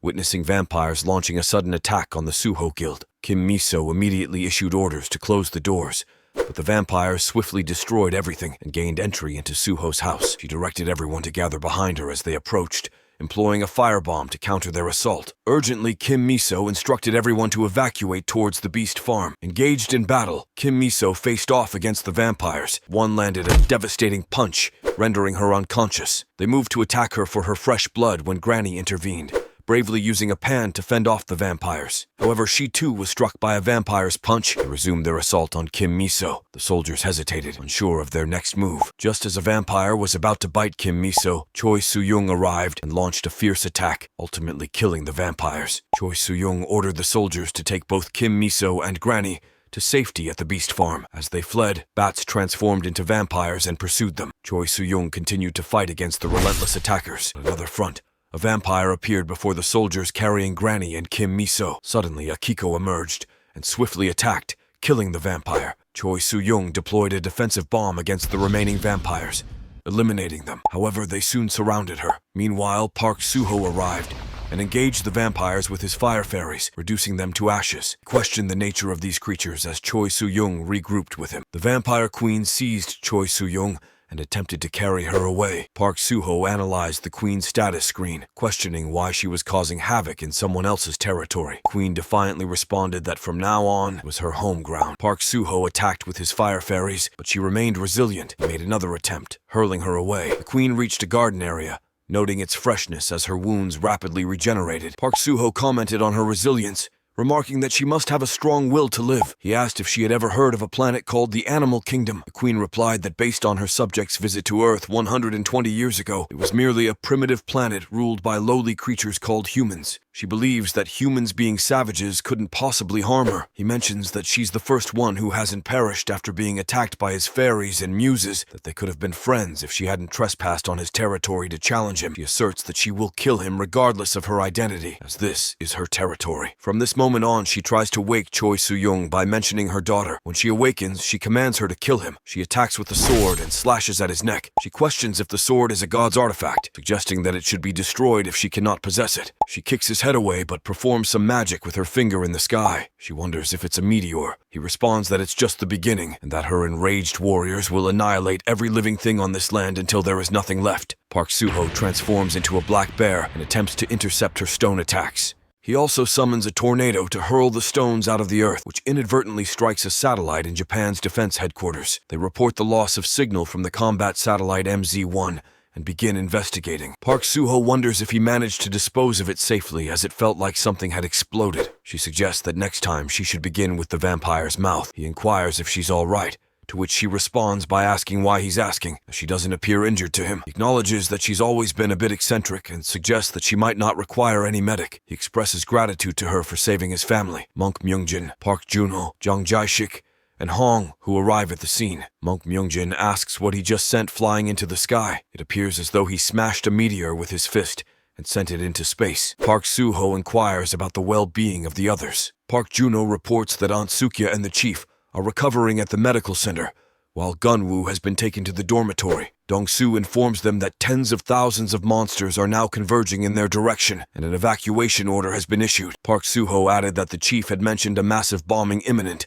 and stressed the need to escape. Choi Soo-young provided specific information, stating that approximately 120,000 monsters were approaching from 6.1 kilometers outside the outer wall of Suho Land Castle. Park Suho agreed, mentioning that the military had already pulled back and they should follow suit. In response, Park Junho was tasked with making a call to inform them not to engage the monsters. Concerned about the urgency of the situation, Choi Soo-young remarked that it might already be too late. Park Junho made the call and learned that artillery fire had commenced, With an air raid scheduled soon, everyone began running towards safety, with Park Suho commenting on the daunting challenge of stopping 1,000,000 creatures. At the military base camp, commanders assessed the situation at Suho Land and observed the Apache squadron initiating an attack. They expressed surprise, questioning if these monsters possessed anti-air capabilities. Meanwhile, a team assembled at the Presidential National Crisis Management Situation Room. The director questioned if they were utilizing all available firepower, noting minimal damage to the advancing monster horde, which was merely slowing their advance. Acknowledging the formidable strength of the enemy, he sought advice on the appropriate response. Suggestions were made to issue an evacuation order for Seoul in anticipation of a massive meteor attack targeting the city. The director vehemently opposed this idea, emphasizing the substantial investment made in Seoul's infrastructure and the city's strategic importance. At that moment, a person entered the room with breaking news. The United States had approved a nuclear strike, and a B-1B Lancer bomber was launching from Guam. Faces in the room lit up with a mix of tension and excitement as they contemplated the implications of this drastic measure for their survival. Meanwhile, the news reports that the approved warhead is a 10 KT nuclear warhead named Amazing Goodman, which is expected to be dropped in approximately an hour and 40 minutes. The designated drop point is the Oalo Nyang Station Field. If it explodes at an altitude of 500 meters, it is anticipated to have a shockwave damage effect extending up to 4.26 kilometers. They say Seoul lies beyond the reach of the shockwave's influence. However, there are concerns about potential long-term radiation exposure, especially in Uijeongga, where Suho Land is located. They also note that the B-1B Lancer Squadron has recently taken off from Guam, and a national crisis is unfolding. There is particular worry regarding the safety of Suho Land. The director raises the point that Suho Land's purpose is to defend Seoul and suggests deploying the idiom shield on Seoul's outer wall to eliminate the threat. Meanwhile, the soldiers express their exhaustion, unable to hold on any longer as the Apache squadron began to retreat. Suddenly, they noticed something passing by them and questioned among themselves what it could be. A soldier discerned that it was Park Suho who had arrived, transformed into an eagle. He employed the power of Earth Fury, causing all the monsters to be submerged underground. They observed in awe as the monsters were drawn into the ground. However, their relief was short-lived as they witnessed the giants resurfacing once again. Park Suho launched another attack, this time using massive tree trunks to crush the monsters. Meanwhile, in the Blue House National Crisis Management Situation Room, a meeting took place where they watched a video of Park Suho's battle against the monsters. The president inquired if Park Suho had caused an earthquake and initiated a fire. An individual confirmed that the 120,000 monsters of concern had been eliminated. The president immediately instructed the recall of the nuclear bombers. On the other side, Park Suho continued to fight against the monsters, but suddenly he fainted and became motionless. The monsters began advancing towards him. Choi Soo-young and others rushed forward to assist him, engaging in combat with the monsters to protect him. Meanwhile, Hirong-woo was working in a shop when he overheard customers discussing the vampire situation. He checked the regressor stone on his status screen, noting the significant advantages for upgrading it as hero. Pleased with the progress, he realized there were only 298 more upgrades needed for the regressor stone. While checking his phone, he came across news reports about millions of monsters descending from the north and the transformation of Seoul into a wasteland due to vampires. He also read about Park Suho, who had exterminated over 1.2 million monsters with his earthquake skill. Heading towards Seoul, Leong-woo is astonished by this news and contemplates whether it could be considered divine power. The story transitions to a flashback in Finland near Ketilo, where an old man informs Hiro that there is a rumor circulating. It speaks of a god who has emerged in the east, capable of summoning whirlwinds and shaking the earth to expel evil spirits. This god also provides medicine and daily sustenance, serving as a savior for vulnerable humans against evil. This savior bears a distinctive long scar on his face and is seen as a god of salvation in the realm of the deceased. The story returns to the present, and Leong-woo ponders whether the old man's words held any truth. He reasons that the presence of a long scar on someone's face doesn't necessarily guarantee that it's Park Suho. It dawns on him that there might be several individuals capable of wielding divine power, suggesting the existence of an item that can awaken such abilities. His thoughts drift back to when AO informed him about a rare item that appears on one of the planets every 1,000 years, disappearing within 10 days. This item, when consumed, prevents aging and death. He contemplates how Park Suho could have obtained the Chon sword and wonders if he were to return to the moment of significant change and join forces with him, could he acquire the Red Sky fruit. On the other side, in Aawa Ishigaki Island, Kirisawa Ika informs Takeo Chanu that the U.S. Pacific Fleet en route to rescue the South American escape team has been obliterated by sea monsters. Takeo Chanu expresses his concern about the difficulty of reaching Park Suho and questions how they can afford to let go of a man capable of launching a meteorite into space with his fist. Hirasawa suggests that if Park Suho is unwilling to assist, they should consider consuming Korea. He points out that the Korean government has lost its effectiveness and is struggling to defend Seoul under the relentless pressure of the monsters, with their reliance solely on Park Suho's abilities. He explains that cities like Busan, Daegu, Gwangju, and Jeju will likely seek a stronger government and defense contract to ensure their protection. He notes that Bus, currently the most proactive city, is on the verge of declaring independence and signing a defense treaty with Japan. Furthermore, he mentions the attractiveness of the Asian portal in Sigo on Jeju Island. He predicts that with the forthcoming openings of Gandangan in Bu and Iksen, and as the central people of Gutan collaborate with Korean cities, the guardians of these cities will have no choice but to sign defense agreements with them. Suddenly, a portal opens, and Dr. Toddler, accompanied by Chief Gilbert Reynolds, emerges from it. Takeo asks Dr. Toddler if he has finally invented the portal generator. Dr. Toddler mentions that it's the result of their hard work and dedication, but currently, the generator can only accommodate 2 people, and errors occur when 3 or more attempt to use it. He expresses his excitement about sharing a plethora of interesting information with Park Suho, such as the reversion stone and new weapons designed for clearing level S dungeons, among other things. Meanwhile, in Suho Land, all guild members are busy extracting bloodstones from the deceased monsters. They are gathered and tied up inside the house. Granny is weeping, remarking on the sadness of being old, especially when everything now appears hazy. Kim Miso advises her to take her medicine 30 minutes after each meal. She exits the room where Choi Soo-young and Guno are having their food and inquires about Park Suho's whereabouts. Choi Soo-young responds that he should be with his guild members cleaning up the field in front of the barricade. Just then, Park Suho arrives and asks if she is looking for him. She informs him that there's an official letter from the government that she would like to share. He questions the letter's purpose, and she hands him a Guild 0 defense contract. She explains that if he signs it, Suho Guild's level will be elevated to level 0, and Suho Land will be upgraded from District 13 to Suho City. She elaborates that Korea is currently a federation of united cities with autonomy, consisting of 4 large cities, Seoul, Busan, Gwangju, and Daegu, and 3 medium-large ones, along with Jeju Province. Suho City is set to join this list. She further explains that Suho City will possess the same autonomy as other large cities and will sign an official mutual defense treaty with the Korean government. Choi remarks that it's a fancy way of implying they should remain within the country and concentrate on defending Korea. He asserts that he has no intention of leaving. She counters that this is precisely when he should state that he must frequently be out of the country. Kim Miso points out that essentially the government is concerned about the absence of internal defense when he is not in Korea. She inquires if he is comfortable with being pulled in different directions by various individuals who require his assistance. He responds that he only needs to ensure the safety of his home. She assures him that he will be generously compensated for the support he provides, emphasizing that Suo City requires government backing as it is. She believes it is beneficial to mutually assist each other, considering that they are all neighbors. He proceeds to sign the contract. Then, she introduces one more proposal. She suggests he hire her. Their surprise is evident. She describes herself as an ambitious woman and reveals that she holds an executive position at RCD. She promises that if he hires her,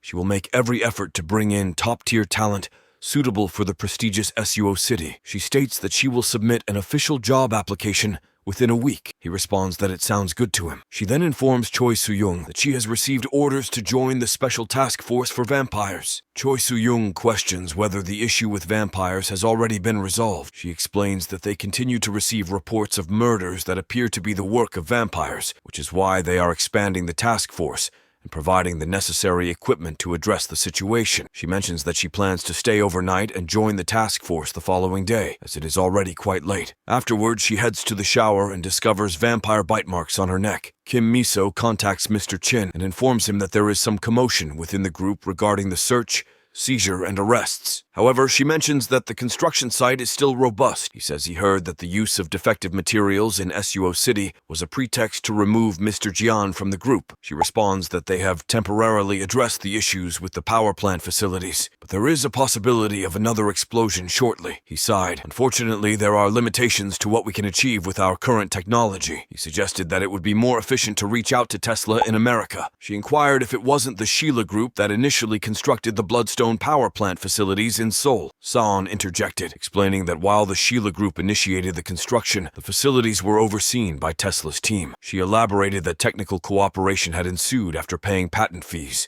albeit for a limited time frame and without technology transfer. She asked if Dr. Richard was still leading Tesla's facility team. Meanwhile, she contemplated that for Suho Land to achieve technological independence, they needed a core engineer to lead dimensional energy research, along with equipment engineers, researchers of various levels, and a returning inventor of caliber comparable to Dr. Toddler of British Roland or Dr. Richard of American Tesla. Subsequently, she arrived in Suho Land. After some time, Park Suho arrived at the construction site and inquired about the slow progress. The workers explained they were doing their best, but frequent electricity disruptions halted the machines. Park Junho added that cafeterias were also affected by unstable equipment at the Bloodstone power plant facility. Park Suho instructed everyone to step back and tapped into the power of Earth's WFT, causing the ground to tremble. The workers recognized it as the renowned Suho brand earthquake. Park Junho acknowledged that he might knock himself out again. He stressed the need to reinforce the security of the outer perimeter to ensure safety in his absence.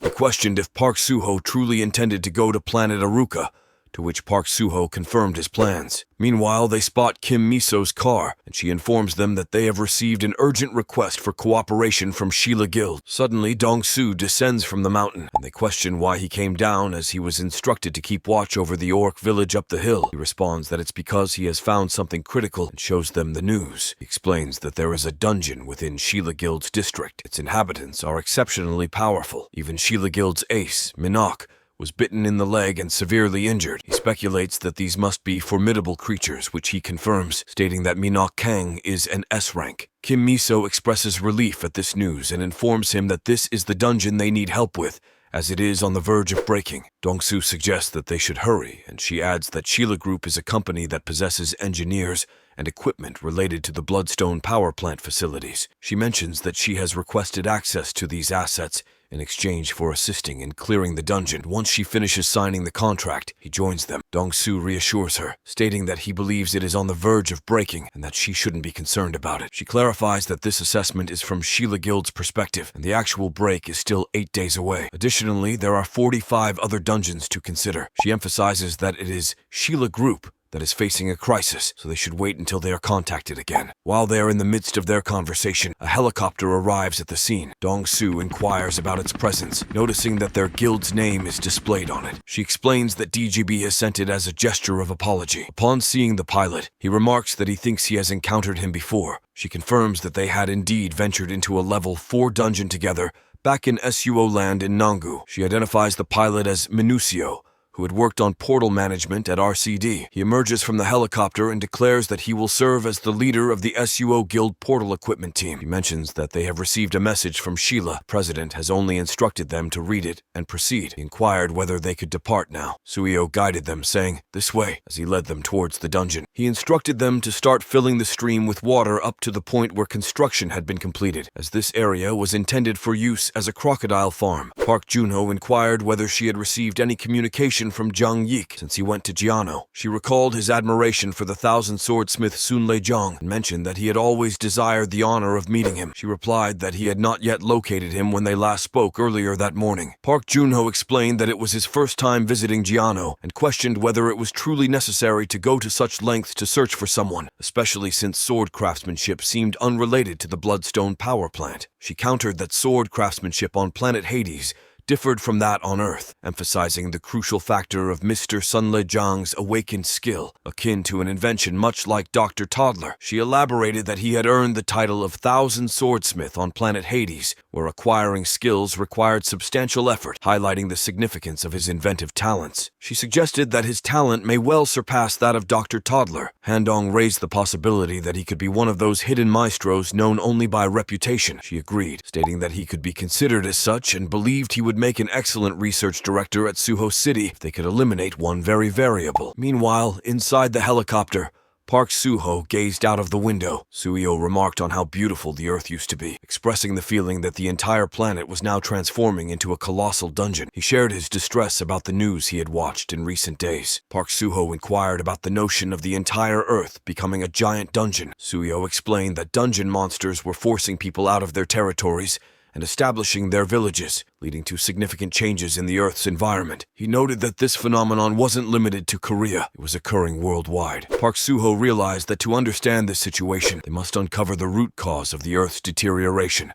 He believes that the High Elves of Aruka may hold the answers to what triggered the catastrophe, the emergence of dungeons, the whereabouts of his missing friends, and the mysteries surrounding him. He queries the whereabouts of the portal leading to the planet Aruka. Minusio reveals that the Era portal in Asia is situated in Sido Jedu, and its highly classified information is known only to top government officials and RCD equipment technicians. Park Soo-ho contemplates leaving for Aruka as soon as he gathers enough crocodiles to fill the new stream. On the other side, Lungu finishes his work at the shop and heads out, contemplating the idea of leaving Boos for the United States. He believes that there are many independent survivors scattered in the fields there, more than in Korea or Japan, which would make it easier for him to upgrade his regression stone. He thinks that some of the large cities in the United States still possess enough power and intelligence to withstand 10 years of level 7 dungeon breaks and monster waves. He wonders if he could gain access to their intelligence by using his future diary as bait, which could potentially yield more advanced data about Park Soo-ho. Meanwhile, Park Soo-ho enters the dungeon accompanied by Minusio,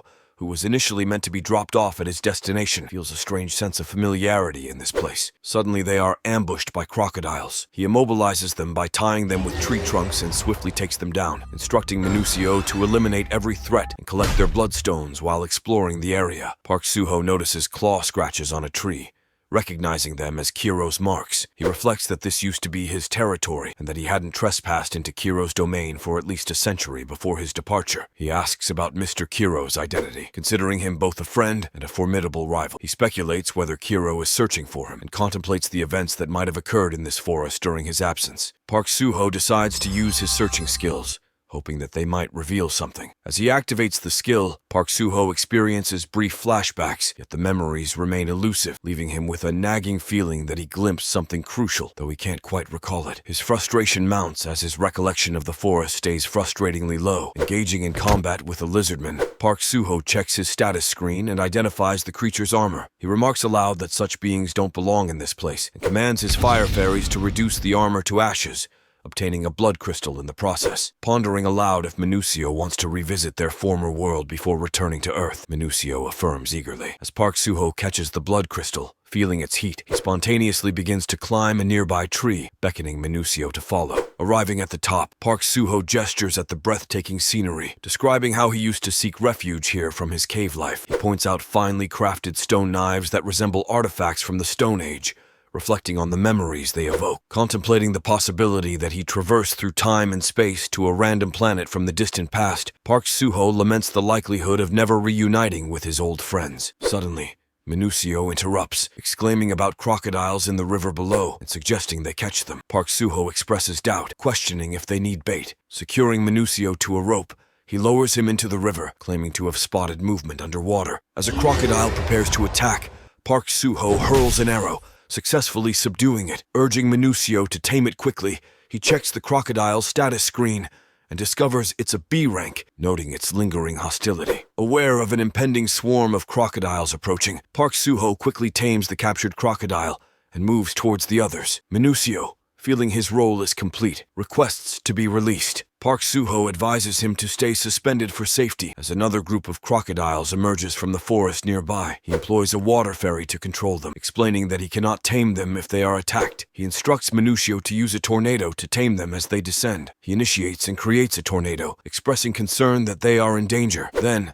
he opens a portal and dispatches all the crocodiles to Suho Land, mentioning that they are going to come live with him on the other side. There's an issue with an excessive number of crocodiles in Suho Land, and their ditch digger has broken down. Park Junho contacts the Situation Room operator and requests them to convey to Suho that they need to halt the influx of crocodiles, as the situation has become chaotic with over 800 of them filling up the moat on the other side. Kei Minok watches a news broadcast reporting that Park Suho has successfully cleared a level 6 dungeon in Seoul's district, 2 in just 4 days. The dungeon was on the brink of a break, making this achievement even more remarkable. Additionally, the man accompanying him, Minusio, who had been stuck at D rank for years, managed to level up to C rank within those 4 days. Kei Minok questions why Minusio, who works for the RCD, is accompanying Park Suho and speculates that they might indeed be government-affiliated individuals. Meanwhile, in KH Group's ace, Hong Se. He expresses her desire to leave. The manager reminds her that she is KH Group's ace,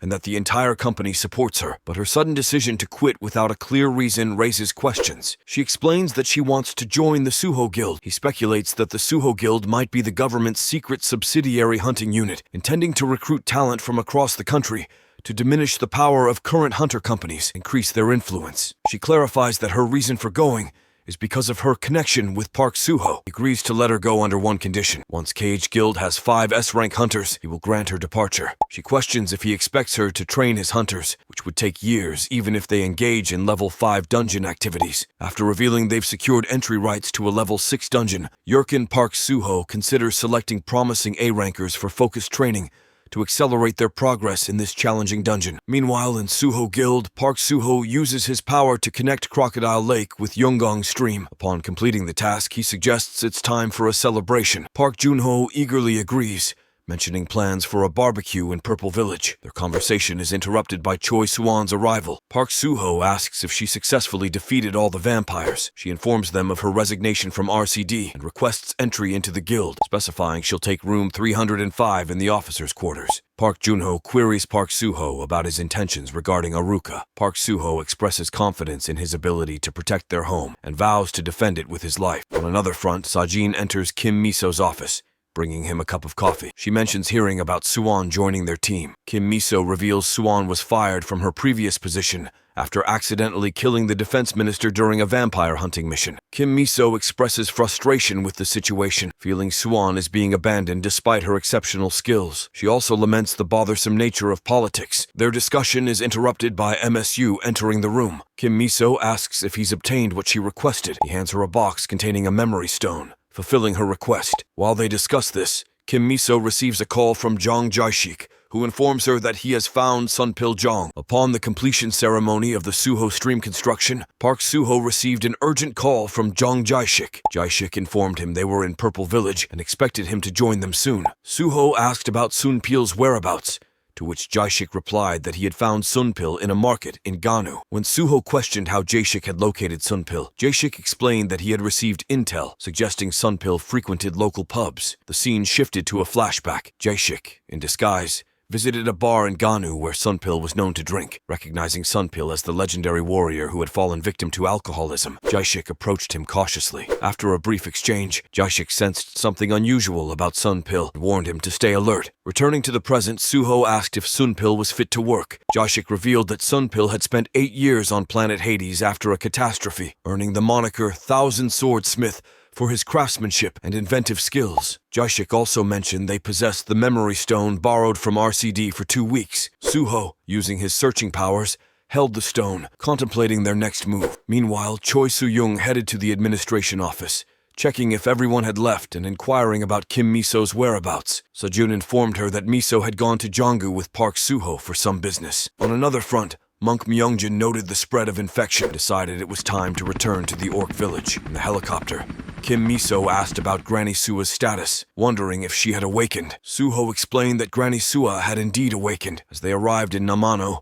the story delved into a flashback. Granny was busy chopping vegetables in the kitchen when Park Suho approached her, concerned about her well-being. She mentioned accidentally cutting her finger, reflecting on feeling old lately. Granny shared her various physical discomforts, deteriorating eyesight, trembling hands, back pain, and constant fatigue. Park Suho reassured her, suggesting she rest when tired and offering to find nearby food. Using his fairy magic, Park Suho healed Granny's injured finger. Spotting cheese on a plate, he asked if he could eat it. Granny warned it was poisoned by rats and cockroaches she intended to eliminate. Returning to the present, Park Suho remarked that one of the poisoned pests seemed to have awoken. Granny asked if Granny Sua knew about its awakening. Park Suho explained that if Granny Sua hadn't awakened, she would have died from the attack by that vampire. Minutio informed them they would land at Jeonju City Hall in 5 minutes. Meanwhile, in Suho Land, a vampire was about to bite a girl when Soo-young intervened, kicking the vampire. It turned out to be staged for a YouTube video. Later, Kim Miso informed Park Suho that Soo-young was in the news for an altercation with a kid. Concerned about the increasing attention,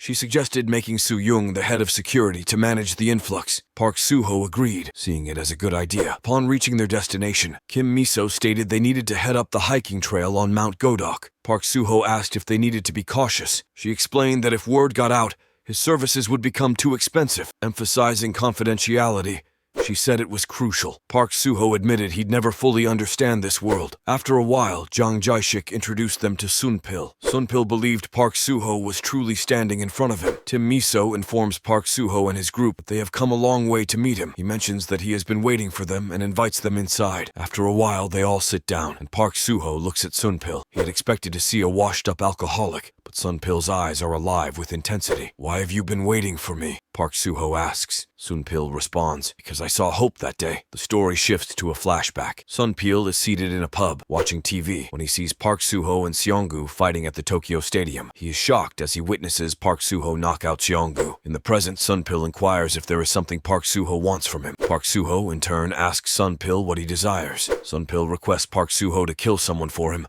promising to join Park Suho's guild if he succeeds. Park Suho turns to Kim Miso and suggests they leave, stating that he doesn't need someone like that. Sunpil then confesses that the person he wants dead is the one who killed his wife. He shares how he pleaded with them not to take her, begging for her life and willing to do anything to save her. Since that day, he has been tormented by nightmares every single night. He reflects on how he has been forced to produce thousands of swords for them, all to protect his daughter, So-young. In the flashback, he questions why they didn't bring So-young today, wondering if she is very sick, and pleads to see her. He mentions that they promised not to harm her if he complied with all their demands. He requests that they return his daughter to him. Ever since that time, he has been consumed by thoughts of revenge and has developed PTSD, experiencing flashbacks involving swordsmen. In the present, Kim Miso inquires if that's the reason he fled planet Hades, and has been in hiding since then. Sunpil confirms this, stating that he will continue to search for his wife's killer, with nothing on Earth capable of protecting him from his pursuit. Park Suho questions Sunpil's strength and asks who exactly he wants to eliminate. Sunpil reveals the name, Namgung Jangcheon. He explains that he was certain he could kill him after seeing Park Suho's match with Seonggu. Kim Miso asserts that Sunpil cannot kill Namgung Jangcheon. Park Suho asks why not, and she clarifies that Namgung Jangcheon is the head of the Namong family, one of the three major families leading the people of the Central Plains on Hades. Killing the leader of the Namong family would provoke the entire Central Plains against him. Park Suho suggested he could transform into an animal for an assassination, ensuring secrecy. Kim Miso responded that secrecy wasn't their concern. What mattered was the outcome. Park Suho insisted a chief must protect his clan members' families, promising to prove his worth and help seek revenge. Performing magic, Park Suho summoned a bow before him, instructing Sunpil to analyze it. Sunpil identified it as a rare handmade wooden bow, noting its uniqueness in the modern world. When asked where he acquired it, Sunpil explained finding it in a dungeon, clarifying it wasn't from Earth's current era. He specialized in dating objects up to 300 million years old, but couldn't pinpoint this bow's age. Sunpil identified it as a birch bow crafted by an ancient Earth civilization over 300 million years ago, a perplexing revelation. Park Suho pondered whether he was still on Earth. He mentioned artifacts and jewels typically found in dungeons or on planets, but the bow's origin baffled him. Sunpil suggested leveling up his skills to provide a more accurate analysis, contingent on ensuring their safety. Delving into the past, Park Suho recalled the catastrophe's onset during their research of the dungeons. The Ministry of Science and Technology, with the RCD, destroyed civilian research facilities, silenced involved parties, and banned dungeon research. Kim Miso confirmed this happened before her involvement with the RCD. Park Suho, a low-ranking researcher in a rural facility, escaped to planet Hades just before scrutiny intensified. He questioned what the government aimed to conceal by erasing Korea's dungeon research and facilities. Kim Miso suggests that there was likely pressure from external sources or deals with other countries, although they would have called it an agreement. Considering they were still conducting research in the United States and the United Kingdom, Park Suho asks if Toddler knew anything. She responds that even if Toddler did know, he wouldn't have told him. She then asks if he's sure they didn't conduct any experiments on him while he was there. Park Suho mentions that there is something off about Toddler and contemplates whether he should kill him. Sunpil replies, "Leave it to me. I'll analyze whatever you need if you give me some time." Park Suho hands him a stone and instructs her to analyze it. He asserts that this is a memory stone, something highly regarded by the warriors of the Central Plains. He explains that the stone embodies the desires of the people of the Central Plains,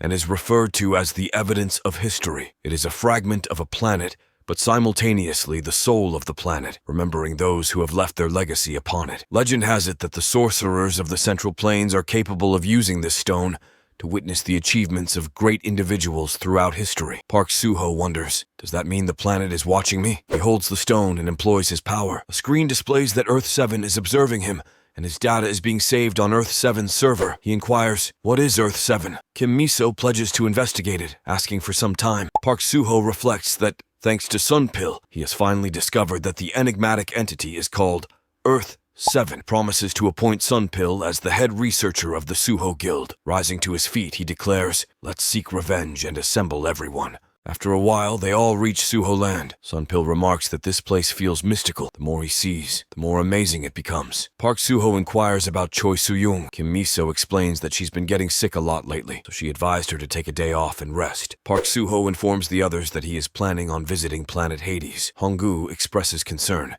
stating that it's dangerous without a guild. Park Soo-ho elaborates, explaining that planet Hades is an eternal battleground, and the war between the Mammon and the people of the Central Plains never ceases. He clarifies that they didn't split the land in half, with each occupying their side, but rather divided themselves into separate clans, each establishing their territory. The Maimons are too savage to even consider visiting any of their camps, and the people of the Central Plains are aggressive and tend to be exclusive, so they need to have a guide with them if they want to visit. He adds that he has a guide right here, pointing to Sunpil. Park Junho asks why he wants to go to planet Hades all of a sudden, and what about Erika? Sunpil states that to repair Suho's land's Bloodstone power plant, they need ore from planet Hades, which is known as meteoritic iron. However, it's the primary mineral used in the manufacture of various weapons, so all exports of it have been prohibited. Joshik inquires, so if exports are banned, does that mean they have to steal it? Kim Miso questions if there is truly no other option. He explains that he examined the Bloodstone power plant and found that it is breaking down because the proportion of alloys used in the core shield is incorrect. He mentions that the core components are also questionable. He asserts that if they truly want to resolve this issue, the best current option would be to replace those parts with ones made from meteoritic iron from planet Hades. Myungjin declares that he will join him, and mentions that he has heard that planet Hades is filled with elite martial artists whom Earth's rankers can't even compare to. If he could find just a single book on martial arts in one of their villages, it would be worth going there. Hong Su and Jiang Jaishik are also prepared to go. Park Soo-ho states that he supposes he could take one of them. He announces that he will give them a challenge, and the one who successfully solves it will accompany him to planet Hades. He instructs them to find a way to communicate with him from Earth when he is on planet Hades, emphasizing that if something he can't handle occurs while he is away, he will need a means of getting in touch with him. Park Soo-ho departed, leaving a message. "Let me know when they figure it out." After some time, Park Soo-ho and Sunpil shared a meal. During their conversation, Sunpil began to explain the two ways to level up on planet Hades. The first method involved killing a mammon, which the people of the Central Plains referred to as marriage. The second method was through technique training, the most fundamental way to control the energy within their bodies, known as inner strength training. Sunpil admitted he didn't fully understand inner strength, but asked if Park Soo-ho wanted to witness its power. He then harnessed his inner strength and effortlessly broke a tin pack. Intrigued, Park Soo-ho inquired about the nature of this magic. Sunpil explained that it was inner strength, and that the higher the level, the more effective its manifestation. He added that by focusing on training his inner strength, Park Soo-ho could attain a D rank without even hunting, just as he had done. Sunpil emphasized that performing simple tricks like breaking a tin pack was insignificant compared to having true control of inner strength. He remarked that D-rank awakened individuals on Earth would be considered commoners on planet Hades, while S-rank awakeners on Earth were equivalent to first-class masters there. Sunpil noted that he could throw a stone in any direction and knock over a dozen. He further explained that those at the peak class on planet Hades were on par with SS-rank individuals on Earth. The great houses had tens, if not hundreds, of such masters among their ranks. Sunpil mentioned that these individuals could leave their homes without worrying about danger, unlike himself. He revealed that Naman Johnson was an ultra-superior master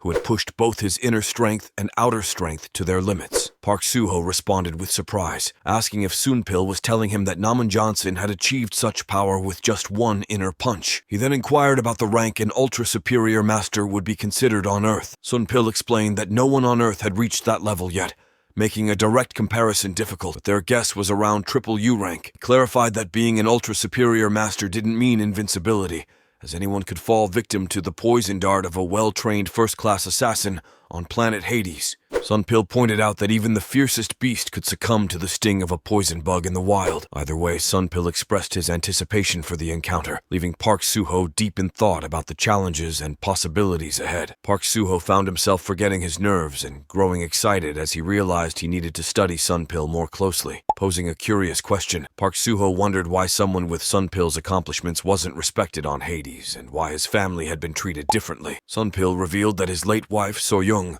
was the daughter of the Lords of Central Plains. He met her while assisting with repairs at her family's house, recalling it as the happiest time of his life. However, the strict class system of the Central Plains led to their downfall when they discovered a mere human had married into their noble lineage. His wife and her family were all killed, leaving him and their daughter alive. Sunpil sadly admitted he didn't know if his daughter was alive or dead, harboring dreams of revenge ever since. Park Soo-ho vowed to seek revenge on Sunpil's behalf, just as Choi Soo-young arrived. He questioned why she wasn't resting more, but she brushed it off, eating and showing her sword to Sunpil, asking if he made it. Sunpil, having forged many swords, examined it and asked how the Soul Slayer ended up with her. The story flashed back to when Kim Mal-yong Kim approached Sunpil on planet Hades, risking his life to find him before departing. Kim requested a special sword from Korea, imploring Sunpil to return alive and use it to protect their homeland. After Kim Mal-yong left, Sunpil realized the Soul Slayer wasn't the right sword. Returning to the present, Choi Soo-young explained that the man who brought the sword back had passed away, making her its third owner. Sunpil reflected that the Soul Slayer was one of the 6 swords he crafted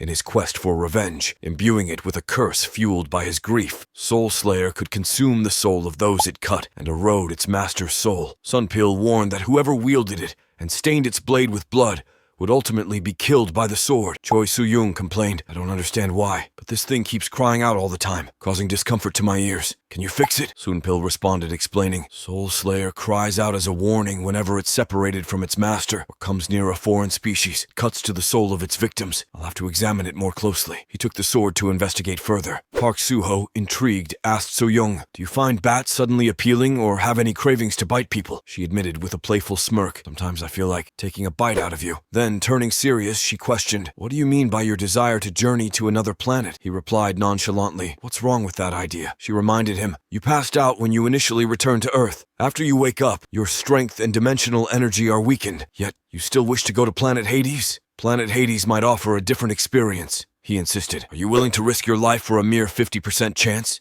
She pressed. He believed that someone would assist him to the hospital if he fainted there. She expressed concern. "You've been displaying signs of burnout and narcolepsy lately." Sunpil reassured her, "I'll find a solution on the other side. Honggu, Jang Jae-shik, and Myeongjo are doing their utmost to discover a method for communicating from Earth to planet Hades." After a while, Park Soo-ho received an email from them containing their ideas, but he was dissatisfied with all of them. Later, Park Soo-ho went to the temple and encountered Myeongjo. He inquired about whom Myeongjo had selected to accompany him to planet Hades. "I'm still contemplating my decision," Myeongjo replied. Just then, Ganwoo arrived and asked eagerly, "Are you conducting a quiz? I'd love to participate." Park Soo-ho clarified, "We're trying to determine how to establish contact with Earth from planet Hades." Meanwhile, Park Jun-ho was writing something on a wolf, and Kim Miso was on a call with Park Soo-ho. She stated, "I have everything you asked for ready. Was this idea Ganwoo's?" He sent the wolf through a portal, and they were delighted to see that his writing hadn't been erased. It had worked. The wolf was sent back through the portal, marking a successful experiment in interplanetary communication. Park Jun-ho states that he will not let him go. He admits he cannot honestly express his desire to bring a child along. He says Ganwoo has not even awakened, cannot pass through the gate. Sunpil mentions that Ganwoo has already been awakened.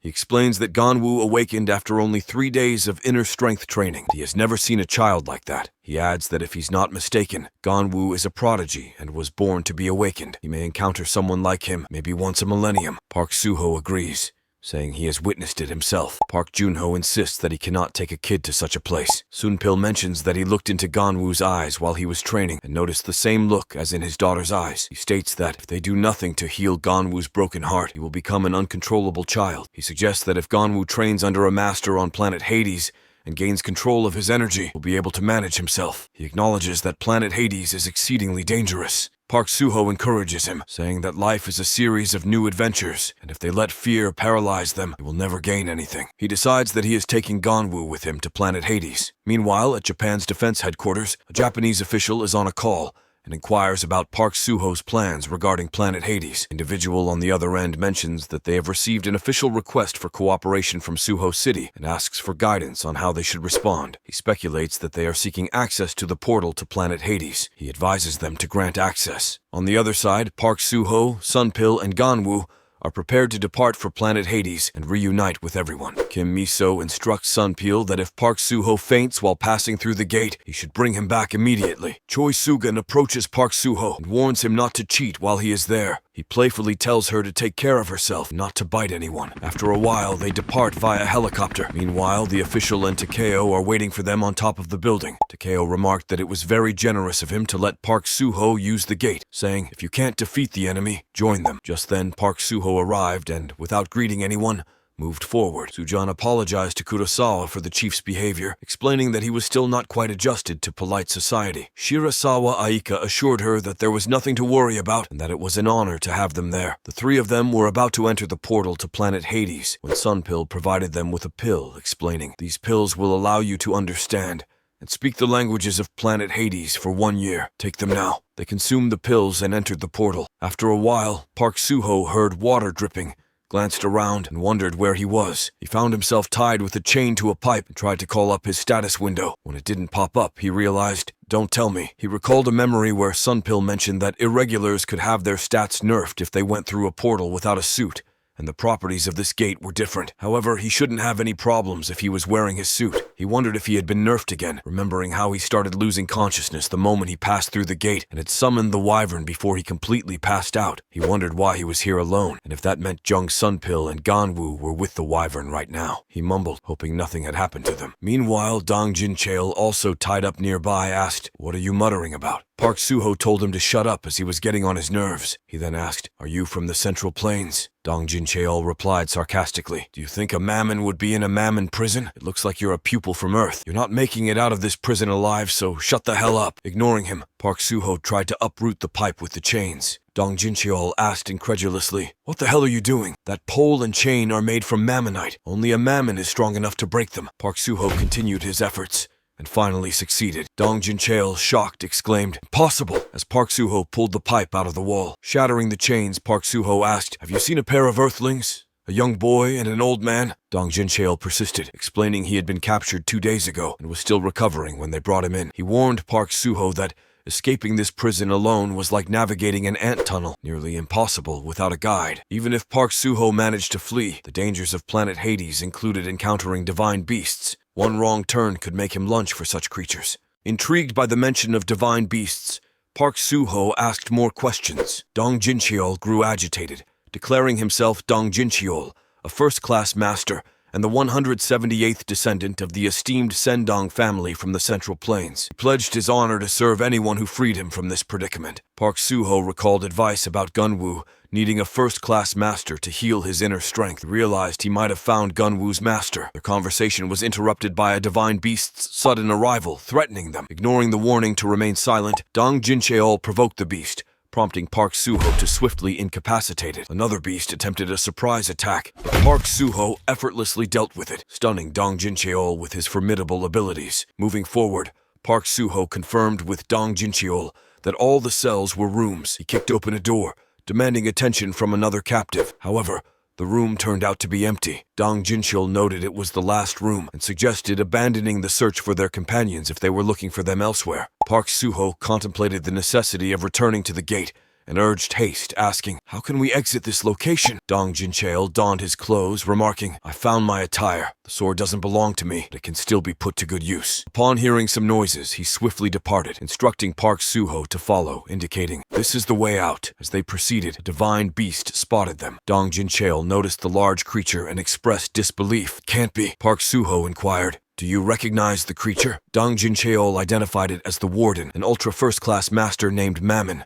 cautioning Park Suho to be wary. Without hesitation, Park Suho kicked and killed the Warden. Dong Jincheol was shocked to see this. Many beasts arrived, and their leader declared their food is escaping, commanding them to capture the escapees. Assessing the situation, Dong Jincheol remarked, "I can't believe we're surrounded, with enemies approaching from both sides." Park Suho utilized the Flame Fairy to attack. Dong Jincheol informed him, "Magic doesn't work here." "Why?" Park Suho asked. "I don't know. We simply can't use it," Dong Jincheol responded, emphasizing that their priority was to make it out alive. He suggested breaking through to the other side, noting, "There are only 7 of them, and the terrain works to our advantage." Park Suho moved to attack, asserting, "There's no time. We need to break through on our original path." The beast leader commanded, "Halt, Earthling!" Park Suho punched him and attacked the others, killing them all. He declared, "It's over," and instructed them to follow him as he moved toward a gate. Dang Jincheol reflected that Park Suho seemed incredibly talented, but noted his technique is primitive. He simply kicks and punches. However, his accuracy and destructive power surpass my imagination. Park Soo-ho turned back and asked, "What are you waiting for? Come along." Dang Jincheol remarked, "Since waking up in the prison, this must be your first time seeing it for yourself. Welcome to planet Hades." Park Soo-ho looked around and inquired, "Is this a Mammon village?" Dong Jincheol nodded. "Yes, it is. This is where many of the Mammon reside." He pointed to the various structures and beings around them, the atmosphere thick with an eerie yet fascinating energy. Park Soo-ho's eyes took in the alien landscape, the odd mixture of advanced and primitive elements, and the formidable beings that called this place home. The pair moved cautiously but quickly, aware that the danger was far from over. As they navigated the complex layout of the village,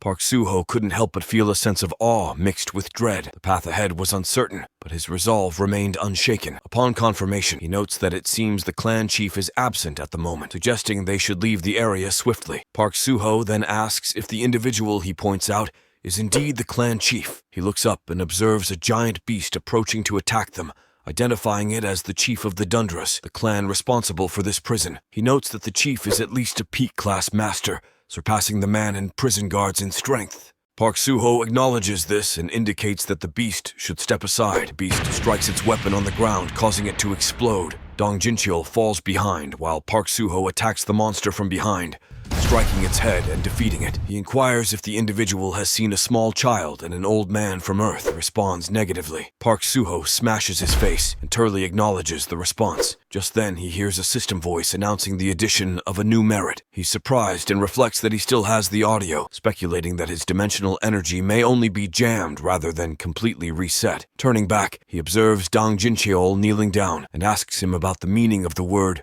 merit. Dong Jincheol explains that it's similar to the dimensional energy he possesses on Earth. One can earn merit and level up by killing enemies. Park Soo-ho questions if he can gain merit by killing enemies as well. Dong Jincheol responds with a proverb, "One cannot catch water without a vessel." Park Soo-ho seeks clarification on what he means by that. Dong Jincheol explains that to earn merit, Park Soo-ho must first learn martial arts, starting with mastering the restorative breath and learning to utilize his inner strength. Park Soo-ho acknowledges his words. Dong Jincheol expresses eternal gratitude to Park Soo-ho for saving his life and for granting him the knowledge of his name. Park Soo-ho asks what that name is. Dong Jincheol clarifies that it is his own name. Park Soo-ho confirms, stating his name as Park Soo-ho. Reflecting, he realizes he has never heard of Park Soo-ho, noting that he would have known if such a powerful master existed on Earth or appeared after his return to Hades. However, he dismisses the thought, acknowledging Park Soo-ho's current skills. Park Soo-ho reminds Dong Jincheol that he saved him and now expects him to fulfill his end of the bargain by becoming his servant. Dong Jincheol nodded solemnly, affirming his agreement and pledging to serve Park Soo-ho to the best of his ability, despite the shame he bore for his family's vendetta. Park Soo-ho, now resolved, requested Dong Jincheol to guide him to the gate to Earth. Curious, Dong Jincheol inquired about this gate. Park Soo-ho explained that it led to a hellscape, perpetual battlefield, but with his mastery of King Gong skills, he could reach it within the hour. He doubted if Dong Jincheol could keep up. Undeterred, Park Soo-ho lifted Dong Jincheol onto his back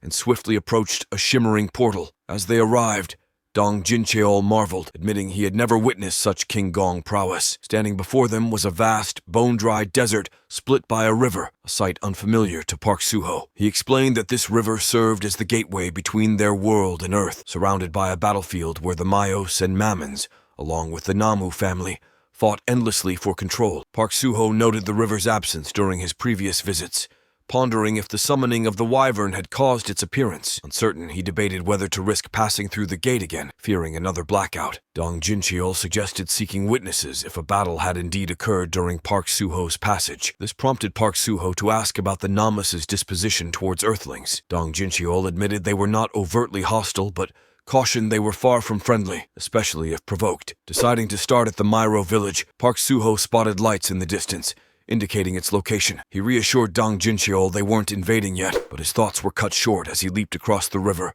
warning Dong Jincheol to be cautious of the Myros, masters far superior to the Dundras they had just encountered. With a promise to return swiftly, Park Soo-ho cautioned Dong Jincheol not to flee, threatening dire consequences if he attempted escape. Dong Jincheol acknowledged he had nowhere to run and admitted facing the Myos would take time. Park Soo-ho assured him he'd return soon and continued on his mission. As he traversed the area, he dispatched more beasts and repeatedly questioned them about any sightings of Earthlings. Frustrated by their silence, one beast threw fire at him, but Park Soo-ho retaliated by hurling his sword, causing an explosion and commanding silence. Placing his foot on the subdued beast's face, Park Suho demanded to know if they had seen a child and an old man. The beast claimed ignorance. Park Suho then asked about Chief Myos' whereabouts, receiving another unhelpful response. Just then, Chief Myos arrived. Park Suho turned to face him.